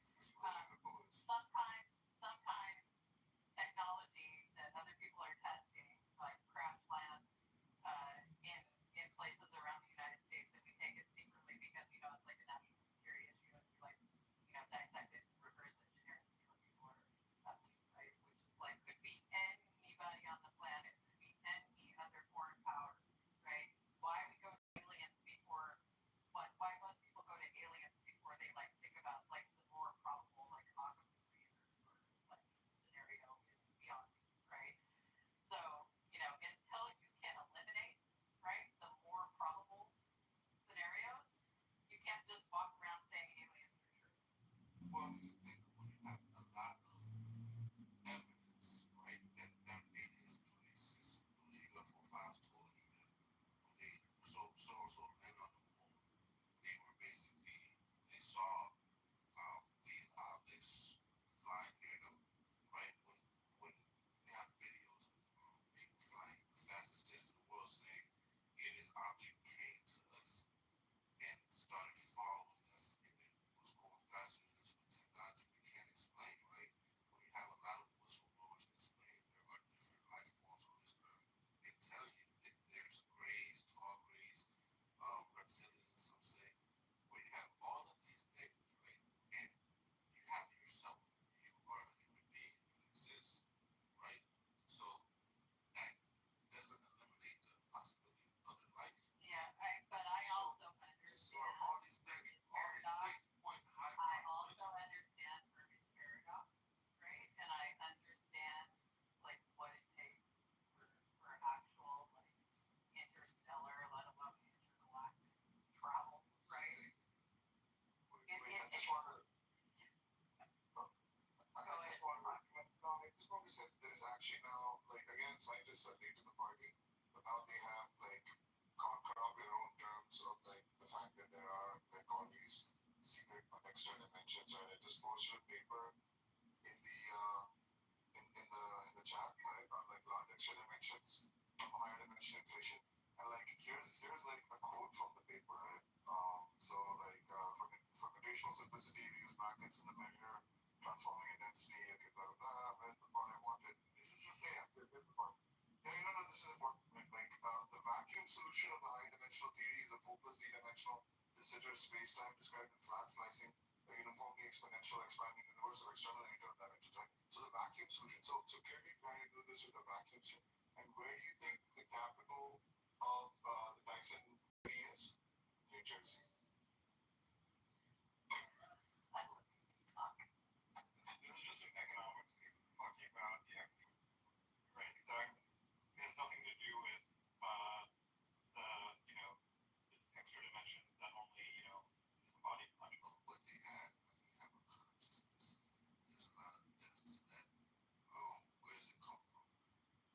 People don't explore that, right? I like to see it about Roger Penrose's or car theory. That was always interesting to me, just because I think it's like instead of the broad aspect of what's going on and what it's connected to, but you're too deep into terminology and education, like based off from people that are figuring things out where the information already exists for everybody. Like scientists are discovering things that people everybody has feelings about things. Scientists are discovering things to be true that people already knew. That's just a feeling. That's a problem. Why are these people with just so-called feelings? And even though I know what it is from his experience and common sense, right? But why are these people with just so-called feelings beating the scientists to the punch years before? Years before. It's extraordinary how these people are getting all this shit right. And these scientists also. Really, there's like some guy in a deli in North Carolina that's like takes those on. I mean, I think it was some launch on like I know.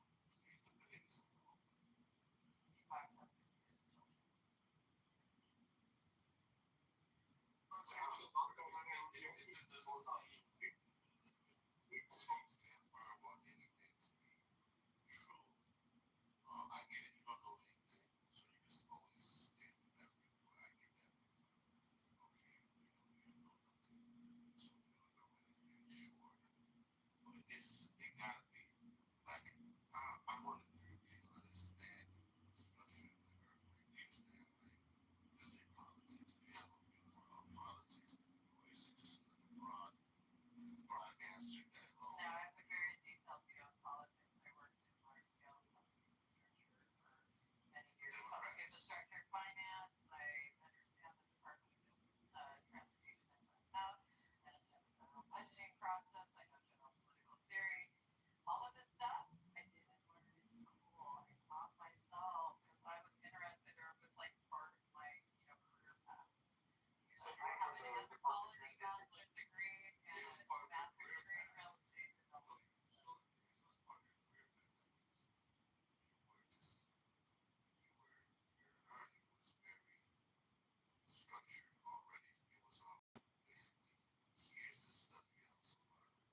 and save them all. I don't know. Try. Say it's Well, I don't know about save that. Yeah. Okay, listen. I'm gonna put that to the core. How is it that?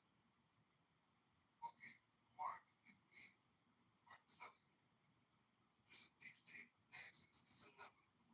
It's like it's really just that's the truth to it. But why is it that you can't see it? Is it that you're too? Well, Yeah, it because is I what you know are. human beings like that were right. Instead of identifying what's in front of them, which is incompetent people.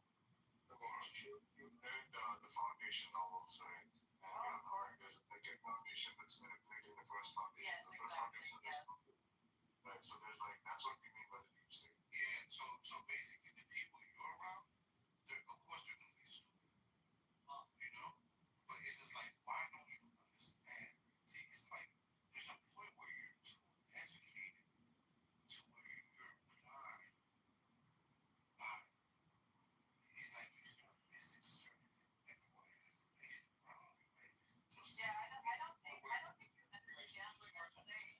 Like having You don't understand because you're too smart for it. having more information doesn't make you less capable of understanding things. You might see that way from the ignorant. because I feel like you're too educated because you're looking at it how you were taught to look. Yeah, you're not responding to this the way all the dumb people tell us to do. Gotcha. Don't listen to me.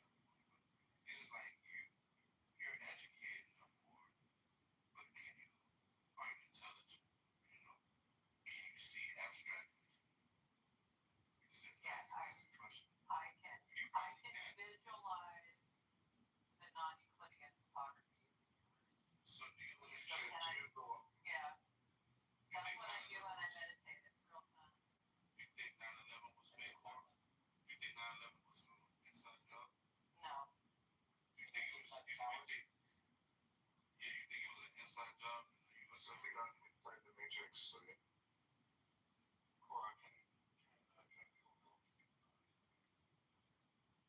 It was less about that, and it was more about the actual construction of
consensus, man.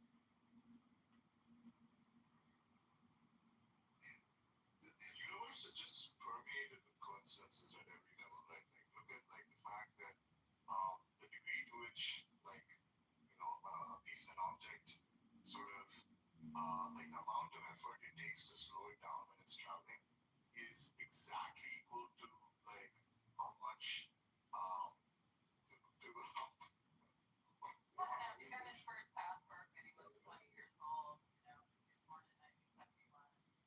Then, it would expire. His second, iteration of the passport would expire in 2001. And then there's the one in 365 cans that you did from September 11th, which is near his birthday, so it kind of makes sense. But there's no hard and fast rule that passports have to expire in the world of futures in 20 years. It could expire after exactly Every 10 years. 873,000 years. Or like companies are keep constantly. like it would be like And then why would it say it's a U.S. passport? But they did base those versions of the Matrix on, mid-90s United States. So why wouldn't they put in the parameters? Within the realm of within the realm of like possibility that could be used, such as the passport. is one, right? The one. That's Also, there's a lot of like small harmonious differences between the world of the Matrix and the real world. For example, in the real world, the person who looks like Neo is actually Keanu Reeves.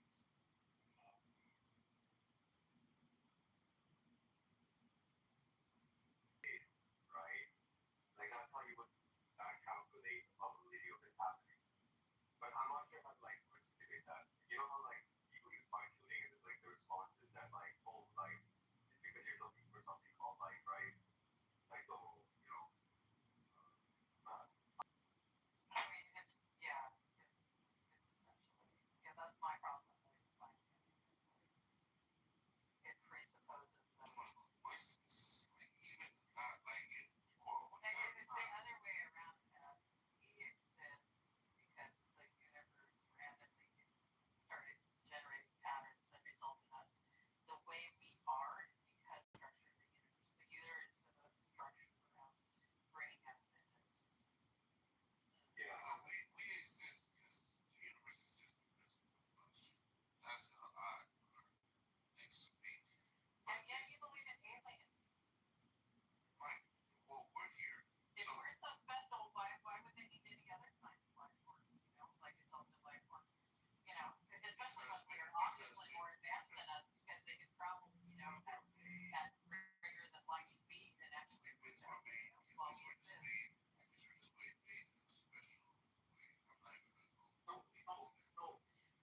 Does that mean that like if we take that to given that life was an intended like aspect of the universe, then the fine tuning argument goes through, right? Like then it lands. Or are there like other problems? Somewhat, but there's actually like people act like it can only be one way, but NCM has a part of it. There's actually a range of potential. It's not as finely tuned as people think. Like there's a range of potential ways that things like the fine tuning constant and stuff could fall and still result in the ability to have some form of near the center of the universe, but then that's a slippery slope to like helios or geocentrism and flat Earth. The multiverse that you're talking about just now, could you recap?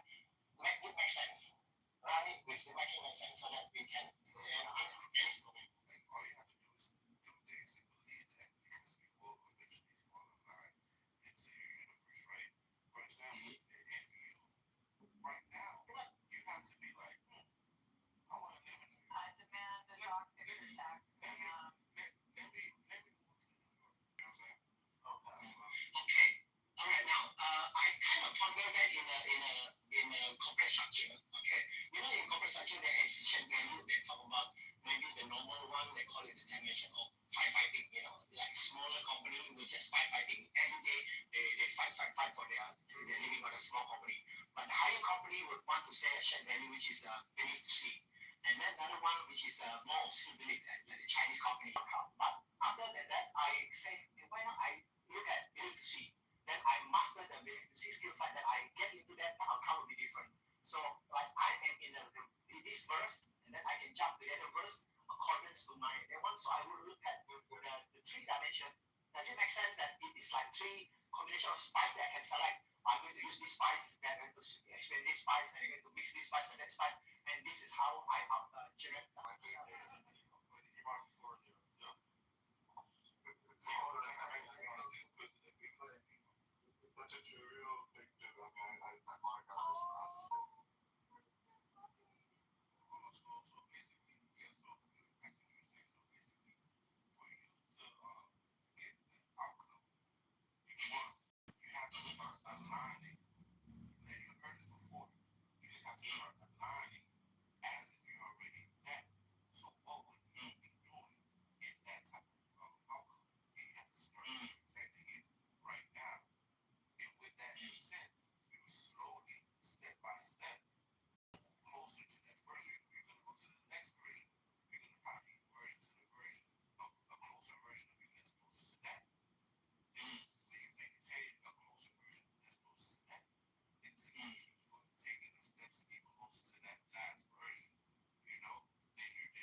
Just not at least I can logically say there are two different dimensions of belief system I can hold.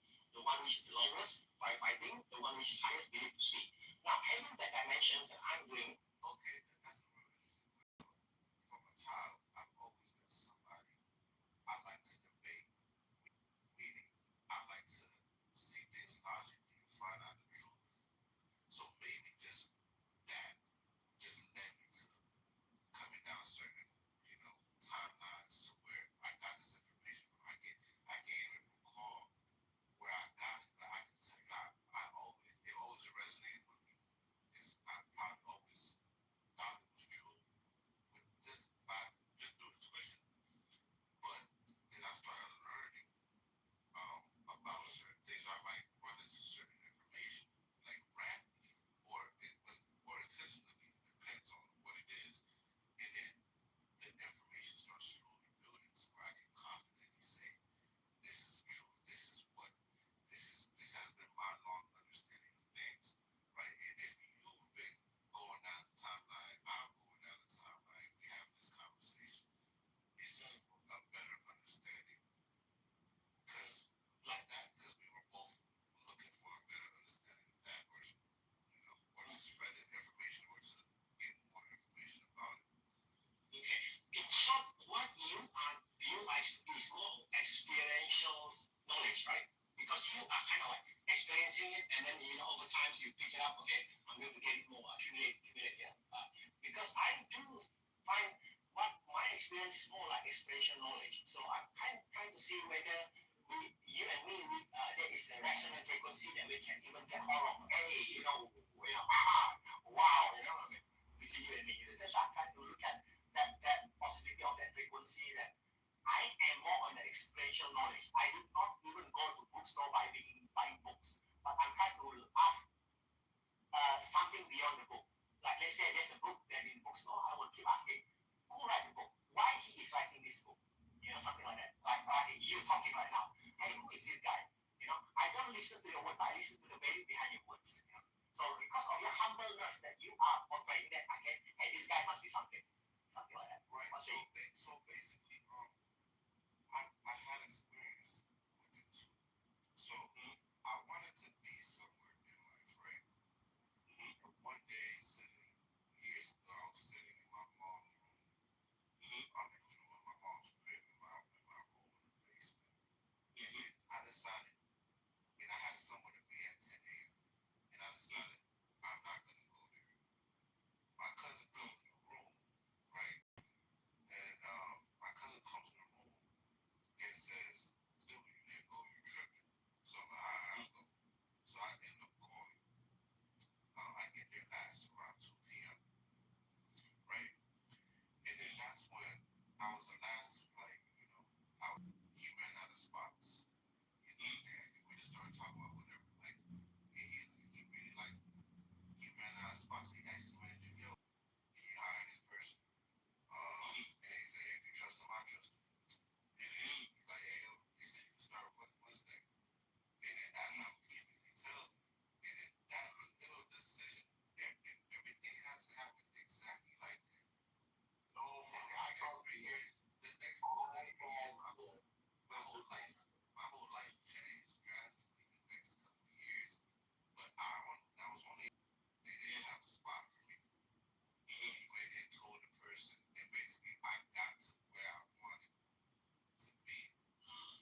vaccinations have happened. There's just all sorts of possibilities that are a better explanation of what happened to you in this case. And keep in mind, you're saying there's all sorts of better explanations. You're not talking about explanation. It's not what it was. Basically, it's pretty simple. What I'm basically saying is, for you to like everything is just everything already exists. Your version of your best self already exists. So it already exists. It's about you constantly aligning your emotions to that. Are you familiar with like Hume's no miracles argument? No. Right? And I think that's basically what we're gonna apply. All these arguments are coming after after the fact that these things already exist. This is how life is already structured. So all these theories or things, these are coming after trying to explain to you what I'm explaining to you right now. So people make all these theories, all these normal theories, bro. I'm telling you what it is. It's all these things already exist, bro. Saying that whole story where you went and where you were like, you're not gonna go to the job, but then like your cousin told you to go and you went and you interviewed and then you got the job because the guy asked the other manager. I think that's as ridiculous as people saying that, I don't know, like the constants of the universe have to be fine tuned to like 10 bar 123 or whatever. Yes, everything has to happen the exact way, the exact second, the exact way that it happened, or it would not have happened. That's what I'm telling you. And I understood that from the situation. But here's the thing though, it was so but it was kind of like, of course this happens to me because this is always how it works out for me. Like regardless of what I meant, it doesn't matter. Something always happens. And at first in life, so I'm 28 now. At first I used to think, wow, I was so lucky.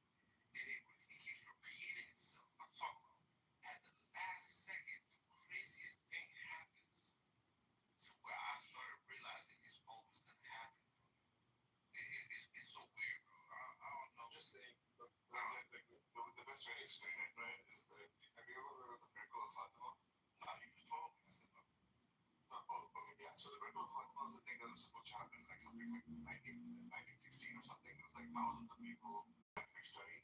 We understand what this supposed miracle actually was. I'm just saying it's probably some similar explanation in your case, right? It must be some rare sort of optical or psychological phenomenon. Brother Cass, I have one question to you. Right, hang on. You see, now the question is this: just like today, and I think now there's me in the room. Okay, I'm just going to give them the context first. The context is that the room I have been in the room, and I've been moved down to the audience, and then I come up somehow, and then I almost want to leave. I said, okay, I'm kind of like, okay, I'm not being liked here. But I said, maybe this is the test for me. I should stay. And because I was staying, and then suddenly, I do not want to put the phone near me. You know what happened? I moved the speaker portable. I just want to listen. Suddenly, why am I picking up your frequency, not other person's frequency? Then what makes it sound like, hey, why am I getting the same frequency and resonance? So when I remember when I was in science class physics, you know the glass, they broken, so they tried both glasses with the same frequency level. It gives that kind of a similar sound, or maybe at least they are saying if you same frequency, you have reaction, the same reaction, something like that. Yeah, checkpoint. You say something. So the frequencies, they exist similar frequencies always are going to resonate with each other. Yes. That's just the rule of life. How I know. Exactly, in physics, yes. Here's how I know, right? I ran into people, right? I ran into people without ever meeting them, but I feel like I knew them, right? And I feel like I knew aspects and details about how they think. So I met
two scenarios. I ponder back what the episode happened.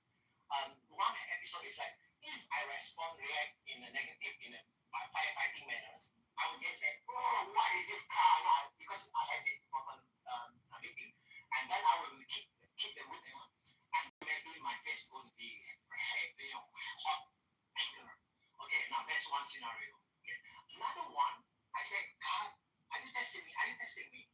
And then it cool me down. And then suddenly in front of those, in front of my house, there are individuals that come and stop. Hey, are you going somewhere?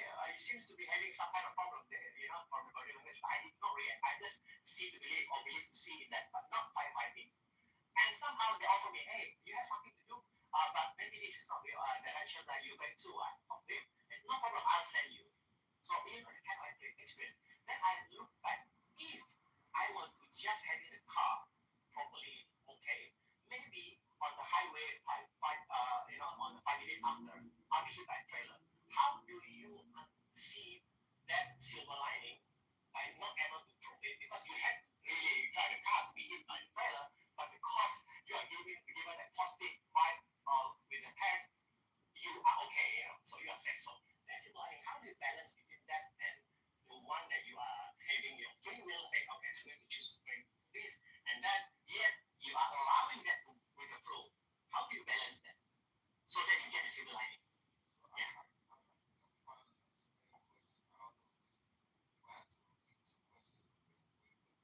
I would say,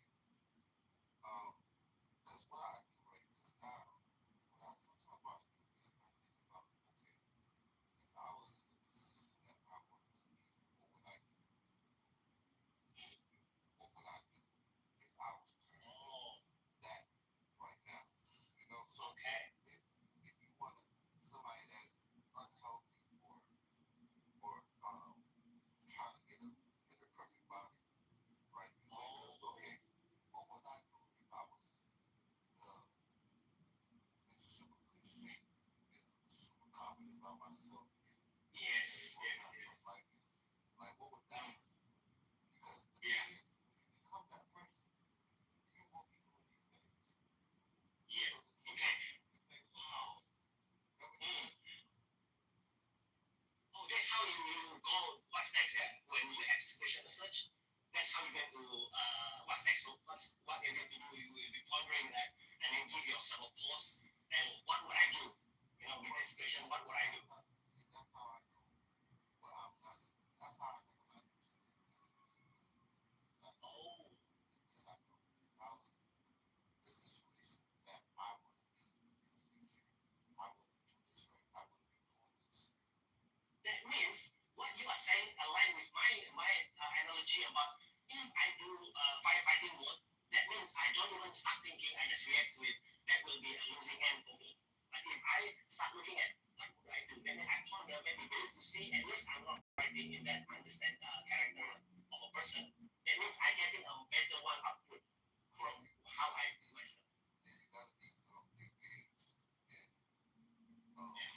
Because when you that's why people meditate, because that doesn't align with what I'm trying to do. Because now I think this one experience like when he's doing it connected to making the right train, nothing like this stuff what I just do. Because that was like it's so crazy, but it's not kind of different things. Yeah. So having that logically, I can even like I put up the three power button. Either I press the button level firefighting, or I press the button to see or see to believe.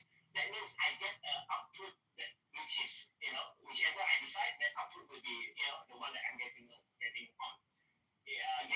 Achieving or getting like the output that I generate from that action that I did. So hence, if that is the case, multiverse to you makes sense.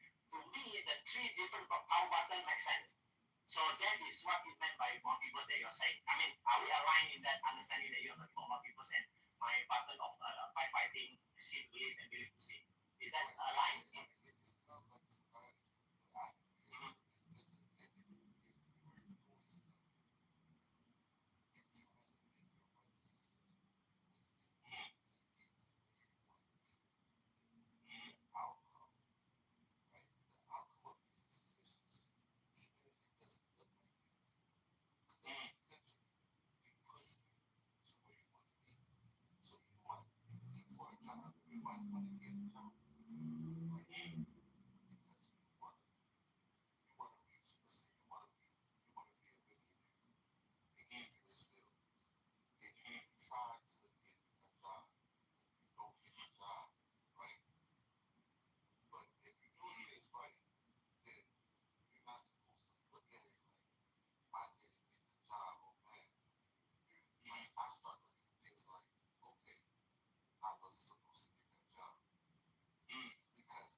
very nice. Oh my goodness, that is interesting, man.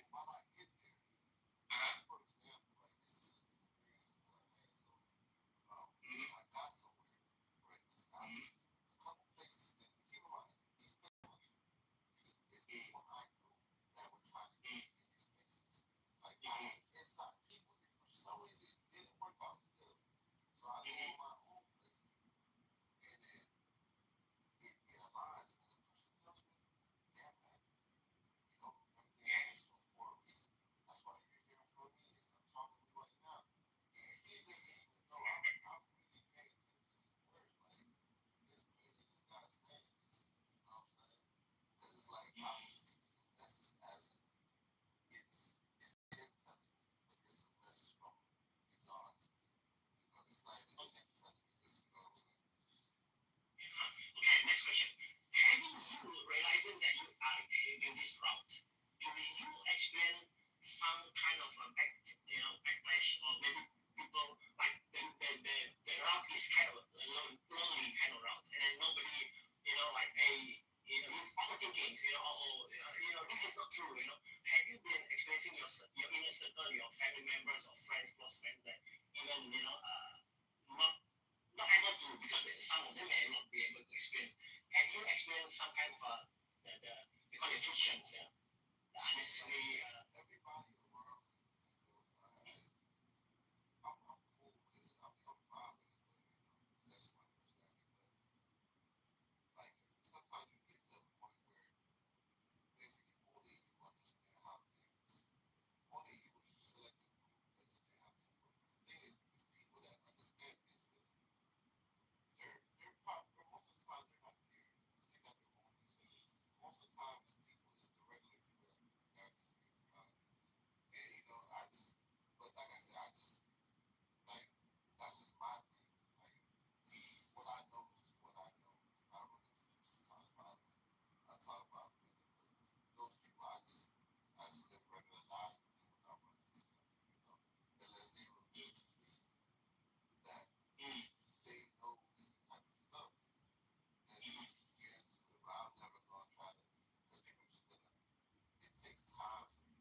how do you call what you are getting?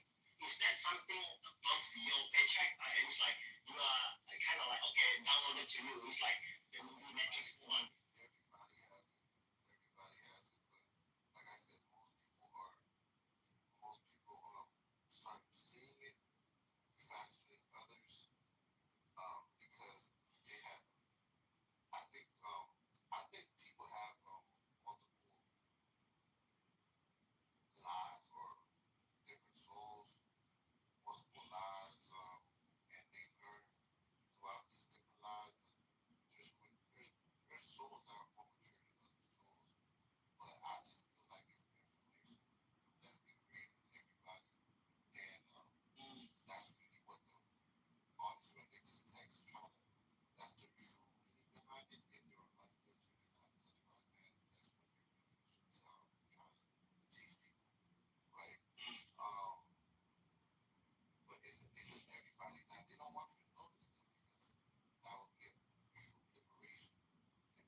They are more stable in terms of facing challenges as well, where nobody can volunteer into them. They are kind of able to be more agile or something like that.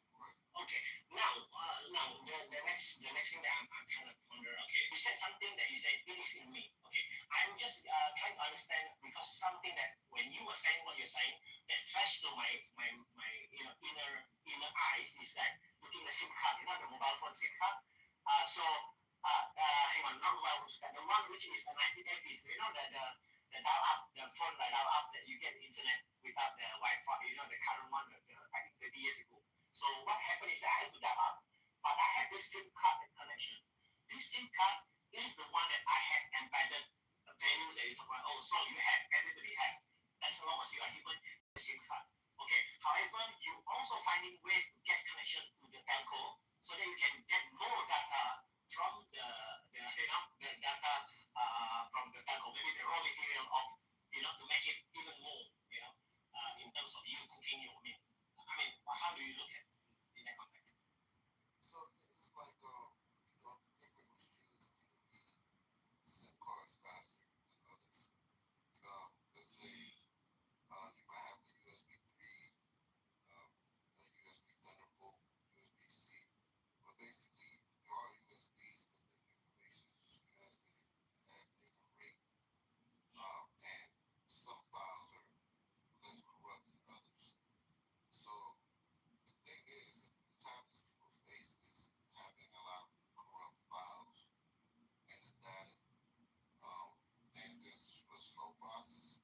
But that's where people need to understand how come some people do it, some people don't. It goes into a lot of now it goes into the worldly things of what they do. Just think about the worldly routines, what the world does as a routine. These are the things that keep a lot of people in this real estate without going too deep into it. Now, okay, having your current state of your stability, are you consistent in your performance, or you are fluctuating? Like, sometimes you can get it, sometimes you don't. Sometimes you feel what is the state of being that you are right now? Are you consistent in what that you are already having, like they call it permanent user password, or you are just maybe getting the temporary user password at the moment? What is your current state? Yeah, I mean, I definitely fluctuate, but it's more of it's a fluctuation which I think is inevitable. But it's like I said, you're always headed towards your destination, regardless. But it's now I can acknowledge that, so it doesn't really matter anymore because now I understand the rules of the game. Yeah. Things go, Yes. Yeah, very true. Okay, now there's something that I kind of like looking at. Does your family growing up some conditioning helps in what you are, who you are, or is more like by accident that you go somewhere, or maybe it's something that is nothing got to do with your conditioning when you were growing up?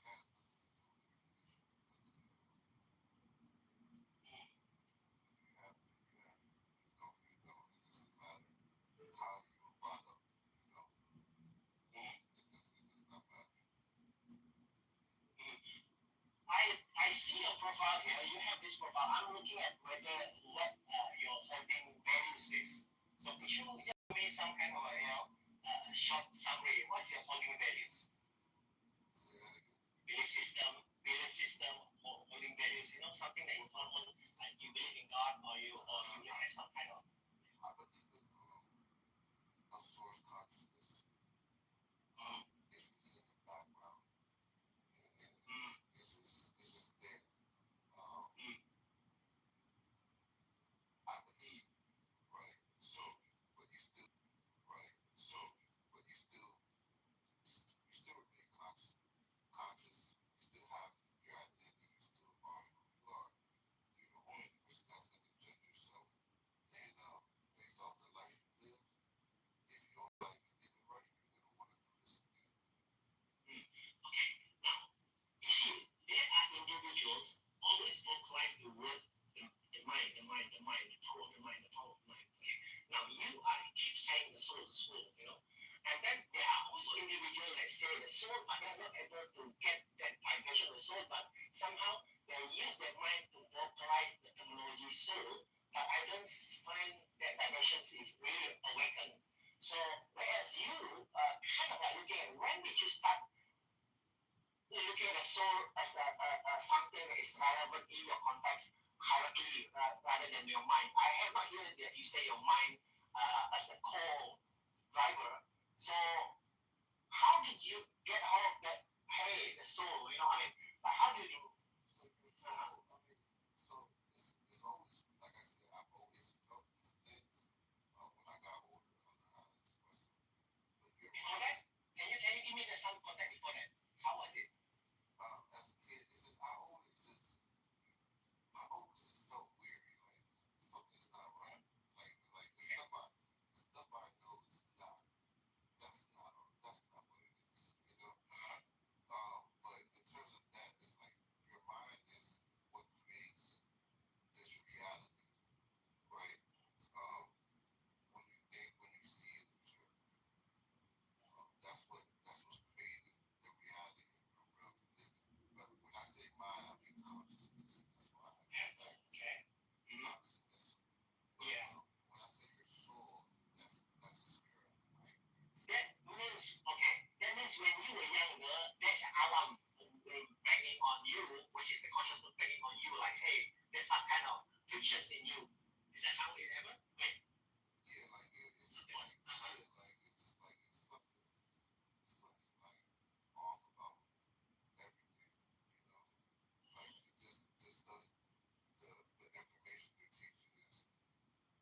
one.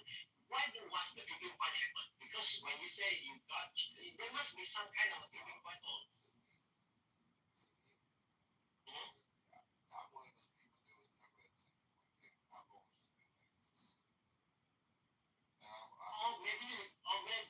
maybe.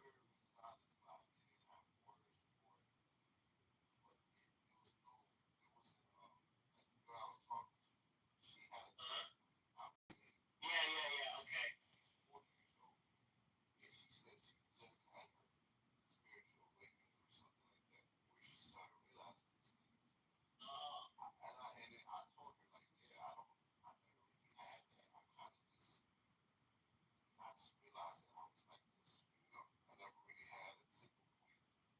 You mean even your teenagers, you already have that kind of like, your. I see. Kind of unique in, yeah. Because normally you must have somebody normally must have a kind of, maybe a footballer is suddenly, broken his leg and then, but yours, yeah. What really happened behind the scene? That's what I'm trying to look at, what happened? What obvious what happened to this guy? I want to see the behind the scene, the director script, Why it happened to you, Yeah.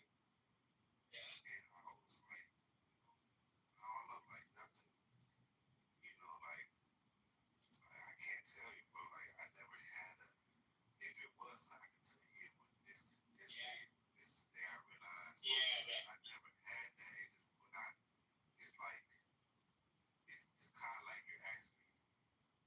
Okay.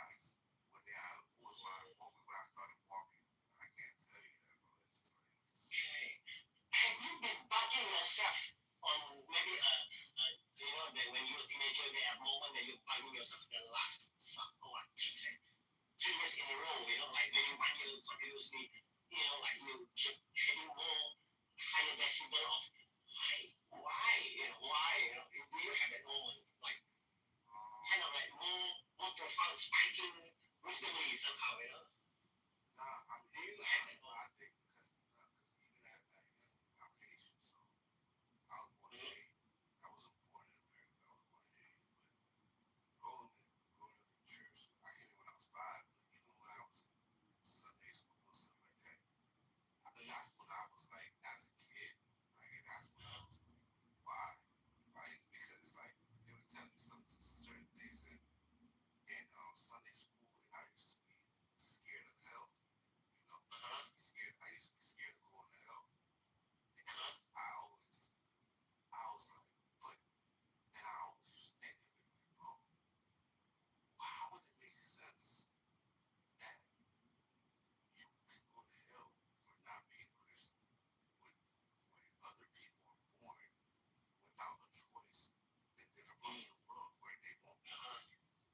Yeah.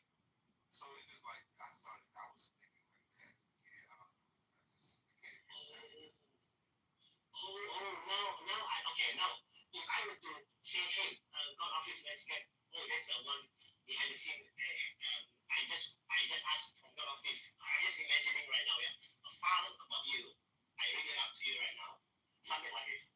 The moment you were there, during the time when you say, why a person, we have no choice of deciding I want to born as Chinese, I want to born as Indian, I want to born as whatever, so we have no choice. Yeah. So now, yeah.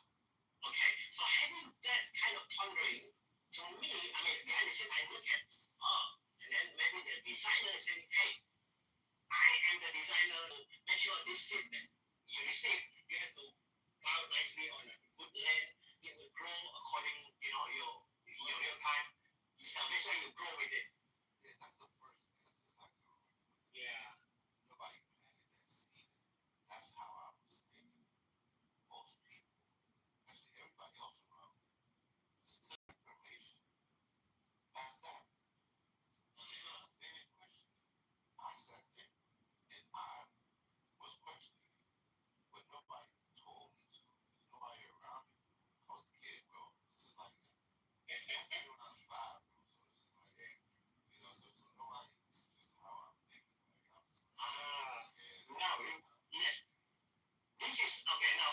the Revolution 2 storyline. During the time that you are wondering that why am I born to be this, I don't, it's not my choice. And then maybe you said something about how you get it. You said it's already in every of us. Maybe the seed is already there in you. You are knowing that, hey, I'm going to plant the seed that I have. I'm going to polish the SIM card that I have. I'm going to service the SIM card that you have, the mobile SIM card that you have. Maybe that's what you did to yourself. And it grows, Yeah, most you know. Yeah, because if it's everybody, Yeah. as a kid. You don't have to look up. You don't have to look elsewhere. Yeah, I just started polishing mine real early. Yeah. Early, yes. That makes sense. But that's how I would go, man. So you are also, in a way, to me, how you present yourself is like more experiential knowledge. No, it's experiential knowledge.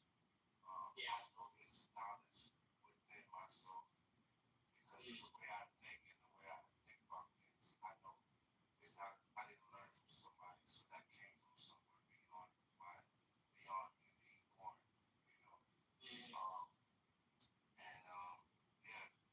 And also some of it is knowledge I just learned that resonates with me. But that goes back to just you truly knowing things. When you hear things, it's like when you hear somebody say your name.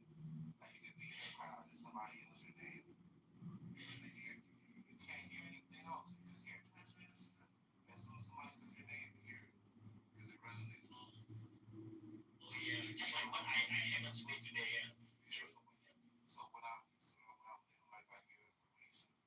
I'm learning that way too because I know when it resonates with me. I know when it aligns with everything else, and I can tell it like easy. The moment that I pick up you, I quickly go to my mobile phone because I had a Bluetooth speaker, I think about 2 meters away, so there's another room. So I don't want to have my mobile phone, so there was one moment you with a lady, I can't remember who was that lady. Suddenly you say something and then they read it differently, and then you say, this is not what I meant, then you give it a chance to elaborate your point.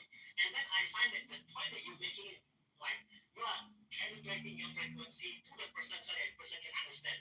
See, how kind of, who is this guy? Is recalibrating yourself to have the resonance that is for that their frequency, not your frequency. So you're not bugging on your frequency. Hey, you follow my frequency, but you are in a way trying to knowing what is this lady frequency. No one like you, Wow. Yeah. Hey.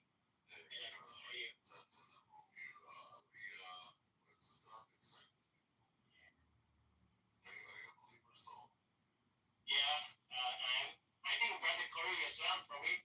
What was it? How do you call it? Brother Cass, yeah. Yeah. Yeah. That interesting, Brother. Okay, let me just, me and him, how do I say, Cass? You are a different space, I'm a different space, then we harmonize, not because of our religion.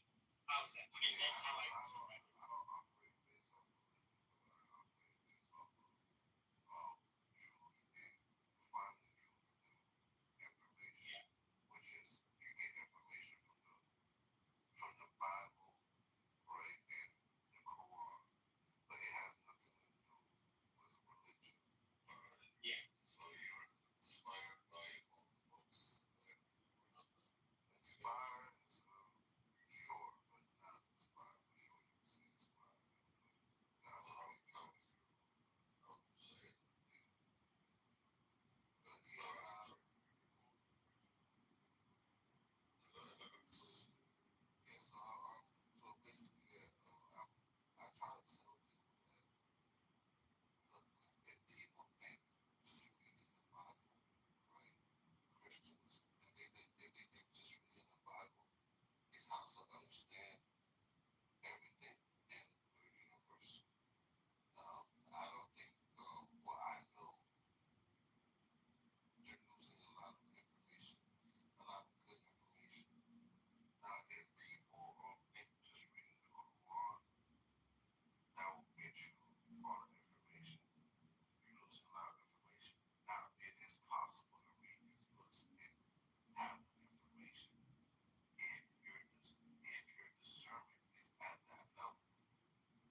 look, I am the Messiah or whatever I am. And they said, this is our question. It is possible. I was here, the White House alignment was the first one actually believed without having anybody else telling her that Muslim and coronavirus or that she believed in her husband. So there are people in this world, foolishly, actually, not all the time, but probably perhaps the majority of cases, they believe in somebody saying something, particularly in the spiritual realm. So that was my comment, and then let's go back to the question. Tell me your definition of belief in the context of people believing in Jesus. What do you mean?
acknowledging that there's some kind of history that they're ignoring because he's 75 years old when it starts.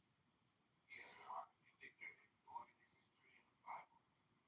No, the Bible isn't ignoring any history. It's very focused, but it leaves things deliberately ambiguous.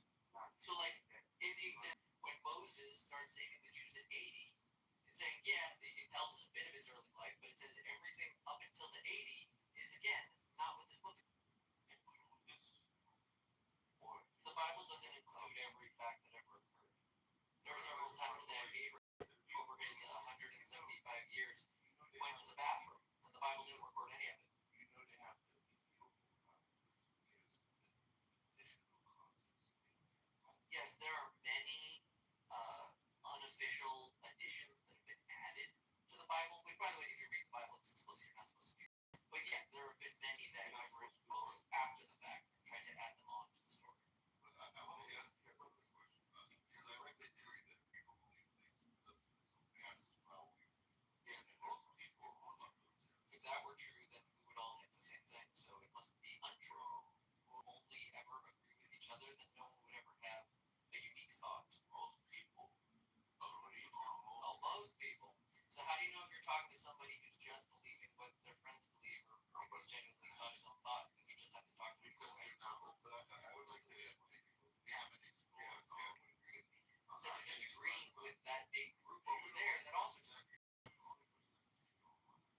But when I agree. Somebody has you're trying to say that you. Once I see it, somebody hasn't dove into other realms of possibilities, right? Then I can tell you just doctrine, just doctrine. Okay. Calls me a doctrine. I'm calling you dumb. It makes no difference. I'd rather you call that either way. Yeah, no. You have to have this. A lot of people are going to call you dumb. Steve, people come on the show. Right, guys, most people of the world were able to speak with you in this day makes sense at all. What I'm trying to say is that, maybe I'm misunderstood your initial point was the reason why people believe things is because there's a great following or a majority of people believe something. That's why people believe it. I'm saying, so it's important when we talk about Jesus because you're not supposed to believe in Jesus. Right? That's the difference. Now, if I told you something about, yeah, man, the Warriors about to win this year, and you believe me, that's sports. But we're talking about something like which the rules are. Basically, you're supposed to believe in this because this is what you actually believe, not what you were told. But you have to actually believe in this stuff, right? I don't think people, when they're forced to believe something, I don't think they can believe it. They're not, but people are scared to not fit in. And most people are going to fit in if they believe it. What is Islamic or Christian countries? And they paid a heavy price. They paid a price for not going with the norms. What going on over there? What you talk about anti-Semitic? No, did I not say that about you? No, I didn't say that. What I'm saying is, well, you have great consequences in this well, like I said, there's only certain people, right, that believe what they believe, because the majority of people around them has doctrine and beliefs. So if you're born inside that circle of bubble where you're only getting doctrine and what you believe, that's what you're gonna believe. That's what explains why most people are Islam because they're born into it. Most people didn't convert into Islam. Most people are Arab or Christian. How do you explain people leaving the religion? People leave their religions because those are just a small minority of people.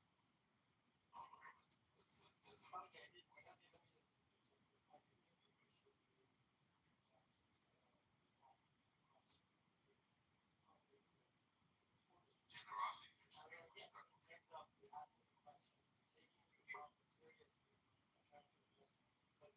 what Jesus tells them.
don't believe in God, what? You don't believe in God, that the conversation about my mind.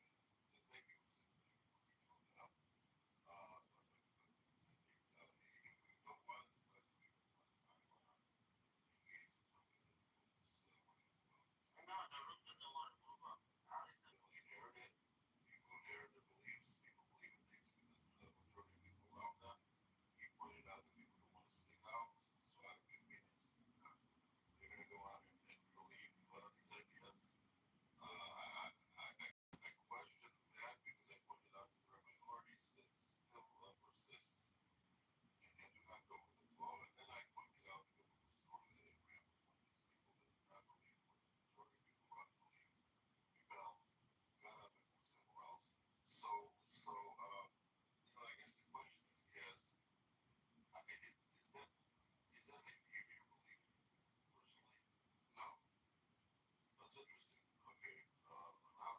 you. I just sat down and started thinking, right? And you came to the conclusion that Jesus was that Jesus was significant to you in your life, right? I came to the conclusion that Jesus was a real person. He came here with teachings. I came to the conclusion that most people misinterpret all these texts that they read. I came to the conclusion that most people don't understand God, Jesus, the prophets, the heavens, supposedly hell, consciousness. Most people don't understand that all of this works simultaneously. Yeah, they have some pretty firm beliefs, right? Steadfast, they're pretty stubborn, they're pretty firm in what they believe, even though they don't understand, right? Yeah. Right, and critical thinker would question himself as well. See, I do. I spent years questioning myself because I didn't say that I didn't know the history, but I'm not a believer. Not a believer. And well, that's all I have to say. I know. Yeah, absolutely. For sure. I mean, don't take offense to it. I'm not taking offense. Anything is powerful in the word. Not all of these people are like that. But I want sometimes the news person said this. Like that. Said what? Said they don't believe in Jesus. Oh yeah, okay, so there you're right, I think I'm like not gonna believe in Jesus. Maybe background with that. But eventually I just somewhere later on in life, I decided to everything aside, including what my people believe.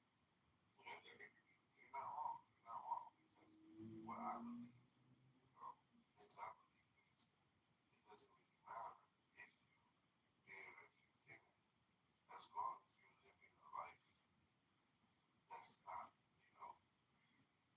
I can see that. I have like a sort of fear or anathema when people imply things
It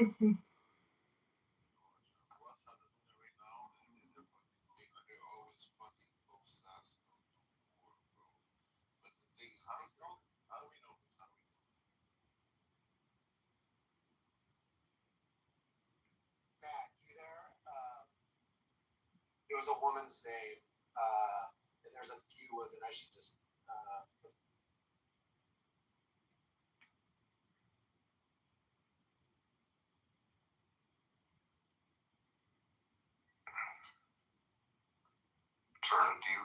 Were you saying something, Wallace? Oh no, I came in earlier, and Pepe was talking about some files and some. There's an investigation that's going to happen on a female. That's why it's on the. I can't recall, and I only caught the tail end of it. And I think it's just happening today. It's like breaking news of Did they have a classified information. Tulsi Gabbard? Yeah, was it Tulsi Gabbard? Yeah. I'm still trying to figure it out. Well, that's interesting because I think everyone, even if it's nothing, it's what everyone's hung up on. And so if that blockage got cleared out and it started flowing, I think anything that can be taken away from people that is unknown that people are waiting for, I think. But then just more gets piled on top. So I don't know what I'm doing. Never mind. We're not going to find out anything. So, yeah. I didn't follow this today at all. What are they alleging she did?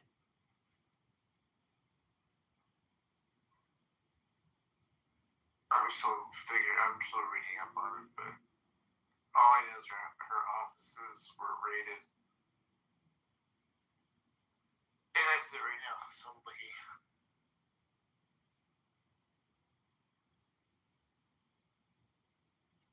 Yeah, hello guys. Her office was raided by the CIA because they tried to say she had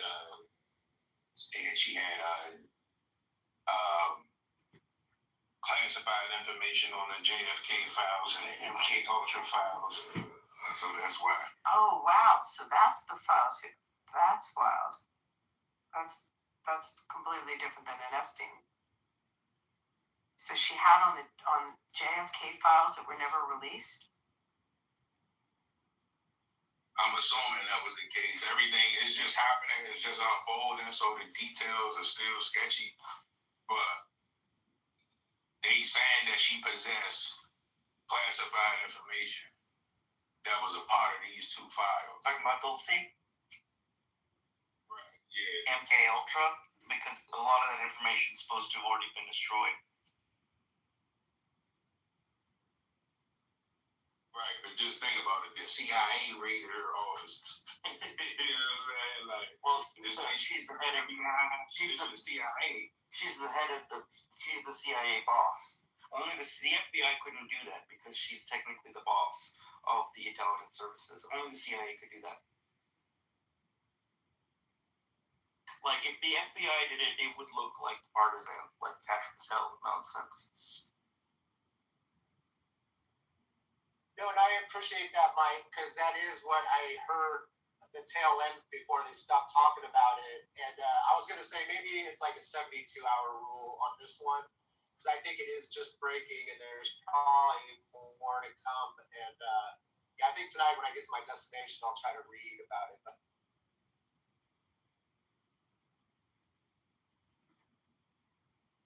no problem. Okay, I'm looking at the list now of who went to China. So Jensen Huang from NVIDIA, Elon Musk, Tim Cook from Apple, Larry Fink from BlackRock, Steven Schwartzman from Blackstone, Tony Morgan from Boeing, Brian Sykes from Cargill, Jane Fraser from Citibank, Larry Culp from GE Aerospace, David Solomon, Goldman Sachs, Sanjay, I'm going to butcher this name, Mehrotra from Micron, and Christino Amand from Qualcomm. That's the list. no, and I'm glad you brought this back around. Go ahead. I thought they sanctioned Rubio and he's technically banned from China. I didn't read that part. There was a meme online about it where people on Twitter were saying, "Oh, they're giving Rubio a special Chinese fake name so that they don't have to prosecute him." He's very outspoken about the Uyghur issue. Him and Ted Cruz, which if you're thinking about their long-term future political prospects, that's what the Chinese Communist Party has against those two people because of their emphasis on the. Yeah. Both Ted Cruz and Rubio are, for some reason, very gung-ho about the Uyghur issue. So this is bad for these China trips and their future in politics.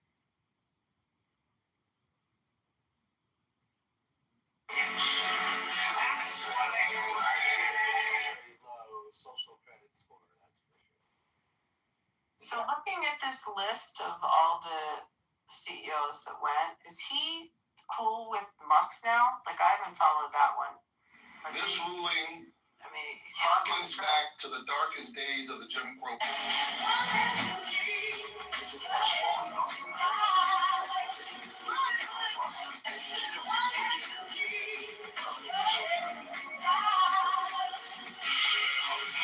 The Ku Klux Klan is in Tennessee embracing black folks. They gutted the Voting Rights Act and redrew the map.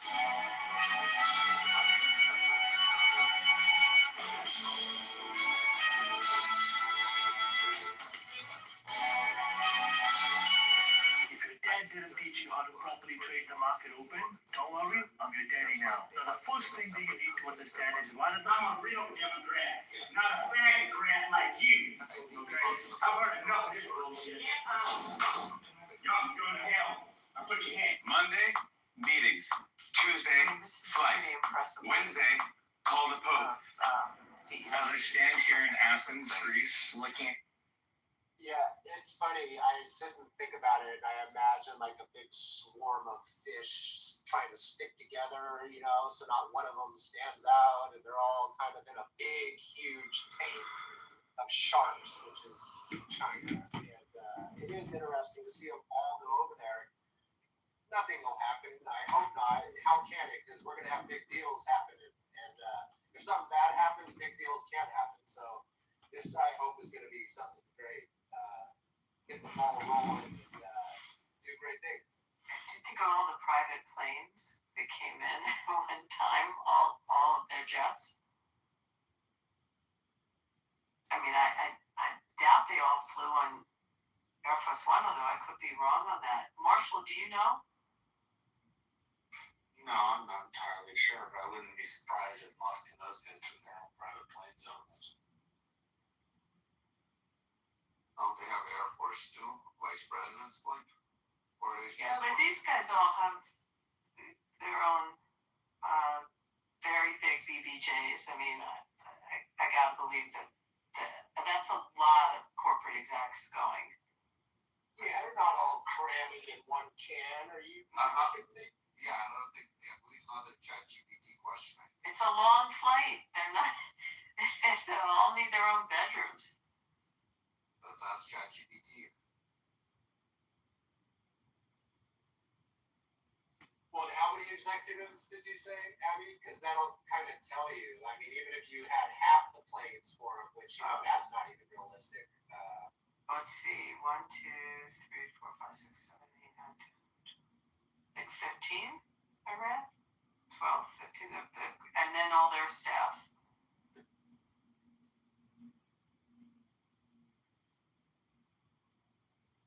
What day is it today? May what? When did they all land there? Yeah, what is it, the 13th or 14th? I should look at the calendar again.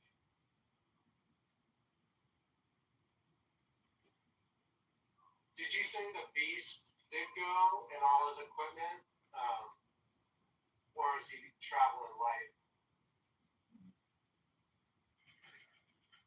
Well, I wonder if he'll use one. Was he going to use a Chinese electric car over there? I assume that the embassy has car. That's the other thing. You keep talking, when we talk about the Beast going over to these places, I mean, the embassies themselves have cars that now whether they all have a place like China, you would think maybe they keep a bulletproof car there. This is interesting. ChatGPT is not giving me an answer to this one. listen to how paranoid he sounded. No, but like ChatGPT's being paranoid to answer this question. This is works for The main people who would try to target them would be Iranians who want revenge for Khomeini, and that would be the wild card, whether China lets Iranians into their country. They generally don't. They would stand out, but There's Larry.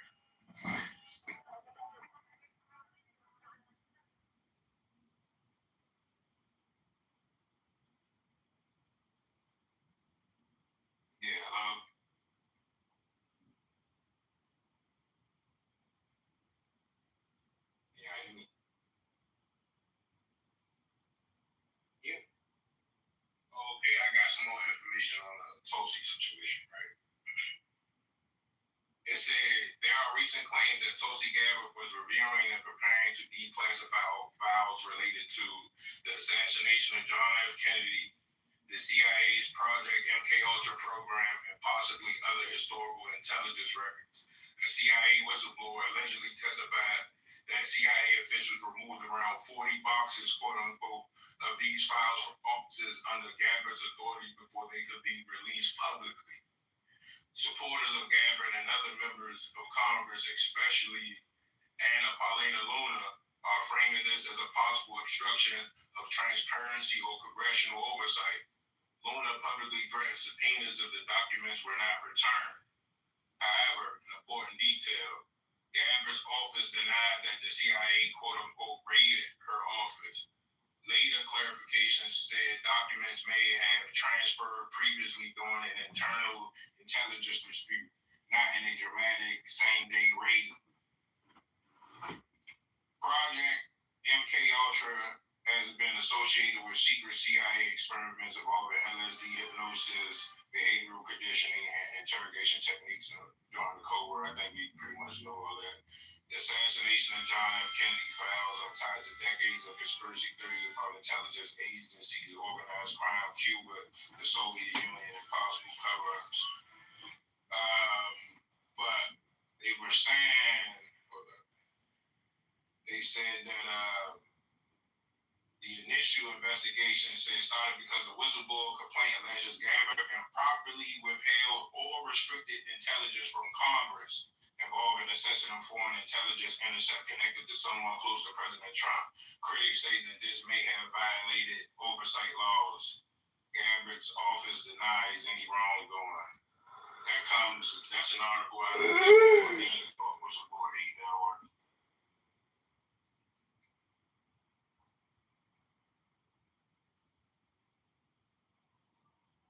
Look at that. Now when I get to my destination, I'm still gonna probably read about it. Dude, right on, Mike. That was awesome. Again, things are still developing, so we'll know more further.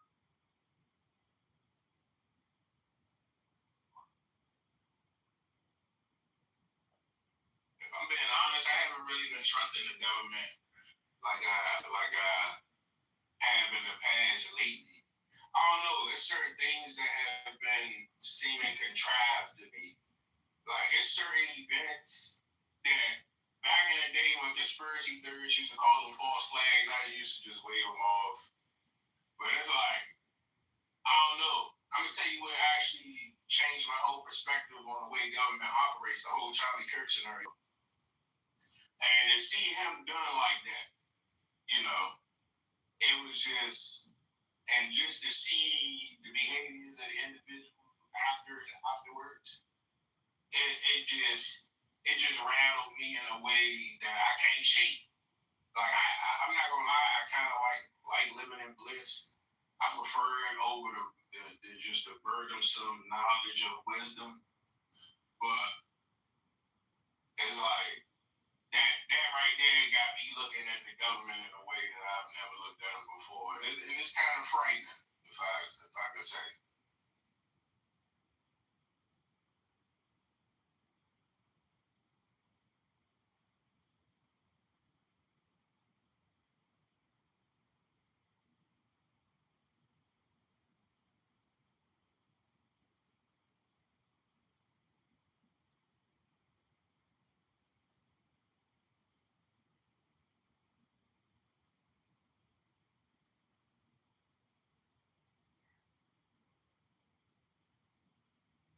Matt still here or is gone? Marshall, what do you think of the primary results from Tuesday? It's Joe? Oh, Joe's in the audience. I'm not sure which way they went. To be frank, I didn't watch it. I saw some stuff about it, but I don't really remember. Did bunches of Democrats win? Yeah, but not the super progressives didn't on the D side, and those primaries didn't win. So they got the same people. So we're gonna have to run against. In some of these places, we're gonna have to run against the same folks as the crazies. Essentially. That's gonna be hard.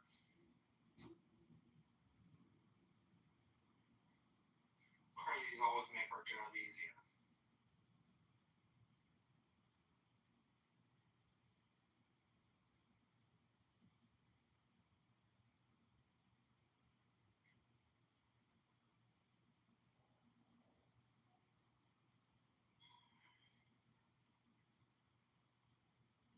There's a lot to talk about. I'm not sure if you guys are asleep or what, but there's a lot going on in politics that can be discussed. I'm sure it has been, right? I'm sure I'm late to the party, right? But everything that can be discussed has been probably. You guys seem like highly intellectual people. So let me ask you guys, what's your consensus on what I said earlier? Alright, we speak about government a lot, but do you guys believe that, because I'm still on the fence, to be honest with you, but do you guys believe that our government's nature sometimes is to further certain agendas, maybe to create an event in order to foster that goal, or are the conspiracy theorists just blowing smoke up my ass? Please, just point me in the direction. Are you talking about like a wag the dog situation? Like a false flag. Wag the dog. Did you ever see that movie? Right, or I think of a reflection.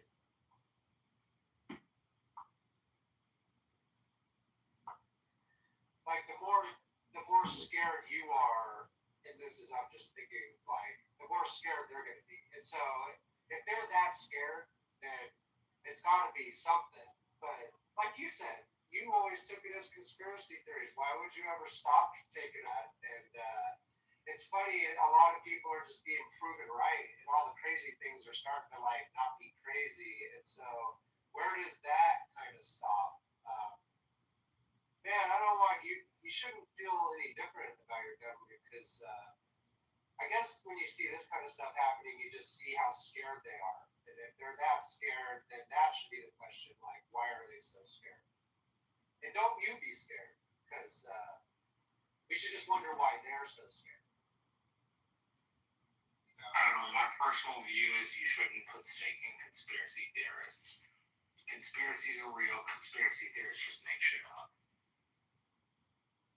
Well, that's why I was telling him just to keep his head where it was before and just keep them where they are. And it's kind of easy to do that until they're like no longer theories and they're just conspiracy. And I think that's the hard thing that a lot of people are dealing with is when the theory part falls away and it's just all becomes conspiracy.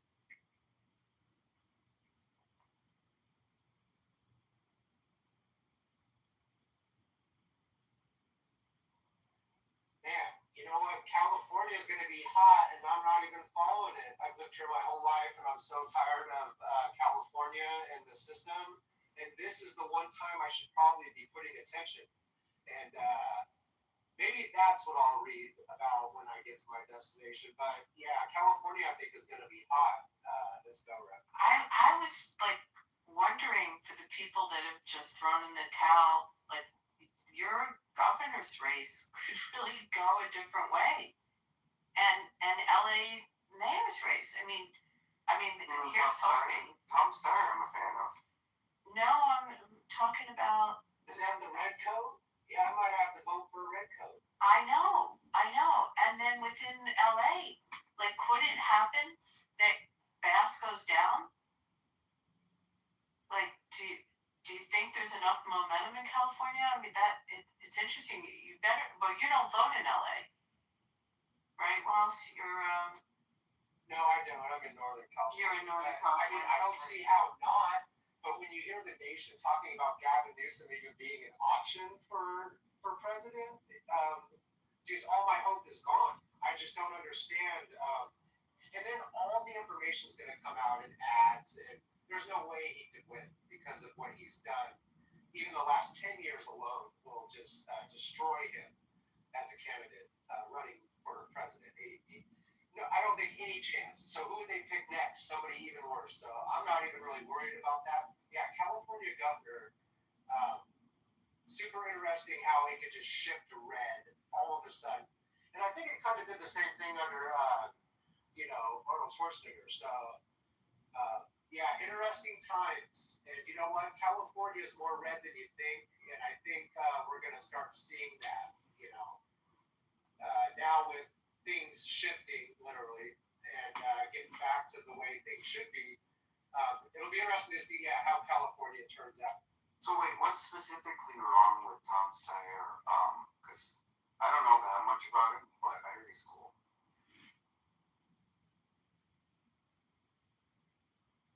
He's not cool.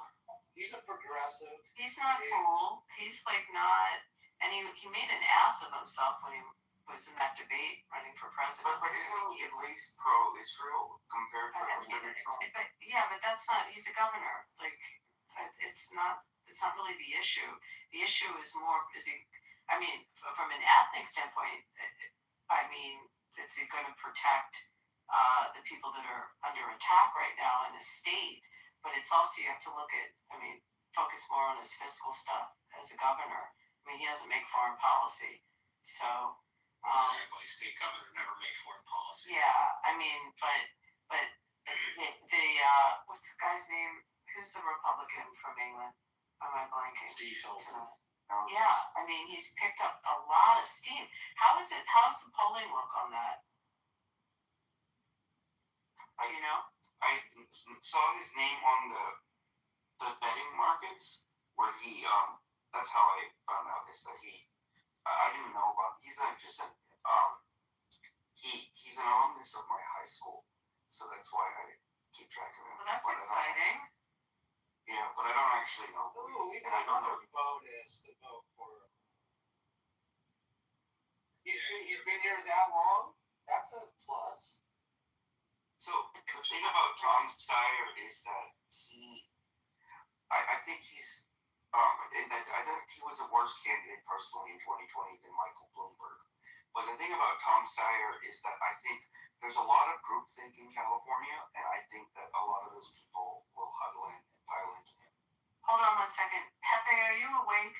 Pepe? Coco? Why are these mods awake? Peter? Can one of you hear me? Joe, I can't get them to. Let me see if I can get someone to come back and.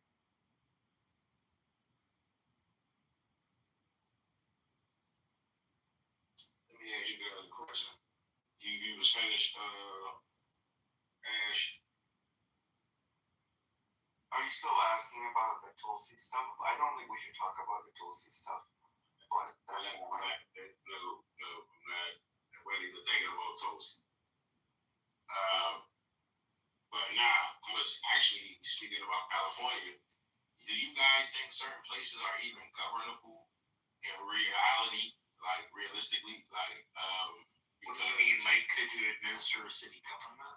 I think it means that the West Coast has a way bigger, invisible homeless problem, and whereas in the East Coast it's localized to New York City, and that's why I think sometimes people give up on the West Coast because of that.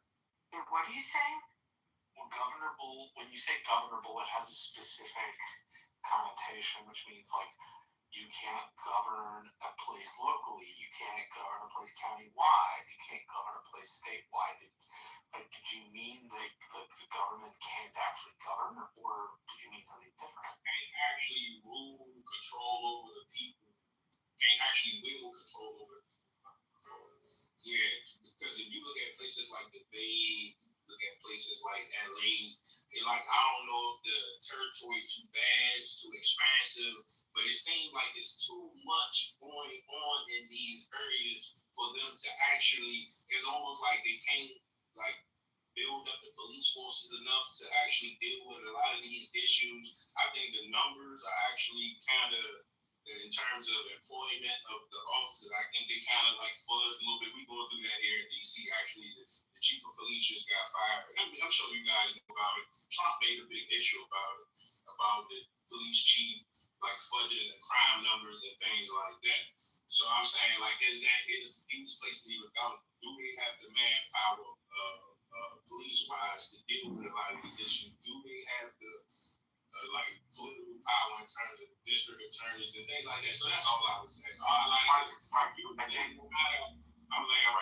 matter how many people been in office in a lot of these places, especially stuff like that, when you go to a lot of these places, they look like burned waste towns. Like, you would think they third world countries. So I'm just wondering. That's a Mike, we already have seen what the California standard of a district attorney can accomplish, and whether they're sensible. That was the very infamous failed Kamala Harris, and I don't think we should rely on that apparatus of the California system to govern it. I mean, what it makes California more appealing to, say, Texas, like say you're thinking, oh, I want to live in California versus I want to live in Texas, is the Tom Sawyer state of California, where there's tech companies and you have the elite of California that is, broadly speaking, very intelligent and makes good decisions.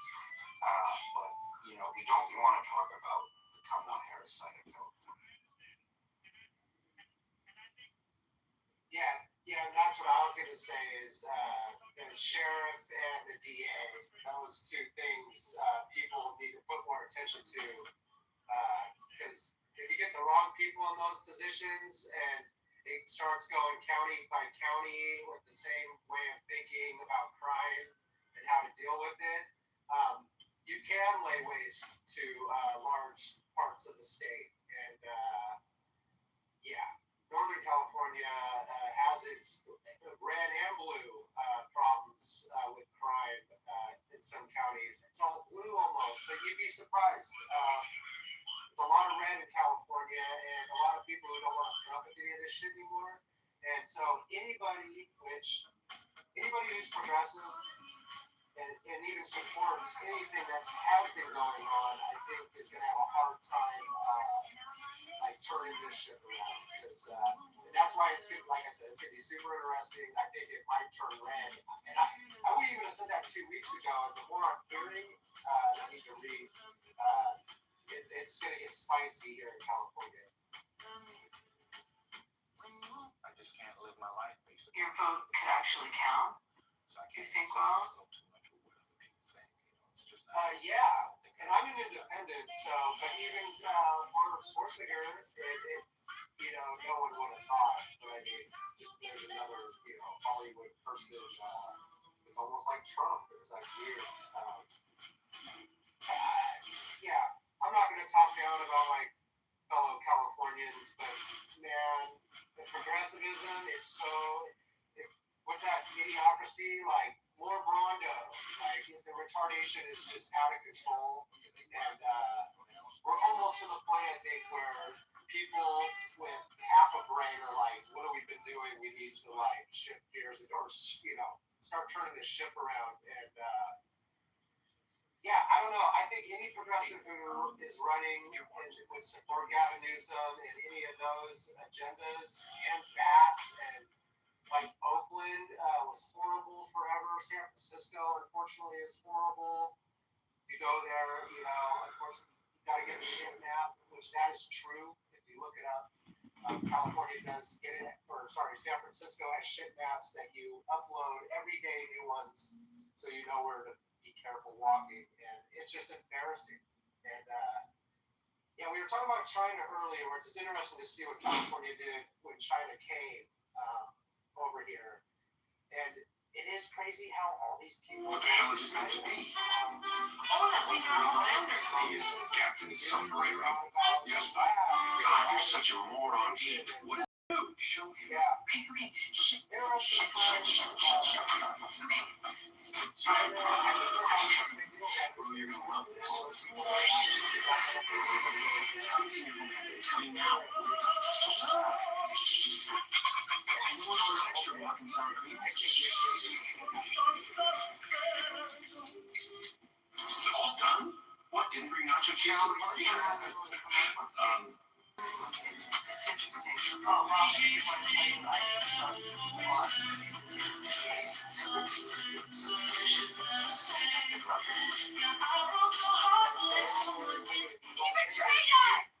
It's 2 years away for the stadium, but we all went in.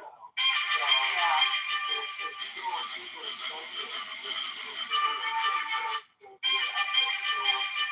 Totally over the 2 years. I went to Philly last week and I saw the Phillies.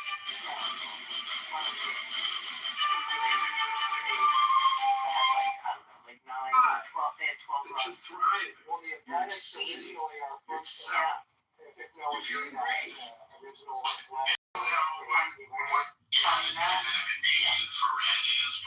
Yeah, they were. Yeah, the Bay Area pretty much lost all their teams. The only one they don't probably go to is the 49ers. And they're not even in Candlestick anymore, San Francisco. You got to go down to Santa Clara, and what a shit show. Do you think the Sharks will stay? Yeah, I mean that they're supported so much. The hockey fans, I think, are great down here. San Jose's, I think it's still the most expensive real estate in the nation. It might have changed, but a couple months ago it was. And so, yeah, they're like almost considering what that southern South Bay part of Silicon Valley. Silicon Valley is huge now. It almost has its own South San Francisco all the way down to San Jose. So, yeah, I don't know. I think if the Bay Area doesn't get their shit together, they're not going to have any teams of any kind. And then all these arenas and stadiums are just going to be for concerts, which are fun too. But no, Bay Area teams, my whole life I'm 47, and Bay Area teams, I'm a 49er fan and an A's fan, which was odd to a lot of people. But it's all over now. So all I have is my memorabilia and my signatures and memories, and I guess that's good enough. I gotta come to Vegas. Yeah, I'm telling you, I'm splitting it because I don't want 80 games. It's ridiculous. I couldn't possibly go. So, but I'll have a decent amount of games, so you can come down here. Once we open, the stadium's going to be amazing. No, I got Black Hole family, and they're pretty pissed off, and they travel there a lot, and it's just a ruckus. I don't even go near the Black Hole. It is what it sounds. It's dangerous and sticky, and yeah, you're lucky to make it home if you hang out there. It's that bad? Yeah, in Oakland it was really bad. So I don't know if there's a black hole in Vegas where half of the people who show up to the black hole, like half of them get arrested. So the black hole gets smaller and smaller by the time the game's over because they just beat each other up and cause so much ruckus. Well, it's all the people wearing the paint and the horns. Yeah, but they can't afford the ticket. Those Raiders tickets, it's a lot of thugs. I mean, that have come in. It's a very interesting fan base, but I think the tickets, they can't get in the stadium. Well, I'm really happy Vegas got the A's and the Raiders because I think they bring up the Warriors. The Warriors are just awesome and crazy, and the seasons they've had the last 5-6 years has just blown the city up, and driving and parking and all that. But it's totally on the water, beautiful. But Warriors, yeah, great team. We're supposed to get an expansion, new team, NBA here. I don't think we're going to take care of the Warriors away, but I think it's going to be a team birth here.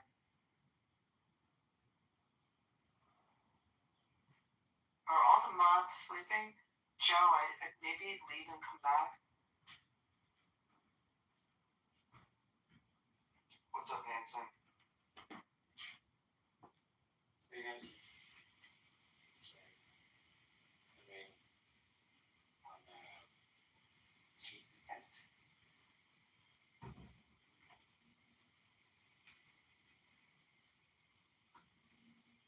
OJ says that Hanson was here before. Oh yeah, I was here at some point. Check back in.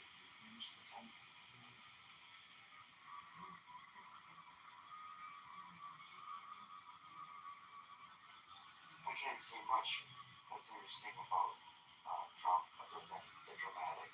Well, Trump is in China. What do you think about that? The delegation. Like, I think even Jensen Huang watched things, televisions. But there's a long documented bridge between the U.S. and China via Jensen Huang. So that's kind of interesting.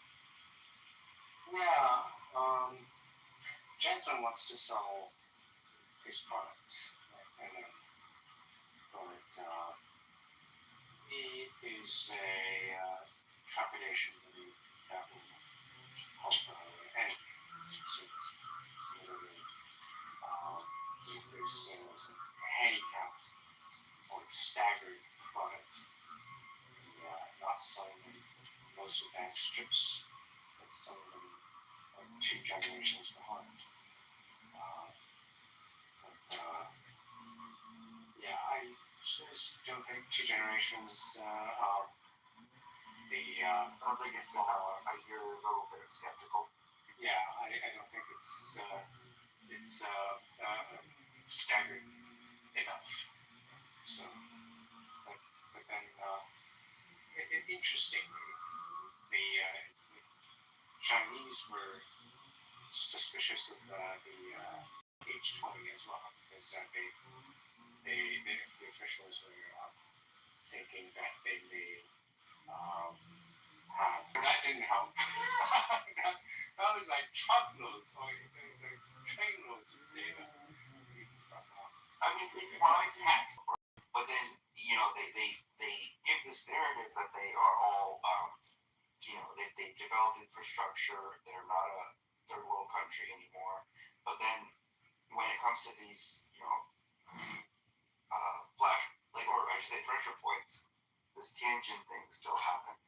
But then it must be one of those cybersecurity things, because they were really mad about it. They wouldn't let Trump into the country. Yeah, I mean they were. I mean it's a hodgepodge of many things. It's mostly American technology. Even the Tianjin supercomputer centers were American technology. And interestingly, they were mostly AMD products. And then structures and infrastructures. So that's not Jensen, that's his cousin, right? Right. That's the Sue, Lisa Sue, and Jensen's cousin. Yeah. So.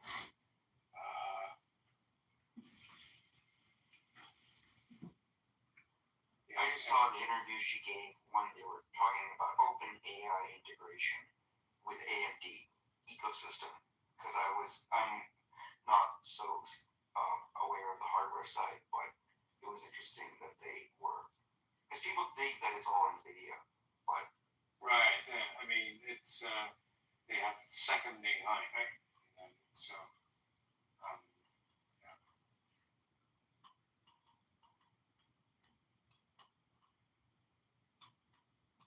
So there was, there were suspicions that whether Lisa Sue or AMD, need the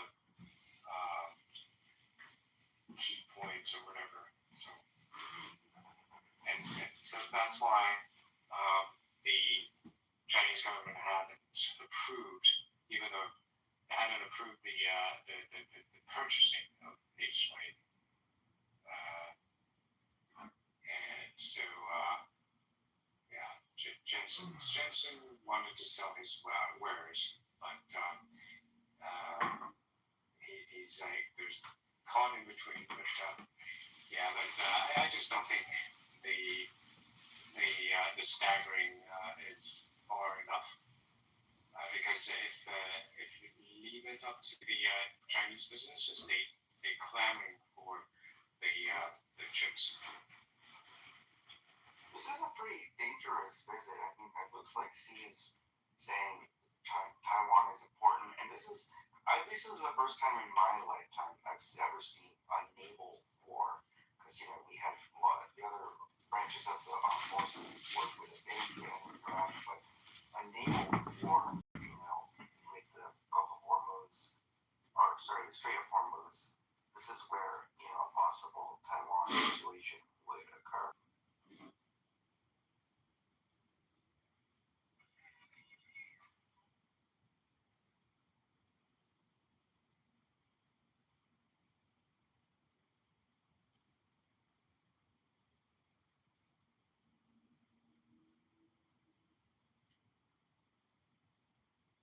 It's like me in this image. Yeah, I'm done. Studying science rigorously, probably when I was 8 years old. I mean, I didn't know anything, so I probably did think everything was just like magic.